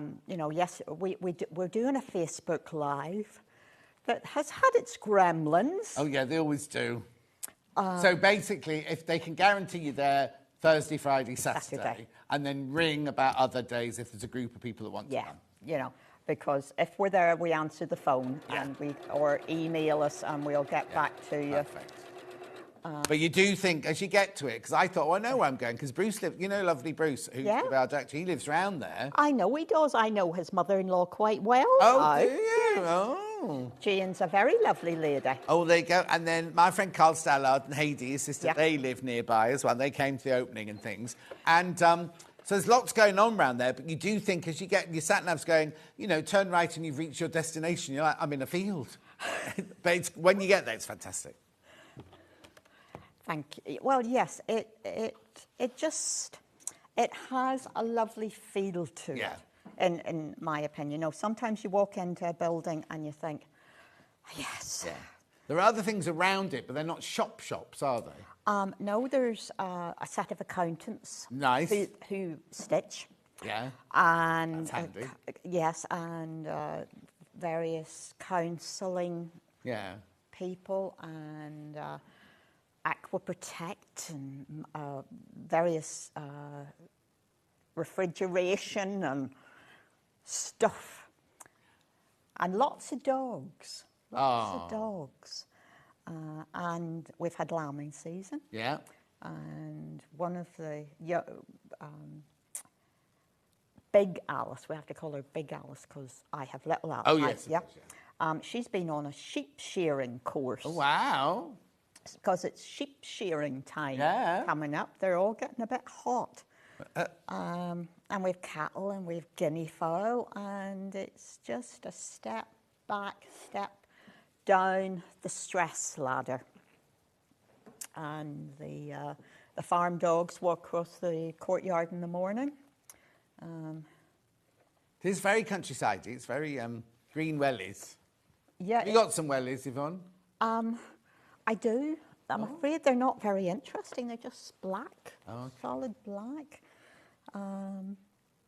Actually, it's quite interesting. My mother was always very keen on buying things that you would grow into. Oh, yes. My mum was as well. Yes. I've had these wellies since I was at primary school. And they still don't fit you? No, they still fit me. because I've got little feet. Oh. But the best of all was the duffel coat that she duffel coat that she bought me for starting secondary school. But also, if you're second child down, you get the hand-me-down. It's not, you don't even get it new. You get it as the hand-me-down. But you'll grow into it. Yes. Oh, always at the beginning. In September, you always went to school with a blazer with sleeves down here. Yep. Came out, I think, because you were going to grow into it. Oh, yeah. Those were the days, eh?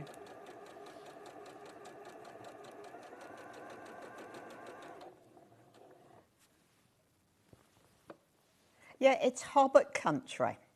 Tolkien. Oh, is it? Lived in the area. Oh. And the local pub, the Old Bull, is the pub from the Archers. Oh, Hannah said that? Yeah, you know, She knows her Archers facts. Well, Bruce, you see. Yeah. Yeah. And it's a very active community. Yeah, no, totally. Bruce was there with Ruth and the baby at the opening. Yeah, yes. Esther, little Esther. Yeah. As I say, it's a step down the stress ladder. Good.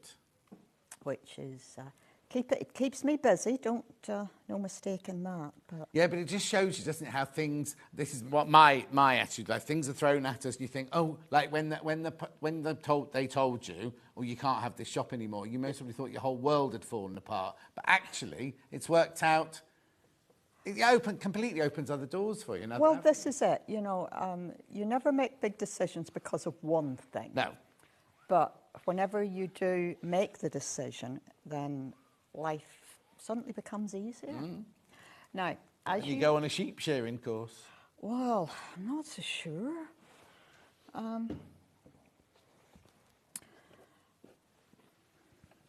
all I wanted to say is you can see that I've got one very straight edge and one edge here that is a little bit wonky. Do not panic. Put the ruler down and straighten it up a little bit. Yeah. You know, I'm talking about an 1/8 out. In fact, you could lose that in the seam. At this point, you would put a black frame around this, then move on to this. This is Stonehenge. Is that what it's called? It's Stonehenge range of fabric, it says, okay. yeah. And it has this wonderful marbling, I suppose. And it just picks up all the colours of those ginger cats. Yeah. And then go back to the black binding. What have you forgotten? Well, I forgot the frame and the binding. So, you know, it's all that solid black fabric. But this is a really quick make. Yeah, totally. If you want to turn it over, just turn it over. You want me to show the back? Yeah, please. Oh, that's a lot of quilting in there, Yvonne. But does it need any more? You go around the cats. Oh, excuse me, I've got hiccups now. That's divine retribution. That wasn't it? You could go around the cats if you wanted to. You could. But as long as the rule of thumb whenever you are quilting is if you can put your hand down and touch quilting, you have quilted enough. Yeah. And I've got even smaller hands than you have. So that's why this is your bit here. Yeah. That's my bit there. Yeah. $19.99. Now, there's lots. You got this in your basket. You need to check out. It's brand spanking new today. Brand spanking new. So all you have to not be careful, but be aware of is read your instructions and know where you're cutting on your panel and things like that. Look at the diagram and look at the measurement on the front, and those two things together. But I thought it was worth emphasising that. Brilliant. Let me just recap whatever else. So that was the cats and kittens. We've got the birds and blossoms, which is this one here. Gorgeous. Very, very fresh, that table runner. $27.99. Lovely. And then the blue one, which we did, you say the 17th of April, this one. Double checking. So we got this back in stock today. 17th of April is when the demo's done there. Beautiful. When you're back in then, Yvonne? John. You can put that one away. I have no idea. You've got no idea? I have no idea. It'll be in about a month's time, will it? I believe so. Next month is July, isn't it? Yes. I think it's about the same time in July. And are you going to be at Festival of Quilts? I am going to come along just as a customer on the Friday. Oh. Yeah, I'm going to meet up with Margaret. Oh, yes. And Has she got a stand? She's teaching. Oh, okay. Margaret Lee is teaching a couple of classes. She's doing a twilight one, and I think she's doing an early morning one, but anyway. Margaret, if you don't know, has the most incredible... Donegal tweed. A Donegal tweed. I was going to want to get the yes, otherwise... Right one. Oh, yes. Yeah. But it's gorgeous, and she sells it, and she sells kits and things like that, and it's absolutely stunning. She'll be at festival. So she hasn't got a stand at festival? No, she's just teaching. Yeah. We're getting on a little bit, and all that festival set up and the hours, etc. It's all quite a lot of hard work because, of course, our quilt fair is also in August. Yes, so it's the 21st to the 24th. In Belfast. In Belfast. So we. Oh yeah, too much. It's just. And you've got a shop. You've got a shop to run. She's got a business to run. Yeah. Yeah, you know, and but we'll catch up there. And I'm assuming Sewing Street has a stand there. At Festival Quilts we have, yeah. So I might. Pop along there. Yeah, definitely. Say hello there. And I think Helen is coming, and I think, well, we're not sure whether we're going to bring Alice or not. Might be too long a day. Oh, yeah. For little legs. Yeah, exactly. But, all planning ahead now for Quilt Fair. Brilliant. But we'll definitely see you next month. Right, so we'll say goodbye to Yvonne. Bye-bye. She's waving. There she is.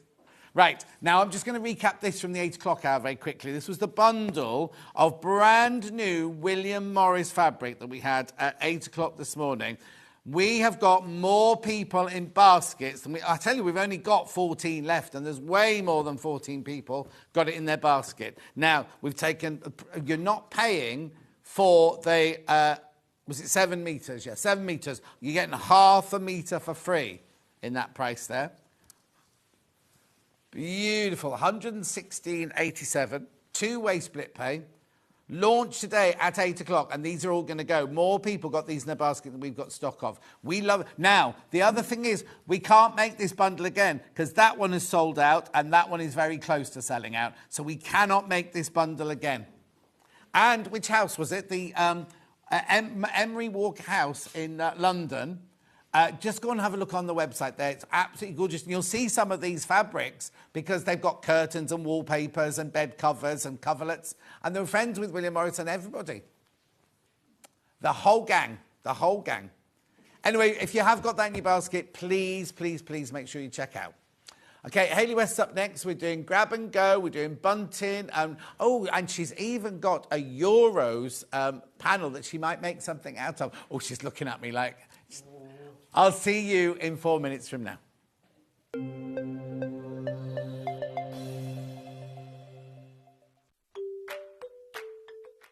Hello, I'm Jane Greenoff, and I'm stood in the barn here at Pink's Barn in Gloucestershire, England, which is where I live with my husband, and I stitch. I think I stitch in my sleep. I've certainly been stitching for over 30 years now, and by stitching I'm talking about counted cross stitch, or counted embroidery in general terms. I also collect old samplers, and I've got one to show you here. Now, this smashing, it was actually stitched in 1796 by a little girl of 8 or 9, and it's absolutely charming.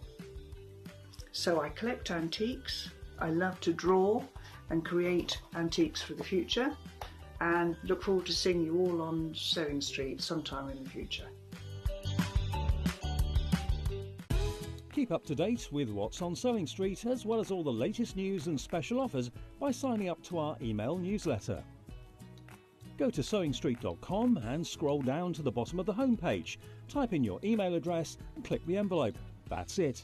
You'll never miss out on the latest news and special offers ever again. Every day, our experts will bring you a wealth of knowledge. They'll take you through the steps of making projects, and we feature fabulous tips along the way. Whether you're new to sewing or a seasoned pro, you're sure to learn something new. We're live every day from 8 AM till 1 PM, and you can also watch back all of the demonstrations featured on the show on our YouTube channel. Did you know at Sewing Street that on various products we offer split pay? That means on certain items you can spread the cost over 2, 3, 4 or sometimes even 5 interest-free monthly payments. Just pay the first instalment when you purchase and you're away. So shop your way with split pay.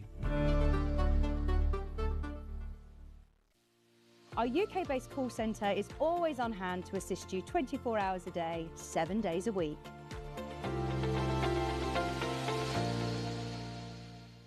And we'll see you bright and early tomorrow morning at 8 o'clock. Bye. Did you know that you can continue shopping 24 hours a day, 7 days a week, even after we've finished broadcasting live? Just head over to www.sewingstreet.com for thousands of sewing supplies available from top brands. You still pay only 1 P&P with split pay available on certain items and an easy checkout service too. Plus, you can get expert advice and tips from our Sewing Street hub, and UK customer support is available 24/7. So head over to sewingstreet.com and continue your sewing journey. Never miss a show by watching on the go with the Sewing Street app. Head over to your app store now and search Sewing Street and simply download to your smartphone or tablet. You can watch the shows live and see your favourite presenters and guests. Click on the Today button to shop all of the products that are featured in today's show. Want to know what's hot?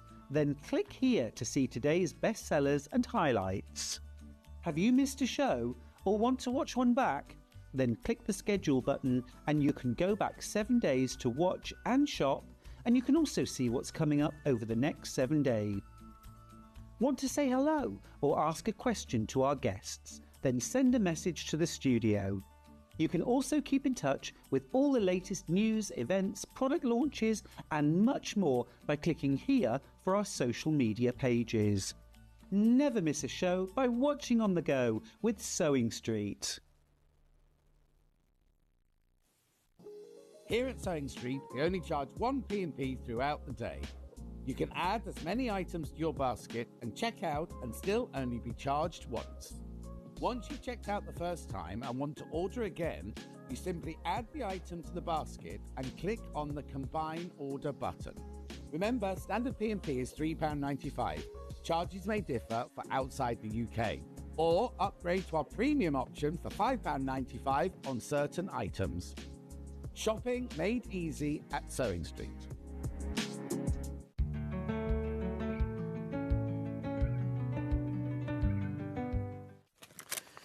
You know what? This woman's got like the Midas touch. She only has to bring something and it doesn't turn to gold. It sells out, sort of thing. Now this... Move that. Oh, sorry. So rude. You're family now. We were nice to you when you first arrived. Now you're family. So that's I love it. Tell me what's in this. Right, let me put here. them on top of this so you can actually see them. There we go. Right, there you go. So this is my first ever set of quilting rulers. Well, I say quilting, you can use them in loads of different ways, to be fair. They come beautifully packaged with this little kind of clear wallet. It is designed as packaging, though, so if you are a little bit enthusiastic and that comes away...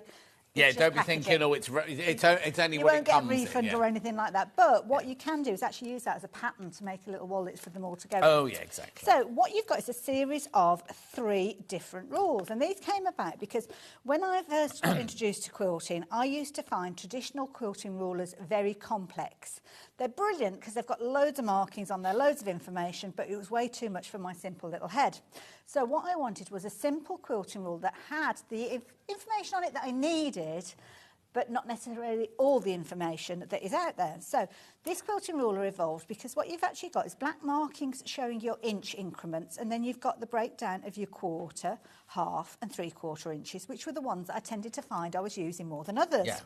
And of course you've got your mitre tip there as well, because that's always useful when you come to do things like your binding or anything where you needed a mitre, because I tended to find myself getting very confused about crossing the fabrics over and stuff like that, so I found that to be useful as well. So that is the first ruler. Brilliant one for beginners. I've got a friend, Marianne. She has this on her work desk all the time, and it's her go-to ruler because, as I say, it's just clean, easy. You can see what it is, and you can cut to your fabric accordingly. And you can use that bit there to when you're making your bunting. Yes, you can indeed, yeah. And you can actually use it, because of it being acrylic, you can press slightly on it as well. I'm not saying use it like an ironing board, but yeah, if you put something in there that you want to get a nice crisp point on there, you can give it a little bit of a press to help it on its way. Lovely. Then it was all about creating your patches. So again, I'm not very good when it comes to maths. I think this is brilliant. Oh, bless you. It really is, because it takes away all of the... Because there's a chart, isn't it? We've all got a chart going, if you make a half-square triangle this big, you need to cut out a thing this big, and you're like, oh, which one was it again? Yeah. Whereas this just does it for you. Well, thank you. I take that on board. That's very... you can write it on the poster if you like. Flattered, endorsed by. Oh, yeah, I charge for endorsement. Is that 20%? No, with regards to this, what you need to do is, first of all, decide what size you want your finished piece to be. So on here, you've got 2 inches, 3 inches and 4 inches. And you're also going to be able to create either a full square, create your half square triangles, or create your quarter square triangles. And the idea being is this will sit on the corner of your fabric. So for instance, oh, I haven't got a piece of fabric to show. Oh, do you want some? Hold on, there you go. I might be able to do it on this. Imagine that's a bit of fabric. Oh, there you go, there's a bit of fabric. That'll do. So what you need is you cut yourself a straight edge. Well, to be honest, you don't actually have to have a straight edge because you can use it on all 4 sides. So you would usually position that, say, in the corner of your fabric, like so, and you would follow the marking dependent on whatever it is that you're wanting to create. So you've got blue markings for your 3 inch, black for your 4 inch, and red for your 2 inch. So say if I wanted to create quarter square triangles, I would literally take that blue line to the edge of my fabric, and again it would be the corner over here if that was my cut edge, and I would just take my rotary cutter, cut up, cut across, and there you go. That fabric is then ready at the right size to create 3 inch quarter square triangles. So do I then just cut down there and down there, or do I put another piece of fabric on top of it to stitch it to then make the quarter square triangles? That's it, yeah. So if you do, I've doubled up on this one. I mean, it's the same colour, but if you were to double up on your finished quarter square triangles, you could actually save yourself time. Oh yeah. So cut like a yellow one and a black one. That's it. And then put it down, cut it round it, stitch machine. it. Yeah. Yeah, straight to the machine. Same with your half square triangles, same with your squares if you're wanting to use those. Seam allowance is all included in there, your standard quarter of an inch, so you don't have to worry about that. Then the next one that came about was I was fed up of actually scalding my fingers when it came to creating my binding. So this binding square came about, and you've got different sizes on here, as you can see. And again, I'm terrible for losing instructions, so I wanted the instructions actually printed on there. So cut your fabric strips to double of the finished width. So you've got 1 inch, 1 3/4, 2 inch, and so on. So for instance, if I wanted it to end up being 1 inch wide, then I'd cut it to 2 inches. And that's what I've got here. And then the idea being is you would bring the edges of your strip that you're creating your binding with, you would pass it up through the underside. You give it a little press just to get it started. Yeah. And then down the other side. I've not pressed this, so it's not a brilliant demonstration, to be fair. It's rubbish, to be honest.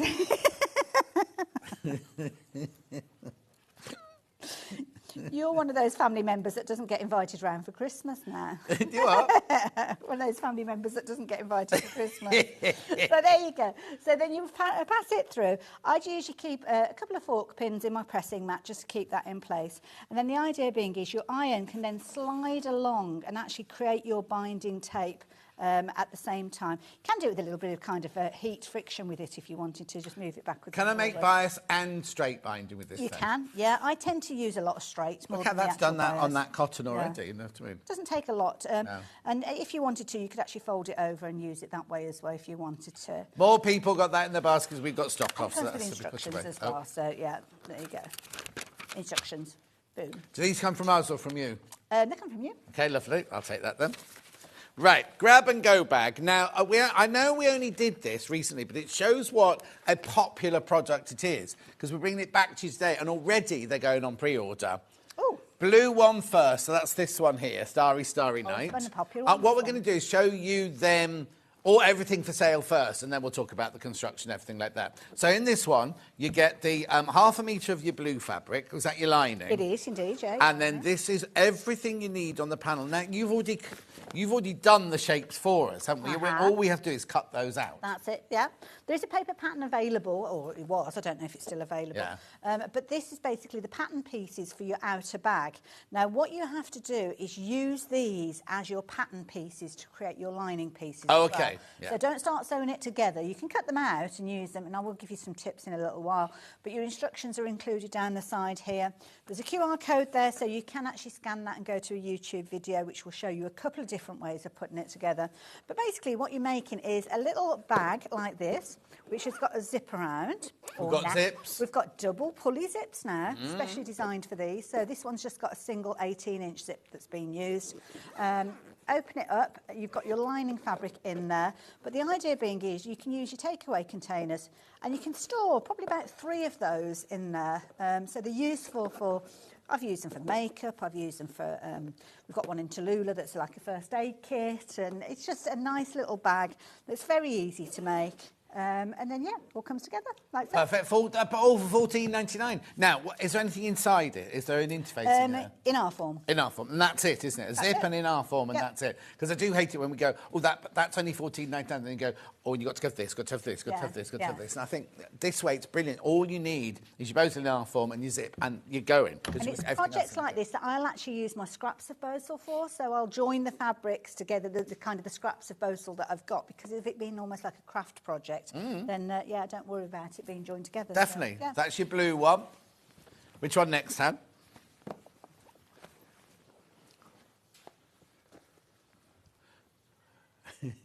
She's trying to work out how to describe it now.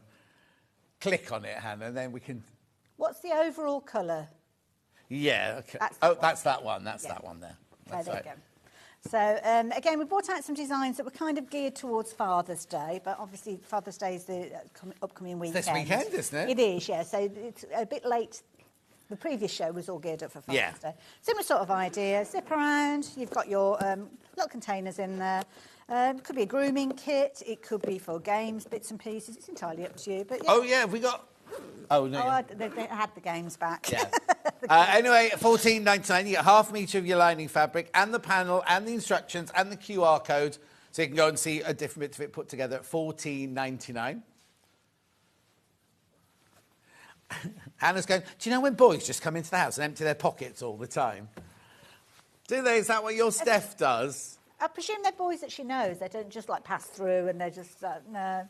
I've got a bowl on the counter and I get in and everything, the keys, the money and everything, and the ring goes, but it's actually in a bowl. I don't just, because then the next morning you come in going, where did I put it? Where did I put it? Where's this? Anyway, what's next? Oh, she's having a good old moan now, but Steph leaves everything everywhere. Right, what's this one then? This one's called Game On, and this one was designed for game console games, so the cartridges or... What day did we do these last, Hannah? 28th of May, right? Inside here, you can fit the Was it an Xbox thing? What was there? There was a controller. It might.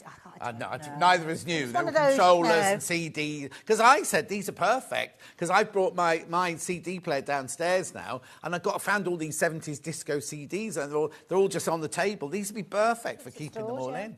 Just the right size for a CD case going across that way. But yeah, if you've got kind of the ones that look like they're in a DVD case, they'll fit in as well. And then we had the thing with the buttons on it that you go like that with. Yeah, so it's like an overnight kit. Yeah. You're like me. When I'm playing a computer game, which is very rarely, I'm like this, going round corners. I don't move the controller, I move the whole of my... What I don't understand is I had a friend called Jan Olaf who used to play them all the time and everything, and I didn't understand how... He goes, I'm just going to get this man to climb over the wall and go in through that window. I'm like, how? I don't know why. And they're all in medieval robes and everything. And I said, well, I don't know what it was, but how do you know that he's got to go and do this and do that? And I was like, well, I suppose there's lots of times that you kind of walk past the window, and then you suddenly think, oh, what's through the window? It could be more. I don't know what you're talking about now. Right. Not then, in general. Don't climb through general windows. Only if you're playing a computer game. yes.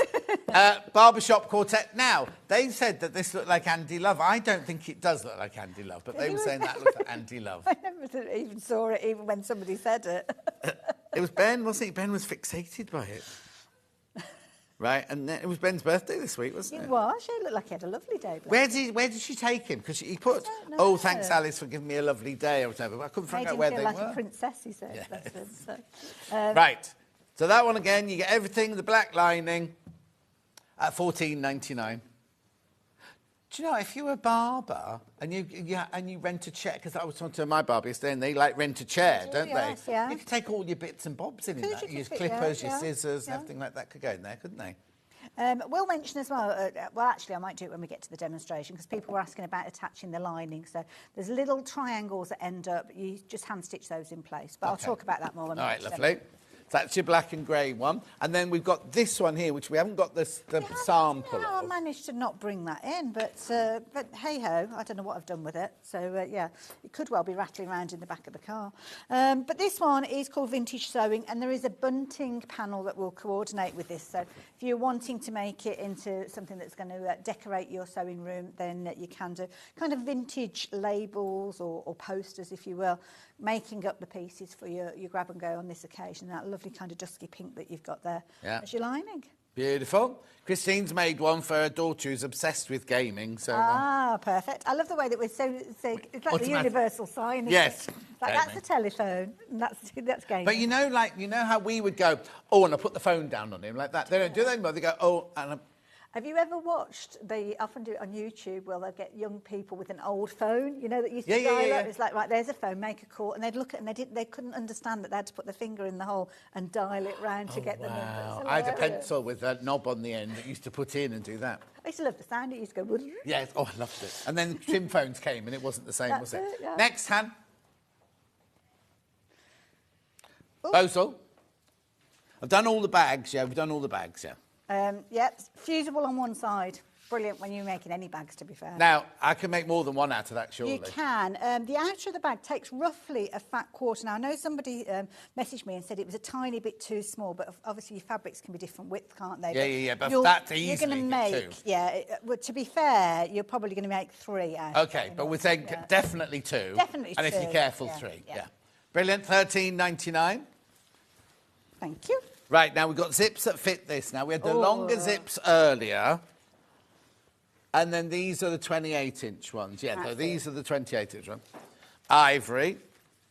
So these have come about because when I did the hobby bag, I liked the idea of having a double pulley on the zip.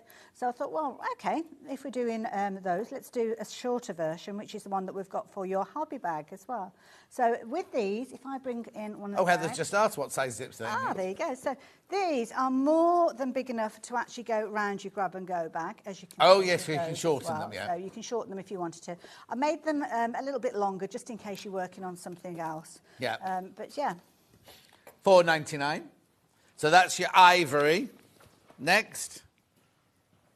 Black next. Lovely. Similar sort of idea. Lovely. Oh, someone's been on holiday. I know, did she look good? Yeah. You have to wait for Hobby Maker to start to see what we're talking about. Black zip there. Then next. Grey. Controversial grey. Yeah. Pale grey, dove grey. Yeah, it's got a nice look to it. You see, that brings out the drawings. That, so, yeah, rather than the black. Lovely. Choices. And then we've got the navy. Always popular. And all of these are the first time that we've ever brought them to air. So if you do like them, then we can bring all sorts of different colours going forward. Definitely. Right, we had long... Oh, well, the ones from longer from earlier we'll repeat later on in the show. Right, is that it? Is that what we're doing now? Are we going to do a demo now? Can do a little demo, please. Okay, right. So I'm going to start off with my panel. So when the panel comes to you, it's got all the pieces that you've got on there. Oh, sorry. Oh, yeah, thank you. That'd be lovely. It's got all the pieces on there that you're going to use to construct your bag. But as I say, you are going to need to create your lining as well using the half metre that you're going to get in there. So just kind of have a quick read of the instructions, because the first 2 are the key ones that do tell you about, it's actually the first 3, that tell you what you've got to do construction-wise. So, first thing I'm going to do is, rather than actually cut out the pieces, I'm going to fuse it directly to the bosal. Because it actually gives you a nice substantial piece then to actually use as a pattern piece when it comes to creating... Actually, let's do it that way around. It's more logical to do it that way. To cut out your lining fabrics. So... I'm just going to place that on there like so. So what you have to do is the bosal, if you've not used bosal before, one side has got a bit of a scratchy side, one side is your fluffy side. The scratchy side has got the lines of adhesive on there, and that's what's going to heat up and fuse to your fabric. So I'm going to pop that on like so. Take it as far as to the edge if you can, because you don't want to waste it. So take it up to the edge. And then the idea being is that I've laid out the pieces, so if you wanted to, you could actually use a rotary cutter on these as well. Oh, now, put that on. Is that on or no, off? that's off. That's off. Oh, we'll have to wait a minute then for it to heat up. I'll put it up. It doesn't take long to heat up. Okay, so, yeah, give your panel a press.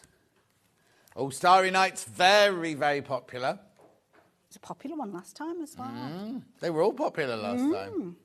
And then you just give it a few moments just for that heat to get through your fabric and fuse with your fabrics. And then it's a case of... Ooh, it's still pulsating. It's not got to the heat temperature. It's doing what? Pulsating. It stops pulsating when it gets to the heat. Oh, is that what happens? I've not used one of these before. They're lovely. Well, it's sold out. I like it. I could do it. I could iron in the dark. Yeah.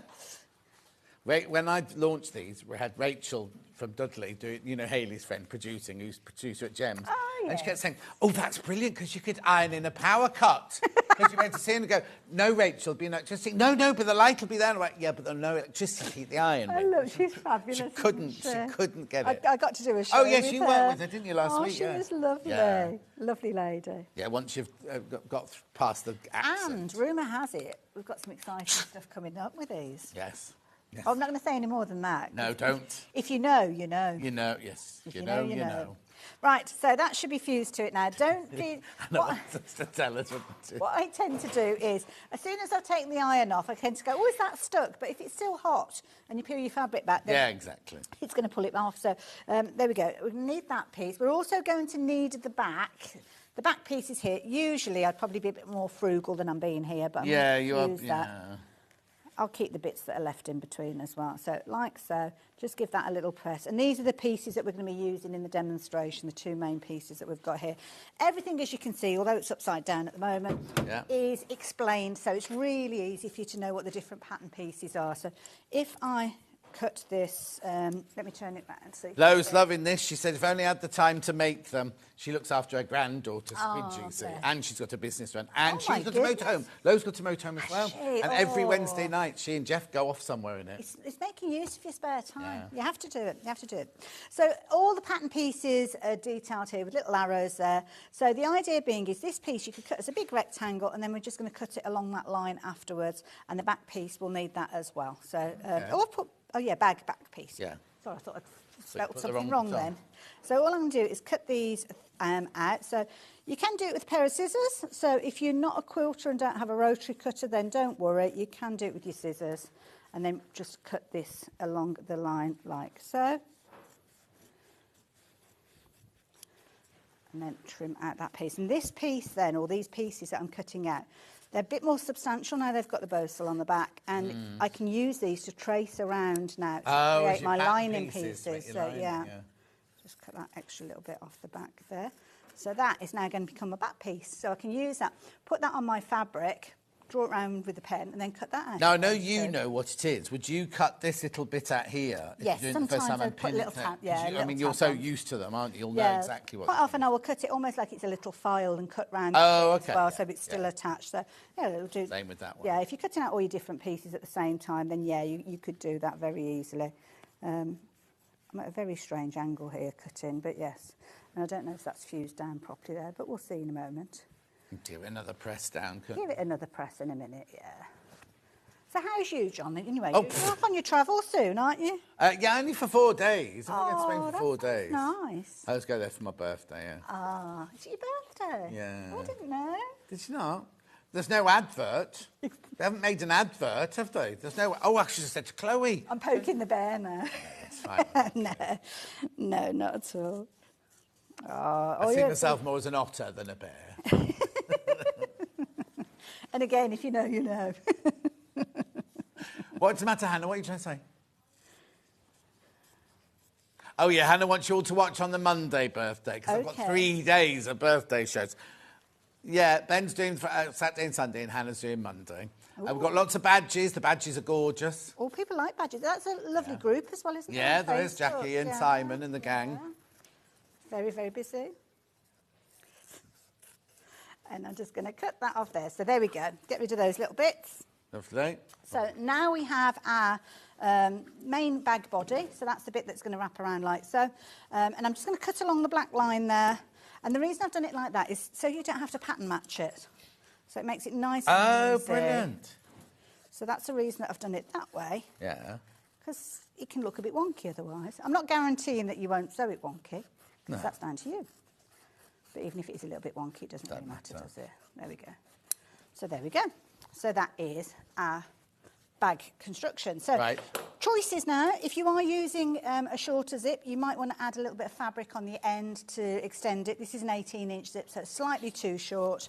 So that is why we bought these fabulous ones. So the idea being now is this larger one, it's actually going to run off the end, so I don't have to worry about kind of going over the so you wouldn't make a tab or anything for these? You could do if you wanted to. It's entirely up to you. Right. Entirely up to you. But for ease, it's probably just a case of just pop it on like so. Okay, so why have you put this over here? Because when I come to sew it, I haven't got to move them out of the way. Brilliant. So yeah, it's a little trick, a little hack. Sometimes people think it's a little bit wasteful because you're kind of cutting off parts of your zips. But to be honest, it's what you're wanting to do. If you want it a little bit easier, then it's an easy way of doing it. Top tip as well, if you are a little bit nervous about working with your bow saw, then just do a little shallow zigzag to squish down that foam, and it might make it a little bit more manageable for you. But I've done so many of these bags that I don't tend to do that. I just go into autopilot. So a few little quilt clips along the edge. And then I'm going to get onto my machine, put the zipper foot in place, and then stitch that down. Machine is the Jade 20, remember, £699. There's a couple of different versions of how you can put this together, one of which is where you attach the lining at the same time. Right. There's a video tutorial, thank you, darling, on YouTube that will show you that way. And when you actually do it that way, you can put the binding version that you can do, where the binding is on the outside. On this version, though, you kind of you make this outer peg up, and then you make the lining, and then you put the two together. So this is where I was going to mention to you about the lining. So let me just grab this one here, just to show you. Because sometimes it looks like there is a little bit of a gap when you come to put the lining in place. So on this one, it's quite a small gap. So I don't know whether you can see, I've just done a little bit of hand stitching. So that bit would normally be open. Right. And what you would just do is a little bit of hand stitching just to close up that triangle. I think it showed more on the barbershop one. There you go. So you see how you kind of got that V shape there. Yeah. All you need to do is, if that bothers you, if that offends you... that doesn't offend me at all. Well, yeah, I must admit... It's not like there's any raw edges showing. Well, that's it, yeah. So what you can do is just kind of pull those together and do a little kind of catch stitch if you're wanting to. Yeah. But I can't say as I bother. But there you go. If that's something you want to do, then by all means go ahead and do so. Oops. So I seem to have gained a tub. I don't know where that's come from. Has that come out of that one? Not to worry. So, yes, the lovely Jade. Now, this sewing machine, comprehensive sewing machine, comes with all the accessories that you'd normally expect. So you've got things like a one-step buttonhole foot in here. You've got a plique or decorative stitch foot where you've got that groove on the back there to glide over. Obviously, you've got your zipper foot, which is the one that I'm planning on using at the moment. You've got a decent screwdriver, actually, with this one as well, which is nice to have in there. And loads of other little bits and pieces to get you on your way. But I'm just going to use the zipper foot in the demo. Let's pop everything else out of the way. Nice machine as well. 5-year warranty with this one. So yeah. It's nice. And it's got a really kind of easy clip-in, clip-out system with the foot. Oh, you don't even have to lift it up and down. It just literally clips just in the literally, front. you've got the little jaw there, and you just literally clip that in place, and then it's all good to go. Brilliant. So very easy. You've got loads and loads of stitches and the sewing advisor. Touched on the sewing advisor in the last hour, which is over this side. So yeah, again, it's explained to you in your book that comes with it, and then you've got all your decorative stitches here and your shortcuts down at the front of the machine as well. So you just simply dial in the number using the little keypad that you've got there, a bit like your telephone. Key in whatever number is relevant to the decorative stitch, and then it gets sets you all up with the right length, the right width. But you can still alter those if you're wanting to. And of course, things like dropping the feed dogs, taking the arm off if you're wanting to. Ooh, there you go. Taking the arm off, putting an extension table on there, that kind of thing you can do with all of these. And the beauty is, it's such a neat looking machine. I'll just pop that down there and pop that back in. When you've finished your sewing session, that's locked in place, and there you go. Pop that down first, actually. Always forget to do it in the right order. There you go. And that's, I mean, how sleek is that? If you've got a dedicated area, you could decorate that if you wanted to with stickers and all sorts. Easy to take to classes as well, That's isn't it. That locks in place, so when you're moving it around, you don't have everything falling out. But the box that you've got there, you can easily fit things like your power cable in, your pedal, anything else you wanting to pop in there, you could do. Good room for snacks. Fit a sandwich in there. Yes. I got a bit curly at the edges. It might do. So, oops, got a sticker there. So I haven't got the right colour thread, but don't judge me on that one. So, needle is in position, ready for the zips. Let's get it the right way round. Yes, it is that way. I don't know why that suddenly seemed more complicated than it actually was. If you need to nudge the foot over, then you can, not the foot, the needle, you can do. So I'm just going to drop it down so as it sits where the foot is just going along the edge of the teeth there. And you move that across by doing the width stitch. That's it, yeah. Pretty standard. If you're needing to move it across, you can do. Yeah. You can alter the length of the stitch as well. You've got a little fixed stitch there, so when you press on that, it will do a few little stitches on the spot. Oh, hold on. I've caught the thread underneath. Let me just lift that up. Now, what will happen is, I've actually got the tail ends there caught up with it before I started. If you do have an issue and it comes up with an error code, that came up with one E2, in the brochure it will actually tell you what that means. Yeah. So if you have a look at your book, it'll explain that to you. But we should. Well, Hannah's been staying at E2 for the last week. Postcode E2, sure. Oh, has she? Yeah. Oh, very nice. So there we go. Give that. There you go. If you get your tail threads out the way, you're all right. It was operator error, which is usually the case. Yeah. So just run that along the edge. Take it slow and steady. We're not trying to win a race with this. And if you do want your needle to go into the down position so as it stops in your fabric, then you can press on there and get that running through like so. And then continue. I've got quilt clips. If you want to use pins, you can do. And then just run that and move them out the way as you get to them. And that's stitching through that foam and the zip tape without any issue whatsoever. And that's just on your standard 2.5. If you're doing your decorative stitches, you can go up to 7mm wide with those as well. So it's a good machine. There we go. Got to the end there. And then put that like so. And then what I would do is I would stitch the other half to the other side. Like so. And then once those are in place, I would stitch the back piece in. So that would go along there, stitch down there, and then the other raw edge that you've got here, that would stitch together, and that makes the outer kind of parameter of your bag. Brilliant. Right, before we go any further, we've got a walking foot here. We have, yes. Obviously, we're not going to put it on because it's all wrapped up and everything. We'll just explain how this works and what you'd use it for and what machine it goes on. OK. Now, it is a universal one, so what does that mean? Well, obviously, I can't try it on every single machine that's out there. But universal means that in the majority of machines you are going to be able to use it. So a couple of things you need to be aware of. You need to have a machine that's got a low shank. On the website, website, under this product number, I think it does actually give you a little guide of how you can measure that on your own machine, or you can just refer to your user guide. Again, quite often that is mentioned. Now, on the top of the your sewing machine, you'll have your feed dogs that go underneath your fabric. But when you've got multiple layers of fabric, what you can sometimes find is they pass through at different rates. So, say if you've got a lining fabric and a velvet fabric, they've got two different types of kind of density to them. So quite often you'll start off with everything all neatly lined up with your seam, off you go, and then by the time you get to the end, one of them has naturally moved because of the friction of the fabric passing under the foot. Idea of a walking foot is to keep your fabrics together. This is even more important when you've got something in the middle, so maybe like a wadding that isn't in contact with anything other than the kind of surrounding fabrics. Well, the walking foot introduces a second set of feed dogs on the top.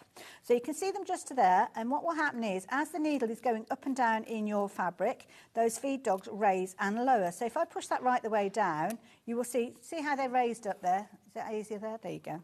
So they're raised up, and then when the actual arm goes back up, then they drop down. So this is a similar sort of idea as the feed dogs that are underneath. It's mimicking on the top.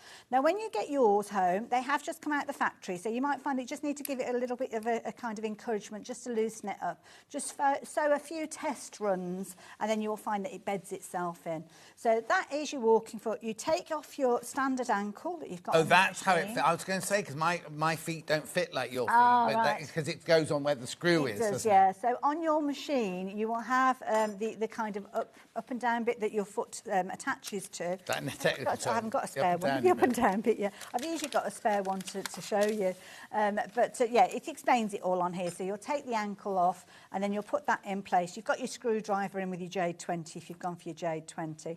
And you also get your hockey stick, which is this. Now, your hockey stick, as I call it, I don't know what it's a quilting guide, I think. Yeah, quilting guide, yeah. So the idea is, if you imagine... Oh, I haven't got a pen. I've got an image, Hayley, don't need to worry. Oh, there you go. So that fits in the back. So the idea being is, you can use this to sew parallel lines. So you'd stitch your first line. So imagine your line is stitched there. And then what you would do is you'd move that hockey stick, whatever distance you've got there, 1 inch, 2 inches, however wide you want your parallel lines to be. So you've got a stitch line there. You would move the hockey stick so as it sits on top of your stitches, and then sew again, and then that's going to create your parallel lines. And of course then you could have them going crossways, you can have them diagonal, and you can quilt your fabrics together in all sorts of beautiful ways. Brilliant.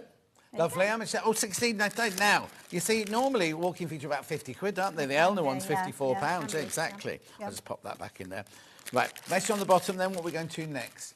Hi, John and Hayley. Love all Hayley's patterns. It's my birthday today, and I'm now a pensioner. Just don't feel old enough. From Lynn. Right, Lynn, but how...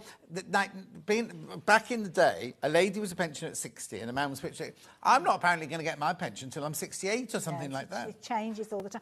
And it's about what you feel. I am close, thank you. How do you feel? That's the thing as well, isn't exactly. it? It's just a number. My mum always seemed... I mean, I'm 57 now, and my...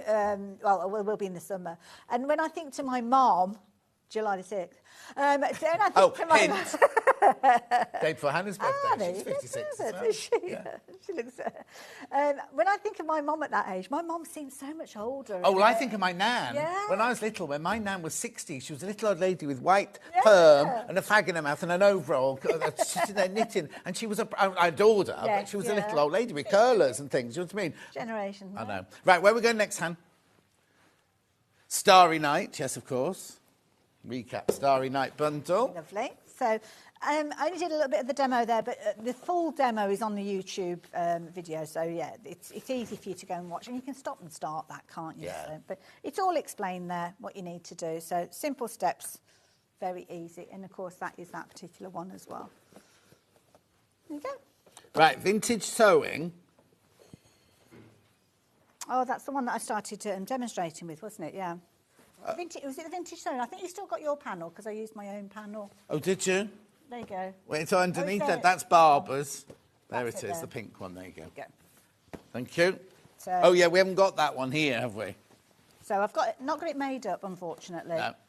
But it was on the last show, so whatever date that show was. So there you go. And there's a bunting to 26th, 25th, was it? Oh, 28th of May. 28th of May. It's not that long ago, really. No. Zips from this project. Right, the cream one's attached to a piece of sorry, fabric. yeah. There's your... You don't get the fabric to take your hand. Blimey, she's trying to You know sabotage earlier me. That's your cream one. Yeah. £4.99. That's the cream one there, or ivory they've called it. Which one next? Black next. These are the double puller zips that we put on there. 28-inch. You'll have to shorten these, obviously. Beautiful. Love the grab and go, says Derek. How come you're not back in class, Derek? That's another 6 Christmas presents bought. Just got to make them all now. Blimey. Viv says your 60s are now your new 40s. Yeah, exactly. Absolutely. Right, next. I'm 66. Didn't know until a few months ago that I could get my pension. I was originally told 67. Oh, I might go ring them. I'll go ring them. No, mine would never have been 60, would it? Mine would have always been 65, which I'm not yet. Which one next? You've done black. Navy next. Lovely. There you go. £4.99. Beautiful. And then we've got the grey. Controversial grey. Well, there's so many different shades. Yes. Dove grey. Dove grey. Pale grey. Silver grey. Nice one, actually, because it morphs into... If you put this next to a green fabric, I think it probably would have more of a green hue. Yes, exactly. Thank you. Right, what's Shane do, Han? Oh, yes, they're somewhere in... There you go, they're in here somewhere. 36-inch double-ended zips, please. So these are the longer ones that were meant for the hobby bag that we did earlier. Yeah, there you go. One, there they are. They're all the longer ones there. Which colour first, Han? Ivory first, there you go. There we go. So similar sort of idea, just longer, 90 centimetres if you want your metric. But yeah, your 2 pulleys, there you go. Lovely. These are good for the hobby bag, aren't they? Hobby bag. Black next. So the black, it's black. There's not a lot you can say about it, is there? Not much else today, £5.99. Here's what it is, and there you go. The hobby bag pack is completely sold out, Hayley. This is the one that we did earlier on, but it goes all the way around. That's what it's designed for. You need to go home and start drawing some more up. Tracing them. Navy. Navy is navy. Yeah. And it's a proper navy. Nice navy, I like that. Lovely. Navy. And then we've got the soft grey. There you go. Grey's a bit like brown, isn't it? It's brown. Brown. What's next? Oh, packets of zips, yeah. A pack of 10. Which is the one with the 3 grey in there, which is this one. Oh, there's more people got this in baskets than we've got stock of. These are the colours you're getting. They've written colours may vary. It's not the picture that's on the web, it's these. You definitely get these that are in Hayley's hand. You do. 18 inches long, so you could use them for your grab and go. You'd probably need to extend them a little bit with fabric tabs just to make sure. You're going to get 3 And these are just normal zips, aren't they? Yeah, just your regular single pulley. Not normal. You've got your 3 grey, 2 black, 1 white, 1 ivory, and then pink, blue and green. Lovely. £12.99.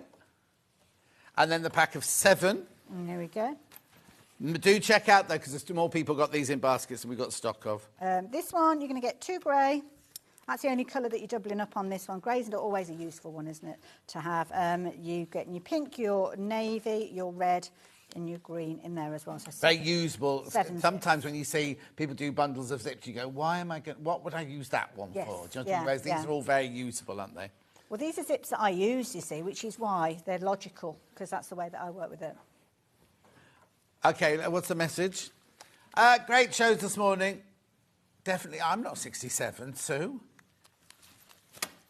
No, I think she means I'm definitely getting when I'm 67. My pension, that is. Right, what's next? What time is it? Oh, we've got ages. Happy birthday, Bunting.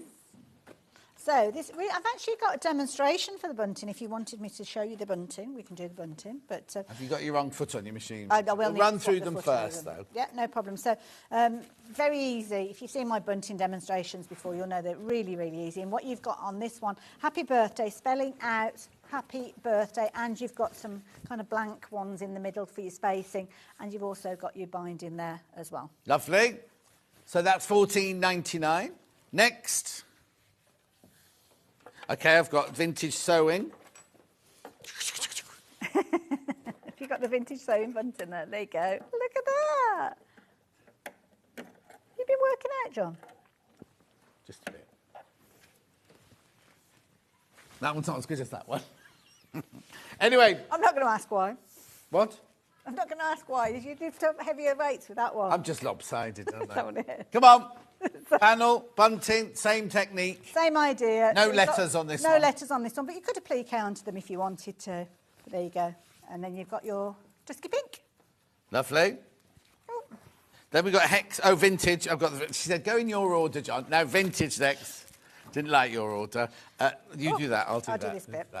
So, again, Union Jacks, kind of like a vintage look to it. Always good, isn't it? Do like a bit of vintage bunting. Nice for a garden party. Yeah. We had a really good tip from somebody who put like a little weight in them, didn't we? Yeah. Flapping around in the winter. Those are the back. The wind at the moment has been dreadful. Have these come from your house? They were from my house, yeah. They've not been in the garden, though. No. They've been in that posh wedding reception place, haven't they? Oh, yes. Fireplace. Yes. Yeah. So last time Hayley was on with them, all these pictures put them on Facebook around beautiful fireplace. Someone said, oh, your house is lovely, Hayley. She went, no, I went to my partner's daughter's wedding and she took the bunting with her, hung it up round the house, took some pictures of it, then folded it back in her bag again. I knew it was a big posh fancy house, so photo shoot. And then we got Hexie in blue. We did do a grab-and-go bag in this fabric as well, so just thought it might be nice to have a corresponding bunting. Yeah. $14.99. Now, the next panel is not Hayley's. It's upstairs. It's for the Euros made this, because you can make your own bunting for the Euros. It's square bunting. They have to be rectangles, like flags. I think this is done like your traditional rectangles from a... Yeah, but someone else said put them on sticks and you could... wave nice them idea, like that, yeah. couldn't you? There you go. All the countries that are in the Euros. At the moment. Has anyone been knocked out yet? I don't think it starts. It's Friday they start, I think. Oh, they only had friendlies. They only had friendlies yeah. so far. $14.99 that panel. Lovely.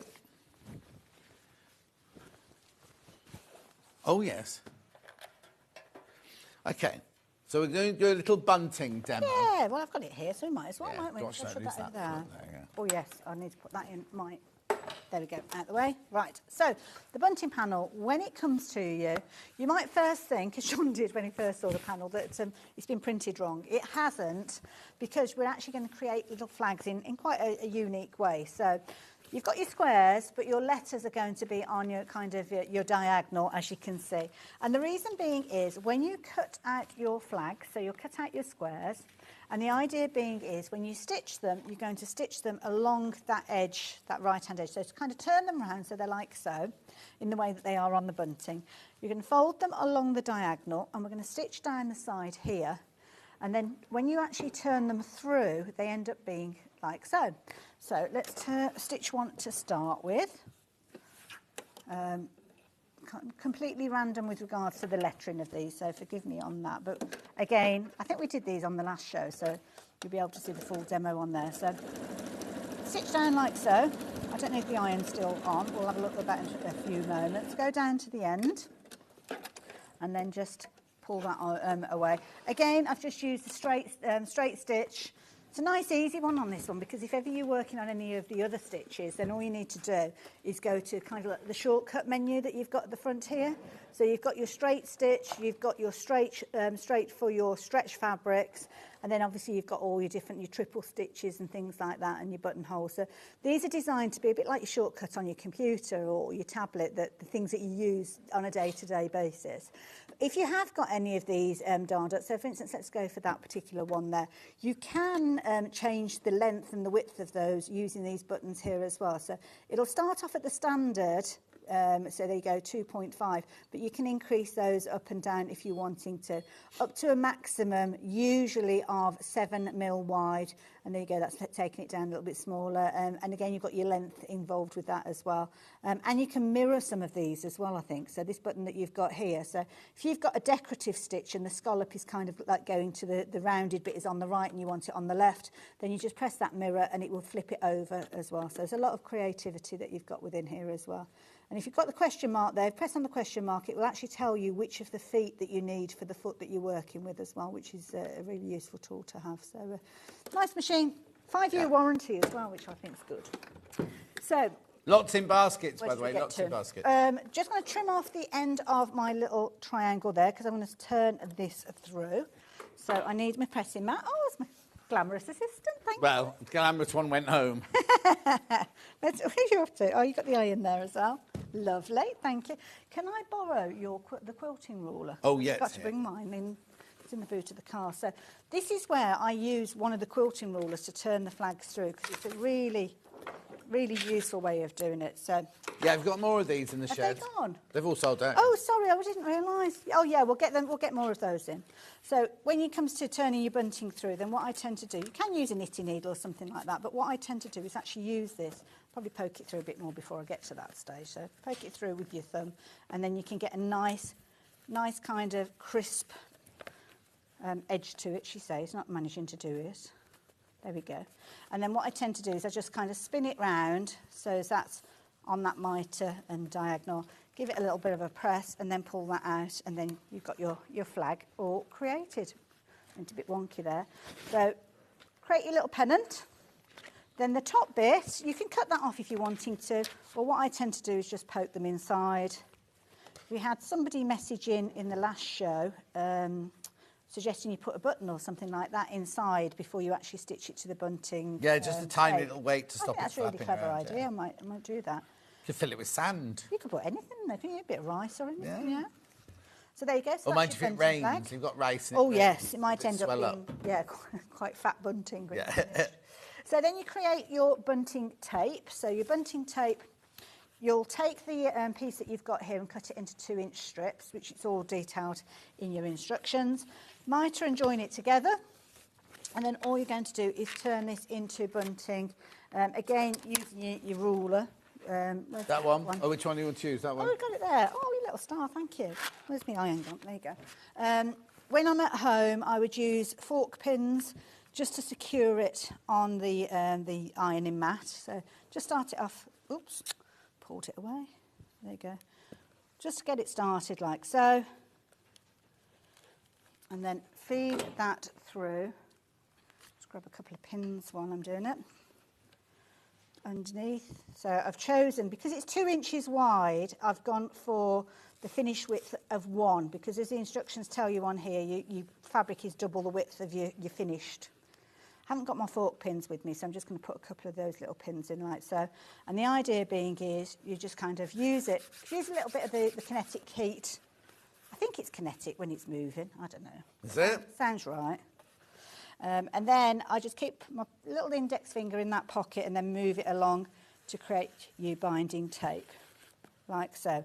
And we will have these back in stock because I think they're sold out individually. Oh, oh, there you go. Sorry, I'm pulling it the wrong way. There you go, you can take that off there. So then you make your tape and then you'll open it up. It's a bit short on this occasion. You'd open it up, insert your flags and then stitch them in place. And there is a demo for that on YouTube as well. Brilliant. Christine says she's 62 this year and hoping to try at 67. Claire says she's just checked she can get hers at 66 years and 3 months. Oh, is that me? Is that me? How can you look up me? Anyway. That's all of that. That was your bunting for your happy birthday. Is this yours or mine? That's yours, I think. Okay, happy birthday bunting. There you go. Right. Oh, no, I've got No, mine. it's mine. Yours, mine. yours. Sorry, I've just read. Right, next hand. Is that it?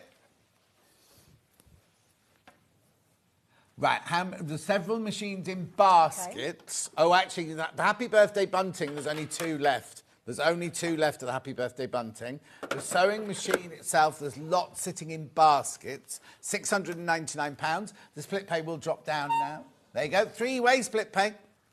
3-way split pay, so that's £233 3 times. Brilliant. Right, the shacket pattern. Ooh. There's 9 not checked out. There's more than that in baskets. I think there's 9 not checked out. Yeah, everyone keeps asking about it. Here it is. There's your shacket. Your Tallulah, $19.99. Yeah, there's 9 left. 9 left, only in baskets. Oh, beautiful. Gorgeous. Get that. Then, shall I do this now? Oh. Yeah, Charlie? It was today's early bird, because remember, we're not allowed to repeat it. It was an email. There was an email, which I'll go and find. I won't be able to find the email afterwards. So it's the shape of an ironing board. Right, it should be $49.99. At Hobbycraft, it's £51. At the Long River, it's $35.99. $24.99. Oh, right, OK, we started with over 200. There are 66 left. Any in baskets? Oh, OK. Oh, it's because the early bird can't do it, yeah.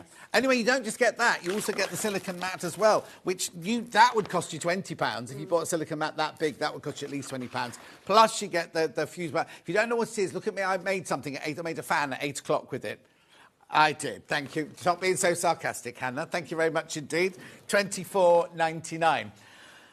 Shall we do tomorrow's menu? Oh, but too early. What else have I got to show them? I did like the menu that you read out this morning. It was very fun, though. What? The menu when it came up this morning. Was it all wrong this morning? Anyway, look at tomorrow. I'll come back to this in a minute. Delphine. Now, I've seen them. They're lovely. The Delphine landscape panels. Absolutely beautiful. 9 o'clock, needles, pins and threads. It's Vix tomorrow. So Delphine's on at 8 with Vix. Then Vix is doing needles and pins and threads at 9. Then at 10 o'clock, there's a free motion quilting class using the Elna 720 with Delphine Brooks. And she's got some instructions. Oh, I didn't know that. Oh. And then at 11 o'clock, it's the Elna 720. Delphine, I don't think Delphine's staying the whole hour. I think it's Vix. She's just coming on to talk about it. But Vix will make her stay. And then at 11... Oh, it's only for half an hour. Then at 11:30... Which machine she got at 11:30? Oh, it's a surprise. Anyways, Elna machines at 11:31. Vix has got a lot of talking to do about machines tomorrow, hasn't she? Right, let's just put this one back in stock. Oh, Rosie's here, everyone. Hi, Rosie. Oh. Look, we cannot redo this tomorrow at this price. We can redo this, but we cannot redo it at this price tomorrow. It's at the early bird specials this week, right? $24.99. Oh, there's another couple have gone. Right? Look at what you could be paying for it. Which one's that? There you go, £51 at Hobbycraft. £51. Same thing, look. Then Millwood one there, $35.99. $35.99.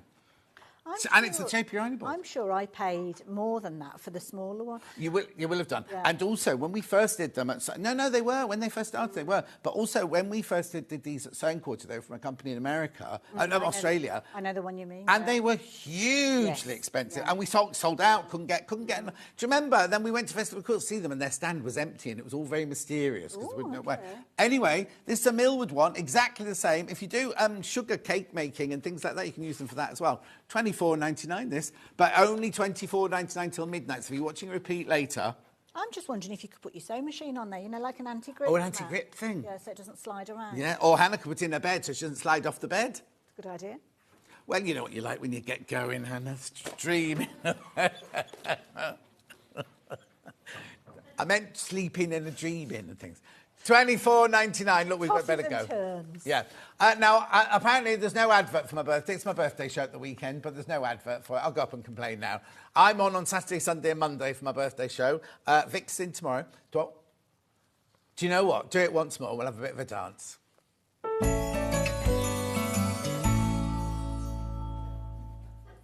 Vix, I have another one tomorrow. I wonder if I've got them at the weekend as well, because it's supposed to be a week, isn't it? The music's stopped now. It hadn't in here, though. Shall we go? I'm going. Hobby Made Connects. Crafter's Companion. I'll see you on Saturday. Thanks, Hales. No problem.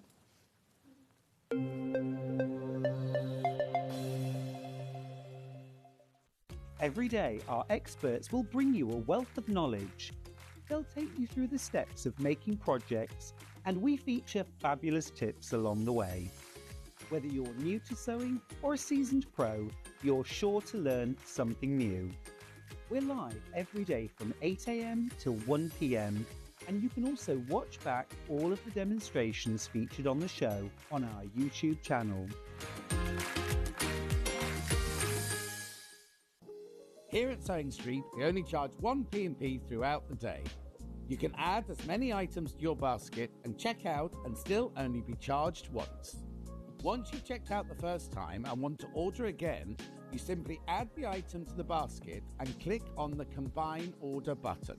Remember, standard P&P is £3.95. Charges may differ for outside the UK. or upgrade to our premium option for £5.95 on certain items. Shopping made easy at Sewing Street. Never miss a show by watching on the go with the Sewing Street app. Head over to your app store now and search Sewing Street and simply download to your smartphone or tablet. You can watch the shows live and see your favourite presenters and guests. Click on the Today button to shop all of the products